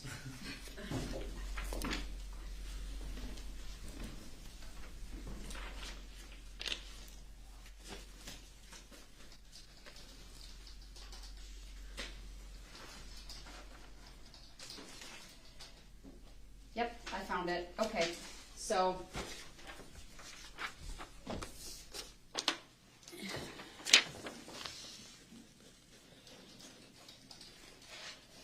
I think the jury should be told about that. I can do it, or you can just clarify with the witness either way. But because 116 is not received. Okay, that was all I wanted to verify. With that, we'll bring the jury out.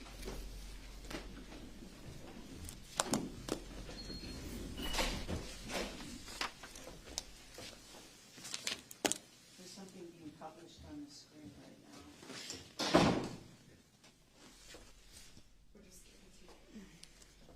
Yeah, you can take them all there. Thank you.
148, slide 3.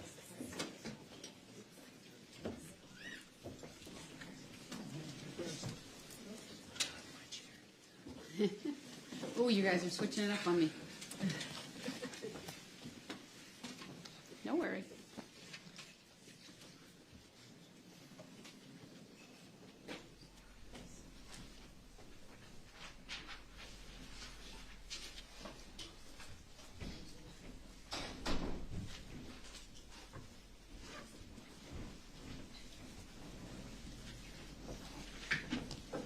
All right, thank you. Please be seated.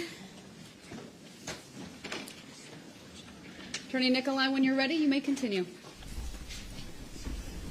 Thank you, Judge. Before we dive back in, Detective, I want to just clarify something that happened before the break. You and I discussed that electronics purchase, right? Correct. And I showed you Exhibit 116. That was that ABT receipt. Yes. In reality, that exhibit is actually the third slide of Exhibit 148. Is that correct? That's correct, yes. Okay, so the ABT receipt is in Exhibit 148. Yes. And that's in evidence. Yes. Okay, thank you. I have a couple other things I wanted to ask before we start the next interview. So going back to Exhibit 203, which is the interview from July 10th of 2019, do you recall having a discussion with Ms. Kurczewski about the friend of hers that was poisoned with tetrahydrozoline? Yes. Did that story change again throughout that interview? Yes. Ultimately, toward the end of that interview in 203, what did Ms. Kurczewski tell you about what happened in January of 2019? She stated that she was the one and that she actually had taken the Visine herself. Okay. The other piece I wanted to ask you about, do you recall in Exhibit 203 during the interview talking with Ms. Kurczewski about Ms. Hernan being in a coma? Yes. And who thought Ms. Hernan was in a coma before her death? Mr. Craig. Where did he think she was in a coma? At Freighted Hospital. Did you ask Ms. Kurczewski about that in this interview? Yes. And what did she say? She denied that. She stated she never told Mr. Craig that Ms. Hernan was in a coma. Okay. Do you know that to be false? We know that Ms. Hernan was definitely not in a coma. Correct. Sorry. Okay. Yes. And now I'm going to show you the paper versions of Exhibits 182 through 186 and ask you to look at them.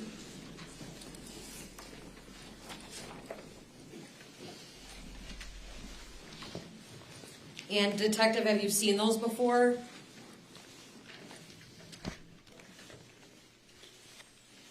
Yes, I have. What is Exhibit 186? 186 is a demonstrative, or again, a more readable version of text messages between Ms. Kurczewski and Mr. Craig. What are Exhibits 182 through 185?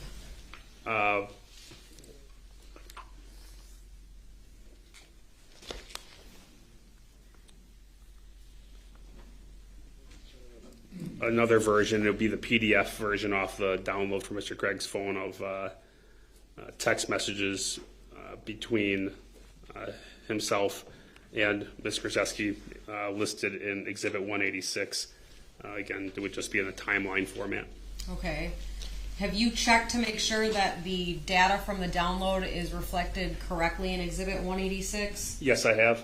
With that, I'd move Exhibits 182, 183, 184, 185, and 186 into evidence. No objection.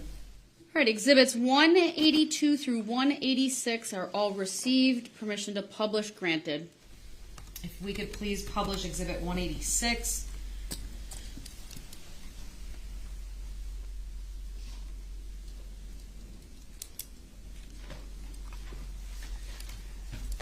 Detective Hoppe, the jury has seen a couple other exhibits in this same format already, right? Correct. And you've read the messages to the jury on those other exhibits? Yes, I have. Slide 1 that we're looking at here gives some information about what 186 is, right? Yes, it does. What does it indicate? The messages that we observed in May of 2018. Okay. Were you here when Scott Craig testified at this trial? Yes, I was. And do you recall him discussing these same messages in his testimony? Yes, I did. Okay. So if we go to slide 2, again, is the jury able to see the numbers involved in this conversation? Yes, that's correct. Okay. So this is a little bit lengthier of a discussion. Is that fair? Yes. So what I'd like to do for the jury to maybe make this go a little more efficiently is that I'll read the pink and you read the blue. But remind the jury who's sending the messages, or what phone is sending messages that are in pink. Miss Kurczewski's. Okay, and what phone is sending messages in blue? Mr. Craig's. And the jury can obviously see the timestamp for each message as we walk through this. Is that fair? Yes, that is. Okay, so if there's no objection from defense, I'd like to proceed in that manner where you and I read these together. There is an objection. I do object. Ms. District Attorney is not here to testify. All right, sustained. We'll have the witness read them. All right. Detective, again, I'm going to ask that you not read the time because the jury can see the time, but please begin reading this conversation. Okay. Jessy to Scott. Man, they play anymore. Scott to Jessy at 3. Scott to Jessy. I want to thank you for asking everyone we know if I like Whitney the other night when you were wasted. It's all everyone was talking about last night. Absolutely embarrassing. I got approached by 4 people about it. It's one thing to accuse me of lies between us, but then you spread this dumb, childish rumor to everyone as well. Scott to Jessy, so fucked up. Jessy to Scott, I didn't say one word to anyone except Mike, and I swear my life on that. Jess was the one who asked me about it. I didn't say anything to anyone else, and I put that on everything. I wasn't wasted either, so stop that. You think I'm always wasted. I didn't not tell about it to anyone except Mike when we were alone outside, and I said it just a question and let it be. So where's this coming from, the same with you? It was a question and I didn't push it at all. Scott to Jessy, you're always creating drama with everyone, and now you've managed to talk shit about me too. All lies. Well, you and Jess can go straight to hell because I did nothing wrong at all. I'm done with the little kids' games. I'm way done. Jessy to Scott, I didn't say you did all. I asked if you liked her. That was all I didn't say. You did a thing. Scott to Jessy, Jess is trying to get you to dislike Whitney because of her problems. And now she is telling lies about me, dragging me into it too. And then you ask people what they think. That's how stupid fucking rumors start. Scott to Jessy continuing, and it did. With everyone. Jessy to Scott, I'm not playing games with you or anyone.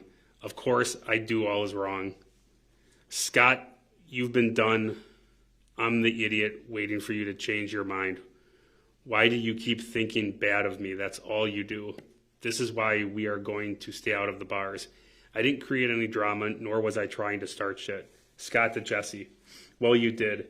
Always talking shit about people. Whitney, Holly, Mikey, everyone. And now me too. Scott, Jessy again. Everyone is sick of it. Continuing Scott to Jessy, and I'm sick of everyone and feel so stupid. Jessy to Scott, I wasn't talking about anyone the night I was there, and I purposely had fun without talking about anyone and had fun.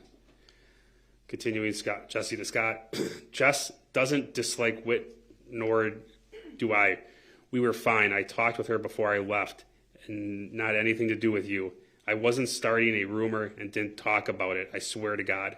I asked you, that's what I did. All I wanted was a no. I don't want any problems. What are you not understanding? I just want you and you only. Jessy to Scott continuing, why do you feel stupid? I didn't do it. What are you not getting? Here I've been running around all day for this country thing tonight, looking forward to just being normal and seeing you and Dom, and maybe for a little I wasn't going to start drama or create any drama. I didn't do anything seriously. I get blamed all the time. Scott to Jessy, whatever you got to tell yourself, you do it all the time. Jessy to Scott, I didn't say a word, and I put that, how much I love you. I would never want that rumor. Scott to Jessy, and then everyone comes to me about shit. I want no ties to your fucked up head. Scott continuing to Jessy, enjoy your country night. I'm sure you'll have a great time with your so-called friends. I'm absolutely fed up. Jessy to Scott, I didn't do anything and I'm not lying. Do you ever think that nobody wants us together and is creating a problem? Do you ever? All I do is for everyone, and all I do is get shit on. I wasn't talking about anyone. Why would I want people to think you like Whitney, and why would I want that think for 1 minute? It doesn't even make sense. All you do is think I run around talking about people when I don't. I do everything lately to keep peace, and I don't even hang out there, and it's a problem still. This is crazy. I didn't do anything. I swear that's why you don't ever believe me. I always believe you, always. I don't lie to you ever. Scott to Jessy, well, I'm sure everyone will be friends again with you tonight. Just keep buying them shots. Jessy to Scott, you think I just wasted a shit ton of money on flowers so I could talk about you and lie to you so you hate me? Seriously, think for once I do all I can for you, because I want you, and that's why I was willing to give up the bars and bullshit. I'm really only trying, and I'm getting shit on for things I didn't do. I never said a word about Whitney to anyone whatsoever. One question to Mike outside when you were alone, and you, that's it. I put that on everything, and I wasn't fucked up. I had 4 drinks all night. Jessy to Scott continuing, I'm not buying anyone's shit, not even doing now, because I was only going to see you and Dom. So if you were trying to ruin my day and night, you did, because I didn't fucking do shit. Do you not fucking get it? I kiss your ass and do everything that I can for you because I love you and I want you. So why would I want people thinking you like Whitney? I swear you asked for no more bars and then you went right back to it. And look, one night and shit. Had a great week together without the bars and it all went to shit. Scott to Jessy. Well, thanks for doing the flowers. I wish you wouldn't have now. Sorry about the shit ton of money. Guess we're even for that $500 now. Please do nothing for me ever again. I will take care of myself. Please do not contact any of my kids or their moms. I told them to tell me if you do. I'm done with all of this shit. I'm so fucking pissed and want nothing to do with you again. I'm a fucking idiot. Jessy to Scott. I haven't talked shit about anyone. Last thing I did was a repeated comment Whitney made about Holly, and I'm the bad guy. I haven't said or done shit about anyone. I've kept my mouth shut and haven't talked to anyone. Do you think I care about the money on the flowers? I did it because I care, and I did not take your fucking money. Do you really think I'm such a bad person? You really think that this is me? Wow, you've dated me for how long? I think you know me better than that. That hurts. Jessy to Scott, continuing. The worst, I'm not talking shit or taking to ruin the little that we have left. You are the one listening to everyone else instead of listening to what you should know by now. Scott to Jessy, please do not call me. Jessy to Scott, how can you treat me like such a piece of shit? I really didn't do anything for this. Seriously, Scott, how can you say that? Why don't you ever believe me? I didn't do anything. I sit at mom's, don't text or talk to anyone but you, and I repeatedly get yelled at for not saying shit. Scott to Jessy, well, you did. You just don't remember as usual. Not my problem. Jessy to Scott. So you can act fine all day and just lose it on me? I talked to you about Whitney, a question, and I didn't yell at you or accuse you of anything. You just yelled at me. Didn't ask me shit, just yelled at me. Scott to Jessy. You don't talk to anybody because you talk shit about them and run your mouth. They don't want to talk to you. Now me too, seriously. I'm not going to say this again. Stop texting me. Jessy to Scott. Wow, I really don't shit and talk about everyone. You are such a dick to shit here and bash me when I didn't talk shit about you whatsoever. You're making me to be this person who you want me to be. Maybe that way it's easier for you. I'll stop texting you. I'm going to just head straight to your house then. Why don't say all this to me in person?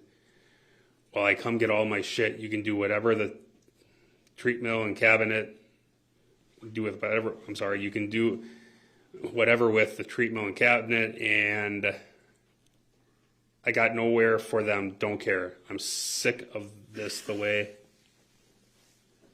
you're treating me right now is unbelievable to me. Keep telling yourself a girl who loves you and keeps trying would around talking shit about you caused that, because that makes sense for you then. Keep doing it, because I have never ever, so stop treating me like this, because it's pretty fucked up of you. Scott to Jessy. Do not go to my house. I'm not there and it's locked. I'll let you know when you can get your shit. Maybe tomorrow while I'm gone. Jessy to Scott. Well, then I'll wait for you to get home, because I'm not doing this. You're not going to keep making me feel like this for no reason. I did nothing, and until you get that in your head and stop being like this, we have a problem. Nope, you can be home, because you're going to realize I did nothing. You're not going to make me feel like this. It isn't fair how you can listening to others and snap when you feel like it. Sorry, but no. I didn't just order all your baby mama's flowers for them. I did it for us so I could turn around and talk shit. Get it straight. I didn't do shit, and yep, I'm gonna do whatever it takes till you figure that out. Guess you just fuck with me because I'm such a bitch, right? Yep, that's me. How can you love someone and just be downright cold when you think so? Nothing without any benefit of the doubt. Something without any benefit of the doubt. No fucking way you really are that person right now. It's so fucked up that you could treat me like this over hearsay. Who does that? I'm outside your house. Hello? Scott to Jessy. I told you I'm not there. WTF is wrong with you. Get away from my house. Jessy to Scott. Scott, I'm not kidding. I'm not letting this go. You are being the biggest dick to me, and it's not right. I didn't do anything. Until you figure that out, we have a problem. I didn't do shit, and you can't treat me like this just because you feel like it. I'm not doing anything to your hours. I'm sitting in my car. I'm that kind of person. Never. Not. What is wrong with me? Really, you're asking me that? You are choosing to believe BS that I didn't do, and it's fucked up. Scott to Jessy.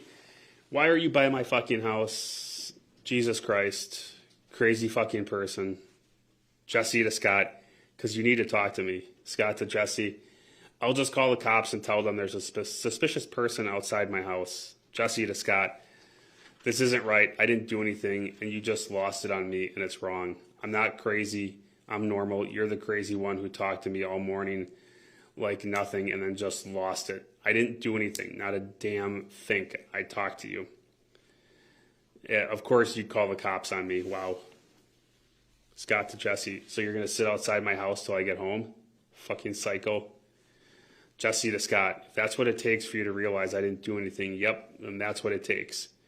Do you not get it? I'm willing to do whatever it takes for you to realize I didn't do anything. Scott to Jessy. Fine, you didn't. What the fuck ever. Get away from my house.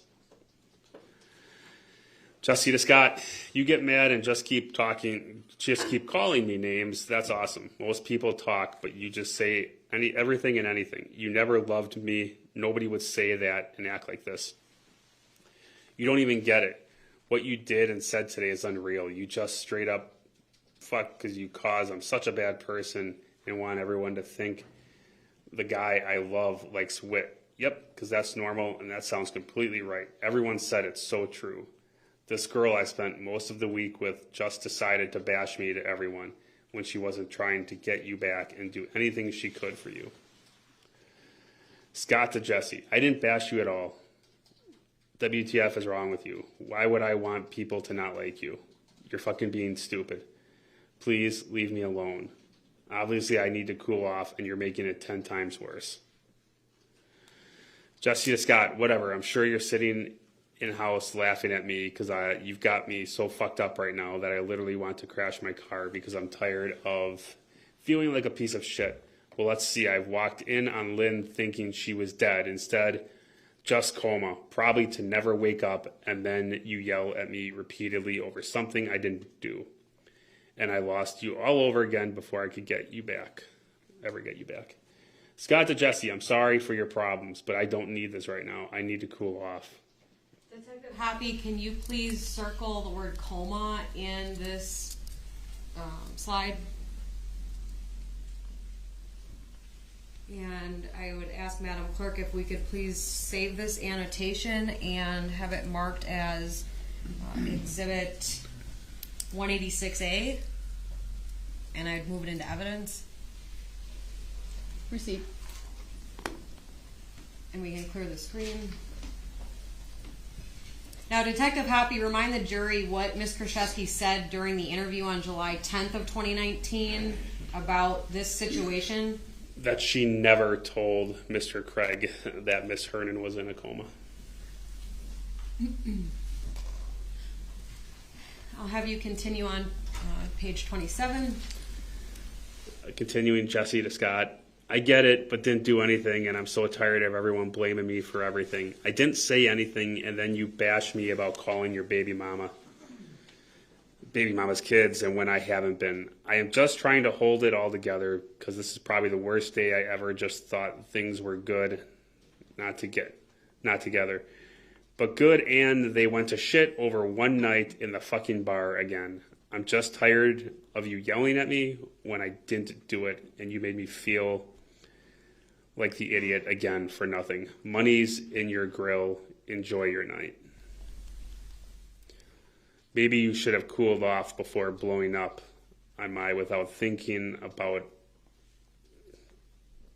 TI. And then I'm not out to be the bad guy or bash the one I love. I tried too hard that night just not to piss you off. I try to do everything so you don't hate me, and it's always something. Never mind, I'm leaving. I'm not putting money. I'm not putting money there because Dano's here again for nothing. Money's in your grill. Enjoy your night. Jesse continuing to Scott. You begged me to keep you from the bar last weekend, and see what happens. I didn't even want to go, but I wanted to see you. I was looking for just chilling, going to Bella's game, and seeing Dom tonight. And now they all just think Jess fucked up again. Crazy bitch. Excuse me. Scott to Jesse. I didn't say anything to my family. Shut up. Stop with your shit again and again. Get away from my fucking house! Exclamation points. Jesse to Scott. I already left 5 minutes ago. Why bother cool off? Do whatever you need. Clearly I need to get the fuck away from you. What day are we on, Detective Hoppe? This is now May 15th. So a few days after the conversation you just read? That's correct. Okay. Scott to Jesse. At home. Jesse to Scott. Yeah, I'm still sitting in my work clothes. Was going to go after the doc, but wasn't up for it. Okay, good talk, LOL. Scott to Jesse. You're so funny. Jesse to Scott. Well, you never say anything. Scott to Jesse. Not much to say. Jesse to Scott. I guess so. Say anything, keep my company for a little with small talk. Scott to Jesse. What's up with Lynn? Jessy to Scott, nothing new. I'm going to stop by her in a little, then go stay at her place tonight with the cats. Scott to Jessy, what's wrong with her? Jessy to Scott, I think she's just tired of being sick. She overdosed on pills. Scott to Jessy, what kind? On purpose? Jessy to Scott, a bunch, and I really don't know. She's in a coma. They don't think she will wake up. Scott to Jessy, are you serious? I mean, come on. What kind of pills? That doesn't sound right. Jessy to Scott, she takes a ton of pills. I don't even know half. You think I'm joking? It is serious. Scott to Jessy, does she have family? Jessy to Scott, and she drinks with them. She's been sick. She's been so sick for a while, and she put on 50 pounds in a month, and she doesn't eat because she just gets sick. She has no family. She was adopted. Her parents both died in the last few years. It's just mom and I is all she has, and like 2 other friends. Scott to Jessy. Well, who is responsible for her? Like power of attorney. Jessy to Scott. Me. Scott to Jessy. Like legally? Written somewhere? Jessy to Scott. Don't you ever listen to me? I tell you this stuff all the time. I've been to the bank and attorney with her many times. It was mom. Then when I got out, she changed it to me because mom can't handle anything. She has no family whatsoever left. That's why she always made sure I knew everything. Scott to Jessy. Well, I heard you before, but sometimes I don't know. Just kind of weird. Jessy to Scott. What's weird? She used to be mom's neighbor in those apartments I grew up with. Her mom and her were best friends. Her dad died and she bought the condo. She likes my aunt, but not related. It's a little overwhelming, but I try not to think about any of it. Docs get shit wrong all the time, and she might be wake up, you know. I don't know. Mom thinks it's probably better. She said she wouldn't want to live being sick all the time. I don't know. I couldn't imagine growing old with no family, nobody. Are you done now? Scott to Jessy. I guess. Sorry, geez. Jessy to Scott, you didn't say anything else, so I don't know. Jessy to Scott, I didn't mean like that, silly. Jessy to Scott, so what else? Scott to Jessy, nothing, I guess. Picking up Bella soon. Jessy to Scott, okay, have a good night. If you get bored later, I'll be cat sitting, so if you want to message me. Scott to Jessy, more cats. Jessy to Scott, LOL, she has 2. She has strict instructions, so if she doesn't wake up, they get put down. They are older and picky. She knew we couldn't take them with ours.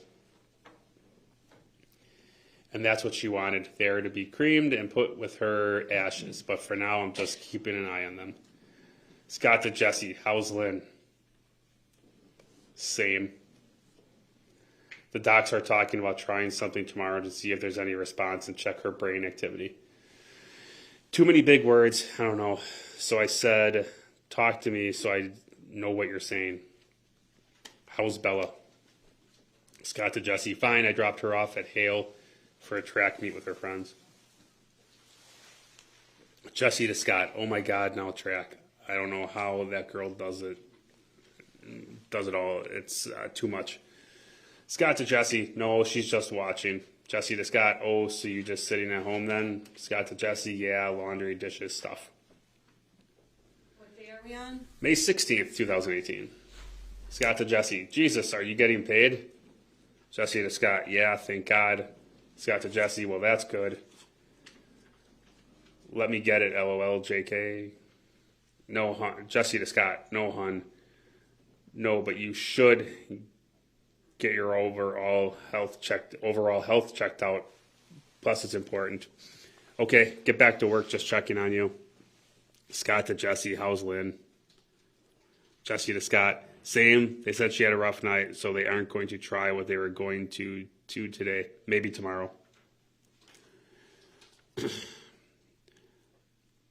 Scott to Jessy, what is going to happen, Jesse to Scott, I don't know. I really don't not looking good though. Totally random. I was going to ask yesterday and forgot. What's the deal with Jackie and McGuanago? Scott to Jesse. Who knows?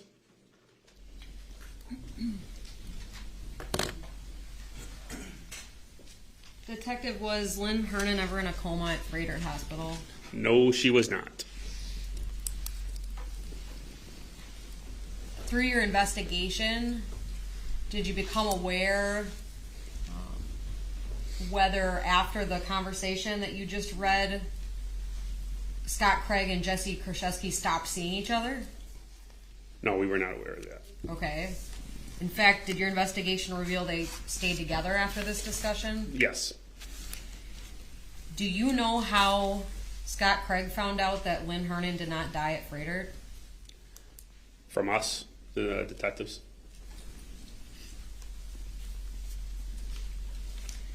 Now, Detective, I'm going to move forward to Exhibit 204. Did you speak with Ms. Kurczewski again on July 11th of 2019? Yes, I did. Why? Again, she reached out and asked to speak with us. Okay. Did you accommodate that request? Yes, we did. Can you see 204 before you? Yes. And you recognize it? Yes. What is it? It is portions of the interview conducted on July 11th, 2019 with Ms. Kurczewski. Are they fair and accurate portions of the interview?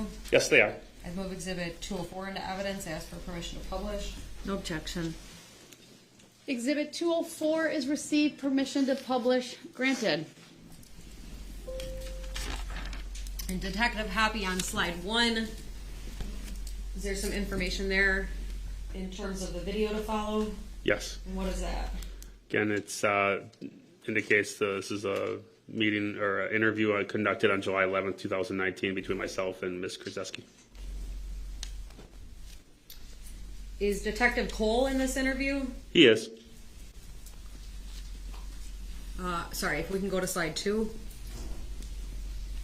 All right. And this begins at 9 minutes 20 seconds. That's correct. All right, and we can play from here. When I left, I did use another card too. So I don't know if that's on mine. I have multiple, but I thought you guys can check that too, I'm sure. So, because I know for sure I went shopping. I'm positive because I brought home groceries. And when you say card, you're talking about the shopper's card, right? I used Pick and Save card. I used her, like the state food card, whatever, because she always would tell me, oh, I'm not using it, make sure you take it. And then my card. Okay. When I say the Pick and Save card, like the Savers card. Yeah. Okay. Yep.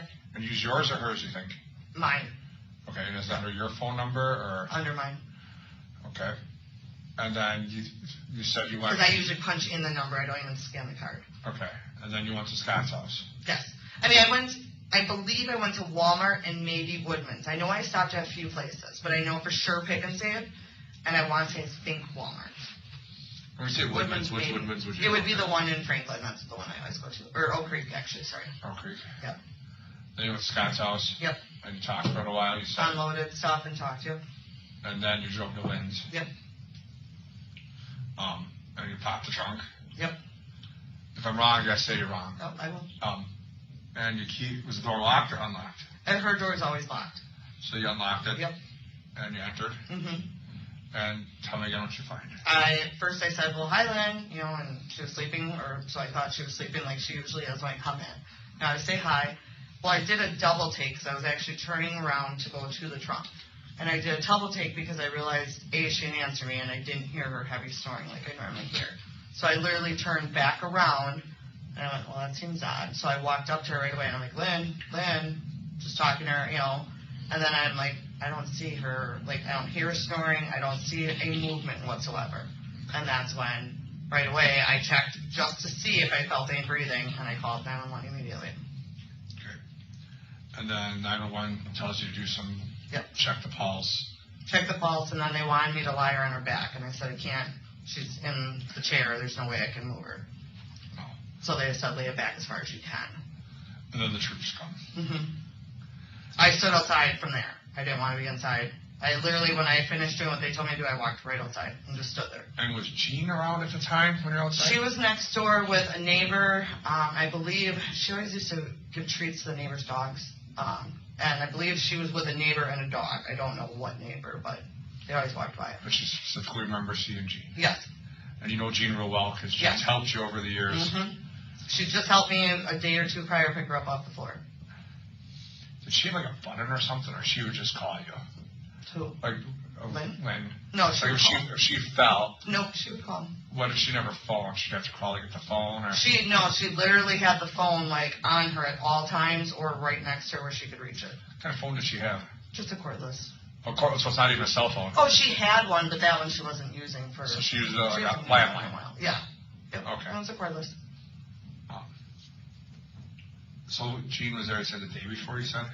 It was the day before. It was either the day before or 2 days before. I don't remember. She fell. I was out with Scott, and that was one of the times that I had to leave and go. And then Jean helped me because I couldn't. I had to find help. Why wouldn't you take Scott to help you? I've never asked him to help me. He doesn't know Lynn. Lynn never wanted to see him like that. Oh, I know, but that dude's really nice when you got to pick someone up. He is very nice. And he's a nice guy. I mean, basically. I totally understand. But Jean's helped me about 3 times, and I've never taken him. And he was also out. Did you call Jean first? Nope, I waited till I got there. Or I think. I might have called her, I don't know. Sometimes I'd call her and say, can you at least go over and sit with her or whatever until I get there. And I mean, I race out there. I literally fly out there, so. You said you and Scott were out together, or were you out separately? We were out together. And when you say out, I see him, when I say we're going out, you're out at a bar? Mm-hmm. Did you go out together in the same car? I don't know for sure. I just find it odd. I don't know. You don't take the guy who I've been never. 3.5 years. But he's never met her, and that was her. That was her biggest thing. Is But if you I get don't there, want. can you get her off the floor by yourself? Well, with Jean, we always could. But what if Jean's not available? I've never had a problem. So. Okay. I mean, I don't know. Well, worst case scenario, I'd call an ambulance because that's what we did once before. Because, you know, my mom's in assisted living, and if she goes down, I have people there to help. Yeah. Otherwise, I would bring my wife with me. I guess I was just used to it because I've done it numerous times. Numerous. Do you remember which bar you were at when she came? I would have had to be in the usual Sales Palace. It's right down the road from my house. That sounds so established. We know the owner. It used to be the bouncer at Scotty's owns the bar, him and his wife. Oh, okay. Excellent. Because you were a Scotty's girl. And then you give the deputies your statement. There's no other civilians there, though, right? It's just.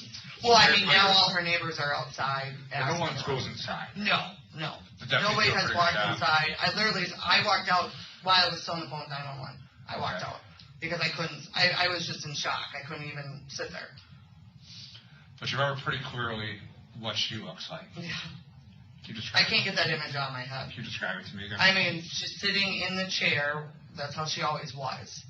But she wasn't obviously looking at me or talking to me, and she was just sitting there. And when I went to touch her, the way her body just shifted, it was just one of those feelings. I can't explain it. I've never touched anybody and had it before because I've never seen anybody dead before my whole life.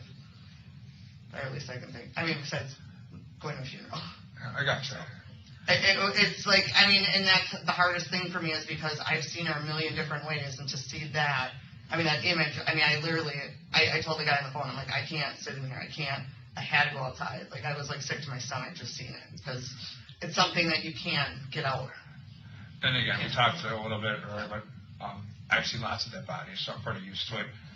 When you see her, I mean, what is she wearing? Do you remember? I know she had a shirt on. I know she had no pants on. She was sitting on, her pee pad thing that we kept down.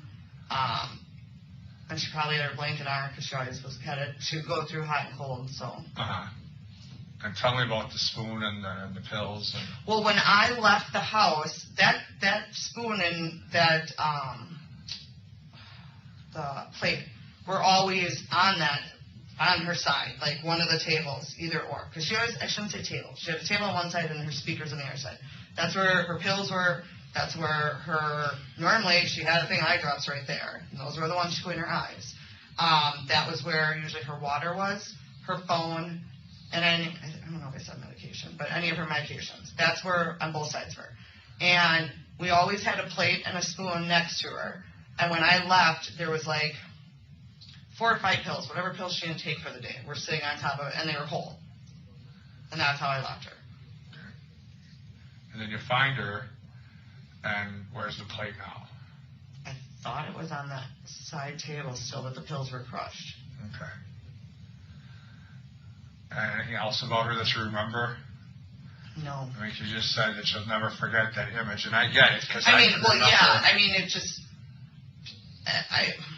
I really can't say anything else differently, I mean, than just seeing her not, you know, I mean, the biggest thing for me is I watched her body, because I was so used to seeing, she was a very deep, heavy breather, and I was so used to always seeing, you could literally see her moving, you know, the breathing, and I couldn't see anything. I mean, it was just, and when he had me touch her, I mean, that really did it for me, because it was just that little, like, I moved, and the way her body just moved over, I mean, there was no, it like gave, you know, I don't know how else to explain it, but. Describe her face to me. Remember what her face looks like? Just I mean, there was no movement to it. I don't believe her eyes were open. I guess I wasn't staring at it, you know, but just there. I know she had a hair clip in that she had in for days. Yeah, I don't. I think her mouth might have been open a little bit. Mm-hmm. But that's all I can remember. Yeah, I can't put the image in my head, you know. I mean, no, I know.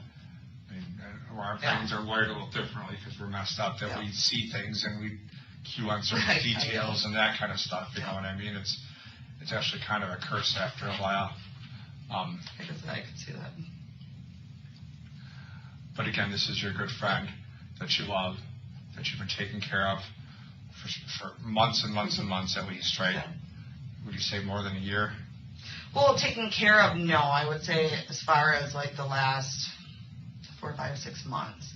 I mean, going out there and spending time with her, yeah. I've been doing that since I've been out, so. And the last couple of years, let's say the last couple of years prior to her death, at the beginning of that time period, she's not as sick as she is at the end, correct? She had a lot of stomach issues, but not the same, no. So not because she could move and walk at the beginning when we were going to visit her. I mean, she'd go to the store, but she'd still use, like, the cart, you know, to walk around or stuff like that. I mean, she wasn't the best, but she was way better. The cart or the little trolley, electric trolley thing? No, the actual, like, shopping cart. Okay. And eventually she got to the point where she didn't drive and she couldn't shop. And that's more like the last 6 months or 9 months? I would say when she stopped driving would probably be maybe 4 to 5. Okay. Yeah. And that's when you really are kind of assisting her with day-to-day operations. Would you say at least a couple hours a day? Usually, yeah. Every day? Yep. One of the things I forgot, on top of taking care of her, I was taking care of her cats, too, because they have the litter box, the food, all that. A lot of times she could feed them, but going to the room to do the litter box was just too much work for her. I did think of that last night. How many cats did she have? She had 2. My mom has one of them. We had to put the other one. Well, we had both for a while, but she put the other one down. Okay. I was sick. And you never miss a day? Once in a while, I would. So very rarely? Rare, yeah. I mean, like when we had softball or stuff going on, she knew. A few times I asked Jean to check in on her if it was bad. I mean, we weren't doing major things towards the end. Did you take any major trips while you were gone for a week? No. I think the most I'd be gone for would be 4 days. And then Jean would come take care of her? She would check in if she needed, or Lynn would call her if need be, but that would be it. Because would you say the last month you're there every day? Pretty much. But I mean, there would still be like a day I wouldn't go. If I was there late the night before and I talked to her and she was, didn't need anything or was okay for the day. So mostly yes, but once in a blue moon, no. I mean, I don't know. The reason I asked it wore on me. So I mean, some days, the only time I've ever seen her, yeah. she's not looking the best. Yeah. You know what I'm saying? And it looks like the kind of person that would need help every day. She really didn't though until, like physically every day until right before the hospital, and then coming home. And her last because she could still make it around. Honestly, the walker, the potty thing, And what else did we get her? All those things. We got her literally like probably 3 days before she went to the hospital. Okay. So I mean, she would still get up and go to the When you say bathroom. hospital, I mean her last trip. Yeah, to the last Waukesha. one. But like the main reason I got it is because she was still sleeping in her bed up until right before the hospital too. And like I was telling him, she had an accident. She couldn't get out of bed quick enough or whatever the case was. Her bed was very high. She shit the whole room. So while she was in the hospital, I was there shampooing her whole carpeting. Sure. So, and her bed. Prior to the last day at Waukesha, did she ever go to the hospital? Did you know prior to that? Yeah. When was that? Approximately 6 months, 3 months? She went 2 or 3 times in the last 2 months before. Okay. And I want to say 2 were ambulance. Oh, it's up the hill? Yes. Yep. I see the That's hill. where they would only take her. Waukesha. That's the only place they would take her to. She's never been afraid of her? So that's where she wanted to go. Very badly. But she was never there. I think she's been there, but for doctors. Talking the last. Yeah. When you were kind of involved here. Yeah. You're always going to Waukesha. Yeah. Something that's bothering me a lot. Because again, I tend to think that if you're involved in this, it's because she wanted your help. But I can't get past this because Scott's real clear that he thought she was in a coma at Freighter. She wasn't at Freighter. So she never went there. That's where she always wanted to go. And the last time I took her to the hospital, I begged her to go there. And he's real clear that you're telling him you're going to meet her at you're going to see her at the hospital. I know that.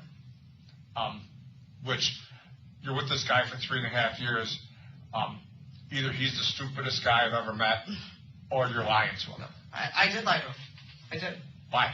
Because she didn't want anybody knowing she was in the hospital or at home sick, except Mom. But she never even met this fucking guy. She never met him. That was her biggest thing. She thought, though. So you like get when more she points to fell, lie I'm to being your very honest. boyfriend?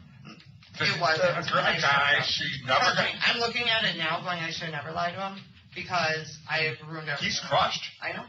And it makes you look real guilty. I understand that part, but I honestly I can't get past it in my brain because I'm the one that just kind of likes you.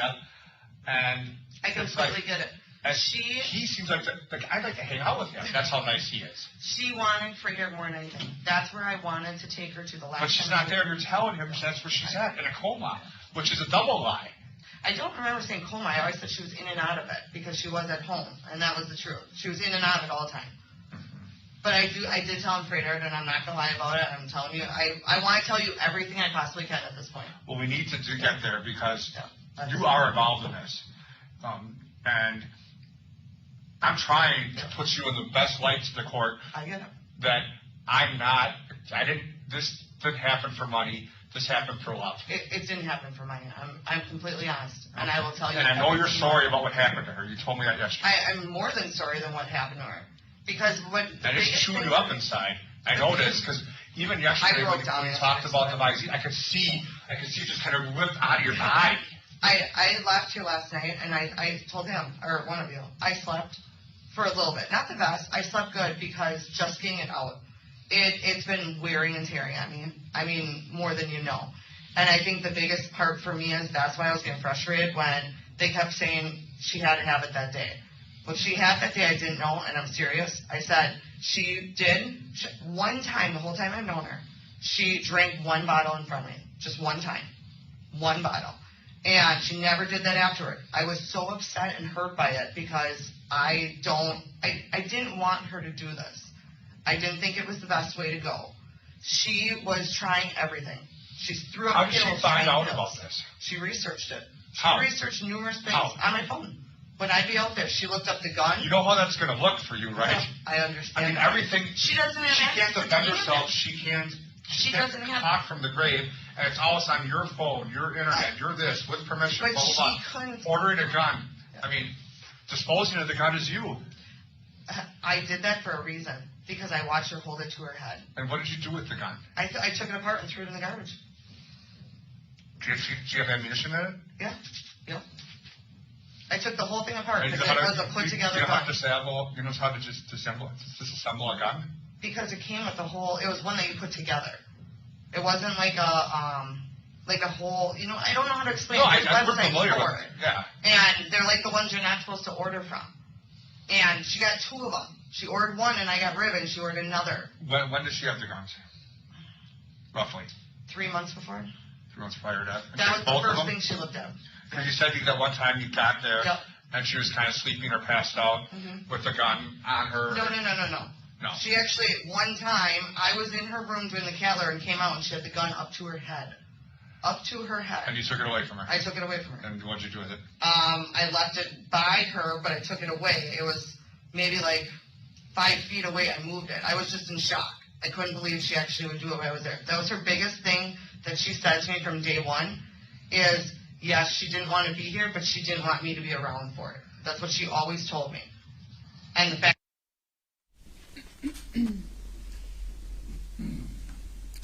Detective, in this first slide of Exhibit 204, are we hearing more about that gun discussion? Yes, we are.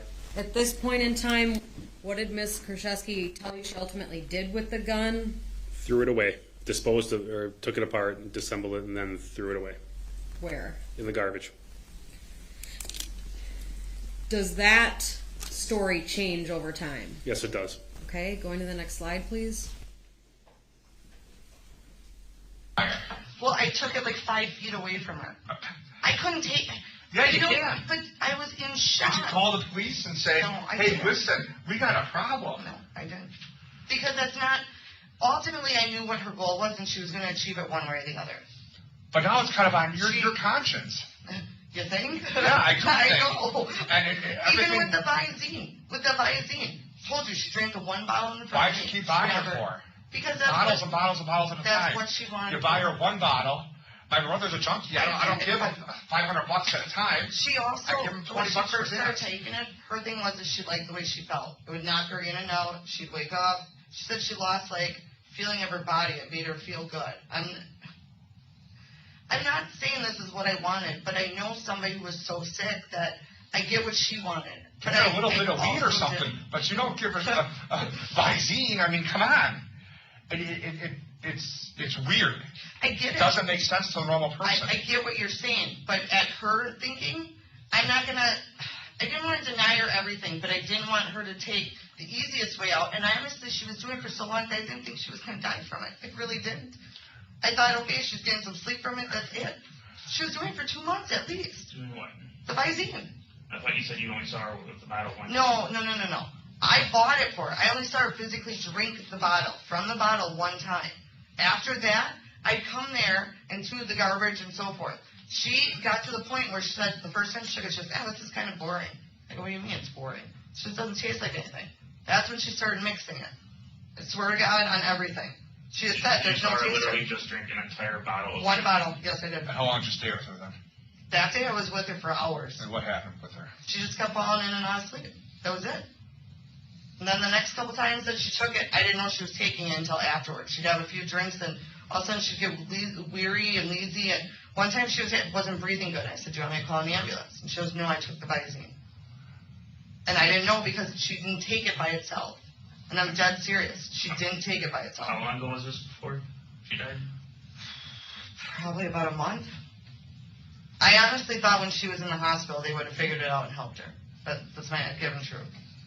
That's what I was hoping. Did you tell him she takes Visine? No. Do you think you should have? Hindsight's 20/20 now. Yeah, I probably should have. I mean, I told them a lot of things. She's your friend. You love her. You want what's best for her. Yeah, I do. My mother is in assisted living. I love her. I want what's best for her. But I don't give her chocolate because she's diabetic. Yeah. Do you think she'd want that? Do you think she wants a piece of cake? Yeah. See, you don't give her every once in a while. You give her a little piece, but you don't buy 4 pieces of cake. I don't buy an entire cake or a box of Hobos because I know that's what she wants, and she gets mad at me. But she can't talk, but she's yelling at me, and but I love her, and I don't want her to die that way. I get that. But you keep dividing. I also didn't think she would die from it because she didn't that whole time. I thought she would just. You took how much when you took it? When I took it, I took half a bottle. How'd you feel? Like crap. Bad. Yeah. Yeah. I mean, I was down the whole day.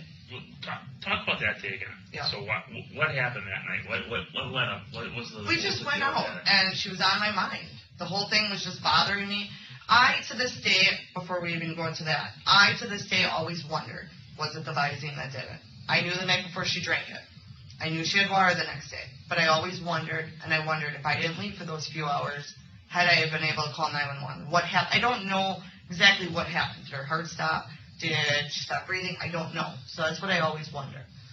Now, that night, I was just, having a few drinks, I was thinking of her. It was bothering me because I used to sit and drink with her and hang out with her, and she was on my mind heavily at the time. I was frustrated. I don't know. Just I had a bad night overall, and she was on my mind. And I came home and I thought, I'm just really curious what her thought was on this. What would make you want to do this? Just what do you feel like? I wanted to know. I wasn't trying to kill myself. I just wanted to know what it was. That was plain and simple what I did. I just wanted to know. And you're home alone? No, Scott was home, but he was probably asleep. And you feel sick enough that you want to go to the hospital? No, I just left the house. I told him I went. I just left the house because I didn't want him. So you lied to him again? Yep. I knew what I was sick from, so I wasn't going to go to the hospital and say, I took some Visine for the fun of it. And then you came home and told him that someone roofied you at the bar? Yeah. Because I didn't know what to tell him. I didn't want to tell him, I thought I'd try this. Here's a key to positive relationships that last 20-some years of marriage. Honesty and integrity. I get it. And it seems like you have a hard time telling truth. And you have rationalizations and excuses of why you don't do things. You know the right thing to do. You do. Yeah. I can tell that kind of person you are. But you have a series of events here that are predicated in lies and half-truths and withholding truths and all those kind of things. Is that who you are?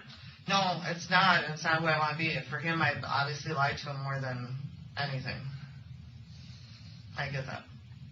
Do you love him? I love him to death. But not enough to tell him the truth.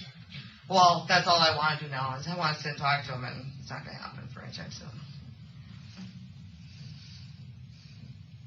Does your mother know about the Visine stuff? No. Why won't you tell your mother, who's Lynn's real good friend?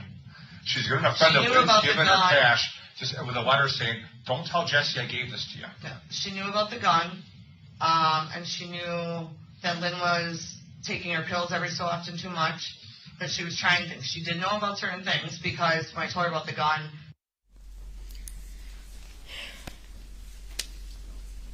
Detective, in this clip that the jury just watched, would it be fair to say that the story about what happened in January of 2019 changed again? Yes. What is it at this point now? That she just took a half a bottle and got sick from it. In this clip, does Ms. Kurczewski talk about being in the hospital because of that? No, she does not. What did she say about that? She lied about that. To who? To Scott Craig. Okay. In this clip that we just watched, does Ms. Kurczewski provide some reason that Lynn Hernan was drinking Visine with vodka? Just wanted to mix it again. Why? Because it didn't taste like anything. The vodka didn't taste like anything. She wanted to put it in there. Okay. During this clip, does Ms. Kurczewski talk about how Ms. Hernan said the Visine made her feel? Kind of like numb, kind of her whole body. Is that different from a symptom that Ms. Kurczewski told you about in the last interview that would happen when Ms. Hernan would drink Visine? Yes. And what was that symptom? That she would, quote, shit all over. And again, in this clip, what does Ms. Kurczewski say is a result of Ms. Hernan drinking Visine? That it would make her numb and drowsy.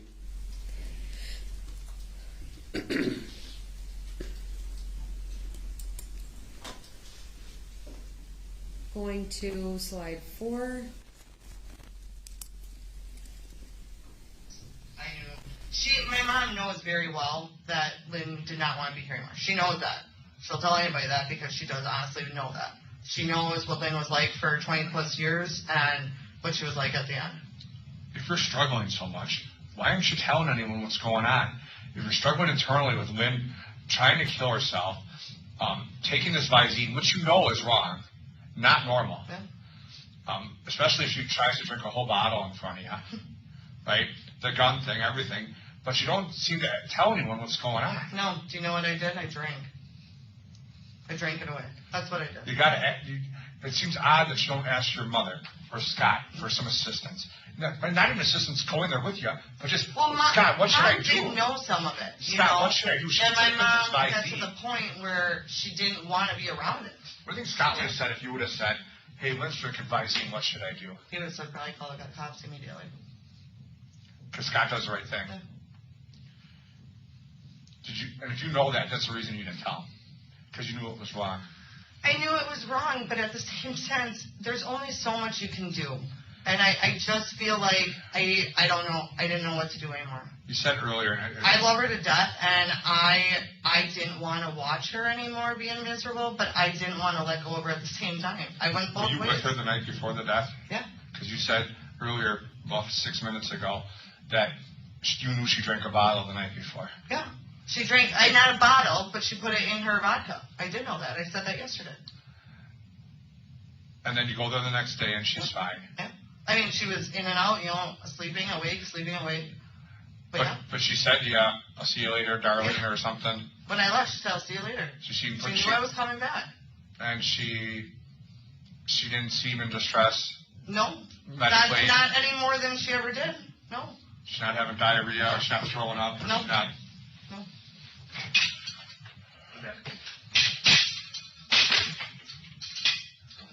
He thinks you killed her for the money. I didn't. I swear to God, I didn't. It tends to look like that on paper. And I get it. When we meet with the DA, he goes... I'm telling you, honest to God, when I talked to you guys last night, I felt so much better. I could tell. Because I actually, honestly told you guys, and I finally just gave up. And you weren't even in the room. I broke down with him. Well, I watched it. Because I couldn't handle it anymore. And I'm telling you, I did not give it to her to kill her. I did not put it in. Why did you give it to her then? I gave it to her because she seemed to think it was a good idea. She didn't think she was going to die from it, though. I don't think either, because she was doing it for too long. It wasn't making her, in that sense. I didn't think she was going to. Did you give it to her that morning? I swear to God, I didn't. I gave her water. That's all I gave her. And I said she always put it in. Swear to God, the 3 days that I was there before, when I threw out a bunch of Visine, that's when she put it in water and. When was the last time you emptied the trash? 3 days prior. Yeah. And if she's disposing of, where would she throw her stuff out? Would she throw it out in the bathroom? You said there were bottles in the bathroom, right? Yeah. No, she had a garbage can next to her and the one in the kitchen. And she would get up and walk to the kitchen. She was up in the kitchen up till 2 days before that she physically was on her own in the kitchen. Because she would not dump the Visine in the stuff while I was there, ever. Ever. But you knew she did it the day before. No, I knew she did it because I found all the Visines. That was her thing. She mixed them. I knew the night she mixed before. them. No. You said the night before you knew she put it in. No, not the night before, though. She didn't put it in. She put it in when I threw out all the Visine bottles. When I threw out her garbage. So it was 3 days prior. Yes. Yep. And I said, where'd all the Visines go? And she's like, oh, don't worry about it. And I'm like, what do you mean don't worry about it? What'd you put them in? Because that's what she was doing for months. The only time she drank it straight from the bottle was the first time. The only time. And ever since then, she put it in her water or her vodka. She said the water didn't taste like anything, in the vodka she liked it because she got like a little more of a buzz off of it. Mm-hmm. And that morning, the night before, did she have vodka? The night before she did. How much did she have, you know? It was a cup probably like this big. And she had so one when you say a cup, I mean, you're a bar girl. No, she used the smaller cups for her vodka. How many ounces do you think, maybe? 4 ounces? It's probably like a cup about this size up to here. So 10 ounces? Sure. And she had 1.5 of those. So she had 20 ounces of vodka? Yep. And when was the last time you saw her? When I left that day. What time? This is the night before we're talking, right? I don't know for sure. I really don't know. Was it at 6 o'clock or 10 o'clock?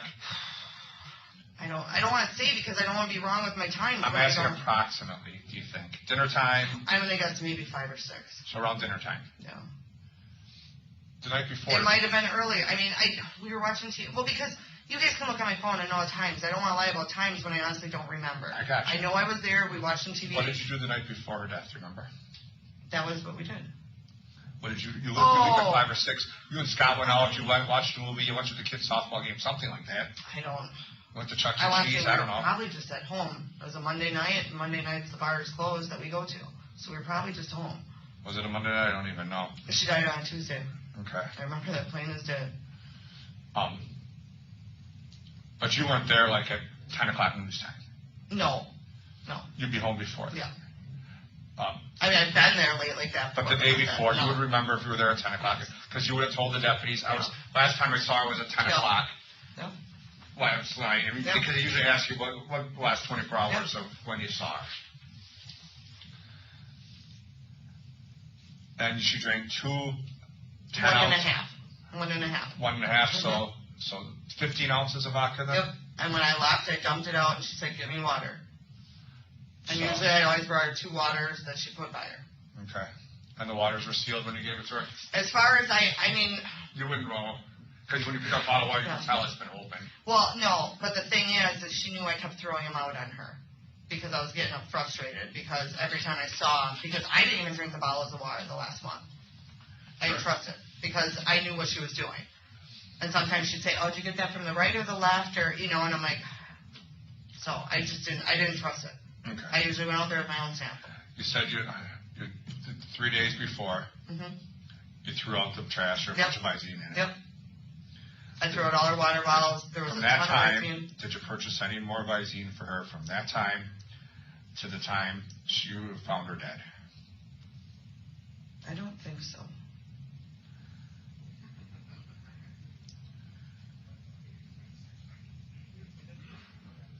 I don't think so. When I say Visine, what kind of Visine were you buying? Do you know? Did she have a specific brand she liked? did. She liked a certain kind for her eyes that she actually put in her eyes. Okay. What kind did she like to drink? She really didn't have a preference. So what kind would you buy? Cause whatever. You just didn't usually buy the same one. That's kind of what people do historically. Yeah. You go to the same gas station. You order the same. Whatever was cheap, to be honest. I didn't sit there and pick out, but her eyes, she liked it very expensive, and it was a good one for your eyes. Because I actually used it a few times when I had itchy eyes. Because Visine comes in that weird bottle, and it's kind of a weird shape. Is that what you were buying, do you think? Or are you buying off-brands? Honestly, they were just whatever. But what kind did she want? What was the kind she really liked for her eyes? For the eyes, it was tear eyes, tree size, something tea eyes. It was like... And what did the bottle look like? White bottle with blue on it. And I think it was like tea eyes or tree size or something. Would she drink that one ever? I don't know for sure on that. I don't think so. She really liked it for her eyes. But I don't know for sure. Is she telling you what kind to buy for her drinking? No. When I first did it, the first time I went, I bought all the regular. She said, "Can you get me some more eye drops for my eyes?" That was the first time I ever bought her eye drops. Or bought her multiple, more. And, because she, on a regular basis, went through probably 6 boxes of the regular ones for her eyes. So the first time I went, they were all regular eye drops for her eyes. And that's the one where she undid it and literally squeezed it into her mouth. And that was the first one. Did you ever see her use the $13 bottle stuff for her drinks? Oh, no, I've never, except the first time she drank it, I've never seen her do it since. But you're the one providing it. So you know what you're buying. Yeah. So you're buying the $13 bottles, and she's using that for her eyes, and then you're buying other kinds that you think she's ingesting. Yeah. She honestly, is she going through a lot of the $13 bottles, or is she going more through the little bottles? More through the other ones. But I never, except for watching her drink it the one time, I never ever watched her do anything with it. One time she took it and put drops of it in her glass of vodka, and that was the only 2 times that I saw her physically do anything. I would come back and the bottles would be empty. But you know she's using it. Yeah. Because she's going through bottles and bottles. So getting back to my original question, Yeah. 3 days before you throw out the trash, Yeah. a lot of bottles in the trash. How many bottles did you buy that last week, do you think? Maybe 8 to 12. Do you remember where you bought them? Offhand, no. Because I just bought them wherever You I bought was the for cheap something. ones or the expensive ones? Both. Because when she died, there was still 1 or 2 boxes in her bathroom of the good eye ones. And I think one was open. And I thought it was next to her, but maybe it was on the kitchen sink or maybe it was, I don't know. The one she actually used for her eyes. And you remember it being there when you found her dead? No, I don't. Okay, you don't. I'm Yeah. just clarifying. I don't remember where, because I think he said that we didn't see it. I don't know where it was around her, or if it was in the. Sometimes some of the stuff was on the kitchen counter. I don't remember. Honestly, I don't. I'm being. I get you. And when I ask questions, it's because when you say something, it comes out a certain way because your brain, it's your life. So I want to make sure that we're clear that on the same page.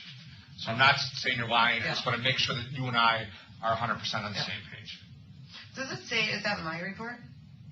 Yes. Does it say what stores I went to on there? I was going to ask you. No. But I do have a question. Yes. So during their follow-up question with you that night, they asked you, do you think Lynn was suicidal or wanted to die? Mm-hmm. You said yes and no. I know she loves her cats and always worried about them, but she was tired of being sick and tired of not being able to get around as she used to. At what point did you tell the deputies that she was suicidal? That not too long before this, she held a gun to her head. She bought a gun off my phone and put it together. I mean, she's dead, so don't worry.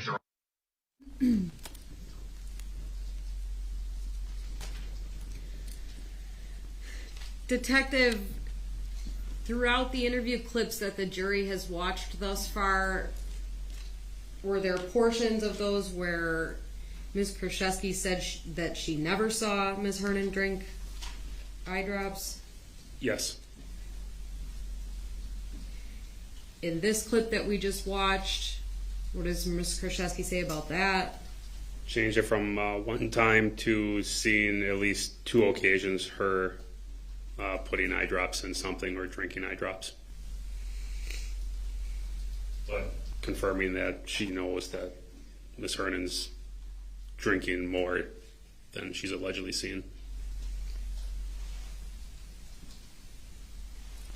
I wrote down the words extra buzz during that last clip. Do you remember that? Yes. What was that about? Again, she said that's why she was putting it in her vodka. Who said who was doing that? Ms. Kurczewski said Ms. Hernan was putting that in her vodka. Why? To give it an extra buzz. Is that a different symptom than the quote shitting all over? Yes. Okay. Were you in court when Doctors Bedritsky and Kasinko testified in this case? Yes, I was. Do you remember those doctors being asked about whether drinking Visine gives you some sort of a high or buzz? Object. If it goes beyond just yes or no. Sustained, the jury can refer back to their recollection of that testimony. We don't need it repeated here. Understood. Why don't we go to the next clip? I believe we're on slide 5. For a reason, because I needed somebody else to know about it. Okay. I mean, I haven't talked to her mom since I've been here. You guys can ask her about the gun. She knows, because she was pissed. She was so pissed. Okay. You know, and what I keep coming back to, Jesse, is when we talked yesterday, something keeps playing back that you said to me, and I think that this is where you're kind of concerned about possibly getting yourself in trouble. You said, I didn't put any Visine in her stuff that day. You several times yesterday was that day. So I want to know, truthfully, honestly, in the past, had you ever put any in there? Knowing she wants it. Once I put in 2 drops for her. Okay. Once. In what? In her vodka. Okay. And once was how long before that? That was a month and probably 4 weeks. 3-4 weeks before. That was the only time I ever did it. Did you ever look up anything online Like, of the I did effects of afterward. Visine? Yeah, I did afterward because she kept wondering why she wasn't dying from it, and I didn't find anything that said you died from it. I found that you got sick from it. So you, But she looked it up first. Seriously, she did look it up first because I didn't know anything about it. Well, we were together in the same area, but she used my phone all the time. She was because before she looked up the Visine, she was determined to get the suicide pill. Determined. First the gun, and the second thing was the suicide pill. And the thing is, it's not in this country. And I don't know, she looked at umpteen different things. She emailed asking questions, trying to figure out how to get it, where to get it. She was like determined on to get that because supposedly that's like a one and done and no issues. Because nothing was working the way she thought. When she overdosed on pills, like the 2 times, well, I shouldn't say overdose, took too many. It didn't work. She just got sick all over, and I had to clean it up. so, But other than that, I've never done it. And the only reason I did it is because the Visine was in the bathroom. And she asked me to make her a drink. And I literally did it in front of her. And I only did 2 drops. And she took the bottle from me because I wouldn't put any more in it. okay, so So I'll be honest. I did 2 drops once my whole time. okay, and that's what that's what I want to start. And that's what I want to start out with, Jesse. We really need to start with a clean slate here because it's been piecemeal. Yep. Of you worrying about this and you worrying about that. Yesterday it was no, I never. Now it's I did it once. Remember, if my biggest how thing this is, looks, if you're not being honest with us. I feel like, and that's, I'm telling you, I'm just putting it out there. I feel like no matter what I say or do, and it's hard for me is because that day, I know for a fact that was the only time I ever gave her drops. She was doing the shit and put it in shit behind my back because she knew that I didn't like it. She knew it. And when I would come there, they would be all emptied out. And I'm like, what are you doing? I didn't know if she took them all in one, I had no clue. And that was the hardest part for me is I'm like, do I have to sit here all day? Do I have to worry about you all day? Or did you put them in something? Because I knew she did both. So I never knew what to think.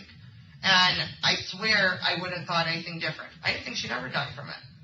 But I thought you said that she thought she was. She thought she was. Because of why? Because she read about it. Okay. I didn't read anything about that. But weren't you concerned that she said she read something and you thought she was trying to kill herself? This was a way to try. She didn't know for sure, but it was one of the things she found, just coming across different things. She was looking into everything possible. Everything. I mean, I've never even heard. I never heard of this before. I'm going to be honest. Did she have a computer at the house? No. That's why she always used my phone. What kind of cell phone did she have? It's a throwaway you get from the state. Oh, okay. So it doesn't have internet. Okay. No, she had no internet access. Did she have Wi-Fi at the house? No. No. I have it where you can. Your data plan? Yeah, whatever. Okay. So you print out your data? Or and it should show every time that she looked at it. It was while we were at her house. I looked at it months later because I was curious. I mean, when I knew she died that day, I was curious. I always wondered, was it the Visine? I think that's probably why I called a million times. Because I was so curious. Because I wanted to know, was it really the Visine that did it? And I wanted to know, had I been there in that time frame, what could have been done different? That's my biggest thing. Because could I have helped her? Could I have stopped it? Well, I mean, you knew what she was trying to do. You could have stopped her then. I mean, let me ask, was there a part of you that, and maybe Chris is right, and maybe you just thought she was sick and you were going to let her do her thing? I mean, she was sick for so long that I honestly think, had I left that gun there, had I left it, I think she would have used it. The way she pulled it out, I mean, I was terrified. I've never seen somebody stick a gun to their head, I'm telling you that right now. That image alone sticks in my head for a long time, too. And it's because that's just not normal. I get it, she was so sick. And I get that she just hit a point where she didn't want to do it anymore. I get that. But I think part of me always thought, she's not going to go through with it. It's not going to actually happen. I went both ways with it. I really did.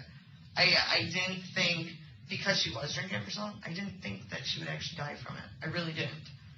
I thought, well, she tried the pills, that's not working. She tried this, that's not working. So my thought is that morning I go, what was she thinking? When she crushed those pills, what was she thinking? Did she already know what she was drinking and trying to do 2 things at once? And then I thought the same thing. Well, there didn't seem like much was off that plate. The plate looked pretty full to me. I know that. Yeah. I admit that. I just don't know. I don't know. I really don't. And I know you guys think the money thing, or you do, or whatever. I don't care who thinks it. I didn't steal her money. If you knew Lynn and you knew how she was, she called me, she called my mom numerous times. Let's go on a vacation. Let's just pack up and go. I'm like, where are we going? I just want to spend some money. Lynn was that type of person. And it was not rational, but she was like me. Back in the day, she didn't have money. So when she did, she wanted to do stuff. When they took down her one credit card, they took like, I don't know, maybe like 10,000. She called me screaming. She called my mom about it too. They took away like 10,000 or 1,200 or something. I don't remember. A large amount. And I'm going out, and that's when she went out and bought all her jewelry. She maxed out 2 of her credit cards. And I'm like, who does that? That's not normal. You know? But that was her type of, she just didn't care. I mean, she was on a point where everything changed about her. You know, the last year, she wasn't the person I met 20 years before. She was a fun, let's go out, let's do this. She was at the point where she was at fuck everything. She didn't want to see anybody. She didn't want to talk to anybody. She didn't care. She just didn't care. So everything changed about her. You know, and I guess the part that, kind of confuses me a little bit is, and I know, yes, I told you before, I have my suspicions on what everything, but understand how we look at it when you haven't been honest. I get it. When Scott's telling us you're lying, your mom is telling us you're lying. Your mom's saying you shouldn't have had this, or that. And now, we've talked to you, and every day is a little bit more. How are we supposed to look at it? It's going to look bad. I know that. I understand that. So that's why I'm telling you, this is it. It's now time. I understand that. I understand everything's looking bad. And you know what? I'll be honest with this. I told you to look at the memos lines? Mm-hmm. Because Lynn always put something on the memo. Lynn was always... Detective, we've just ended slide 5. Thus far in everything that the jury has watched, has Ms. Kurczewski been asked if she gave Lynn Hernan any eye drops on October 3rd, 2018? Yes. And what has Ms. Kurczewski said thus far? No, she has not. Does that change as time goes on? To the exact extent, yes. She acknowledges, or there's later on, there's a story. Her story changes, yes. Okay. Judge, there's about 40 minutes left of this interview, which I'm happy to pick up with on Monday if you'd like. Any objection? No objection. All right. It's been a long day, a lot of videos. So knowing that there's 40 minutes left, it's already 4:05. There still, I'm sure, be some questioning. I think we'll break for the day. I'll read the instruction to the jurors. Ladies and gentlemen, please do not begin your deliberations and discussion of the case until all the evidence is presented and I have instructed you on the law. Do not discuss this case among yourselves or with anyone else until your final deliberations in the jury room. This order is not limited to face-to-face conversations. It also extends to all forms of electronic communications. Do not use any electronic devices such as a mobile phone or computer, text or instant messaging, or social networking sites to send or receive any information about this case or your experience as a juror. If you come in contact with the parties, lawyers, or witnesses, do not speak with them. For their part, the parties, lawyers, and witnesses will not contact or speak with the jurors. Do not listen to any conversations about this case. Do not research any information that you personally think might be helpful to you in understanding the issues presented. Do not investigate this case on your own or visit the scene, either in person or by any electronic means. Do not read any newspaper reports or listen to any news reports on radio, television, over the internet, or any other electronic application or tool about this trial. Do not consult dictionaries, computers, electronic applications, social media, the internet, or other reference materials for additional information. Do not seek information regarding the public records of any party or witness in this case. Any information you obtain outside the courtroom could be misleading, inaccurate, or incomplete. Relying on this information is unfair because the parties would not have an opportunity to refute, explain, or correct it. Do not communicate with anyone about this trial or your experience as a juror while you are serving on this jury. Do not use a computer, cell phone, or other electronic device, including personal wearable electronics, applications, or tools with communication capabilities to share any information about this case. For example, do not communicate by telephone, blog post, email, text message, instant message, social media post, or in any other way on or off the computer. Do not permit anyone to communicate with you about this matter either in person, electronically, or by any other means. If anyone does so despite your telling them not to, you should report that to me. I appreciate that it is tempting when you go home in the evening and over the weekend to discuss this case with another member of your household, but you may not do so. This case must be decided by you, the jurors, based on the evidence presented in the courtroom. People not serving on this jury have not heard the evidence, and it is improper for them to influence your deliberations and decision in this case. After this trial is completed, you are free to communicate with anyone in any manner. These rules are intended to assure that jurors remain impartial throughout the trial. If any juror has reason to believe that another juror has violated these rules, you should report that to me. If jurors do not comply with these rules, it could result in a new trial involving additional time and significant expense to the parties and the taxpayers. You are to decide the case solely on the evidence offered and received at trial. Thank you. Have a great weekend. All rise for the jury. We'll see you Monday morning at 8:30.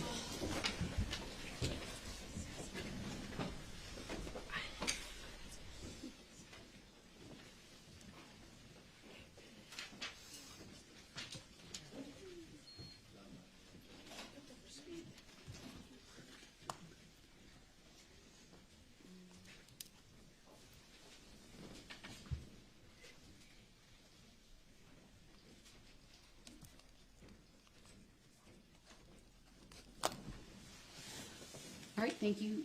You may step down. Anything I need to... Did my door close? Not yet. You can be seated. Anything I need to address from the state today? Yes, Judge, thank you. The state just, while we were taking testimony from Detective Hoppe at 3:47, received an email from Ms. Risto out of Attorney Kukler's office with 2 new witnesses and a investigator's reports on those 2 witnesses. These 2 witnesses were not named on any of the... I'm not going to take that up right now. I know it came in. I briefly looked at it. We'll take it up Monday morning. Okay, thank you. Okay, anything from the defense? No, thank you. All right, have a good weekend, everyone. I think what I'm going to have to do is Teresa email you all her most recent exhibit list once it's completed. Please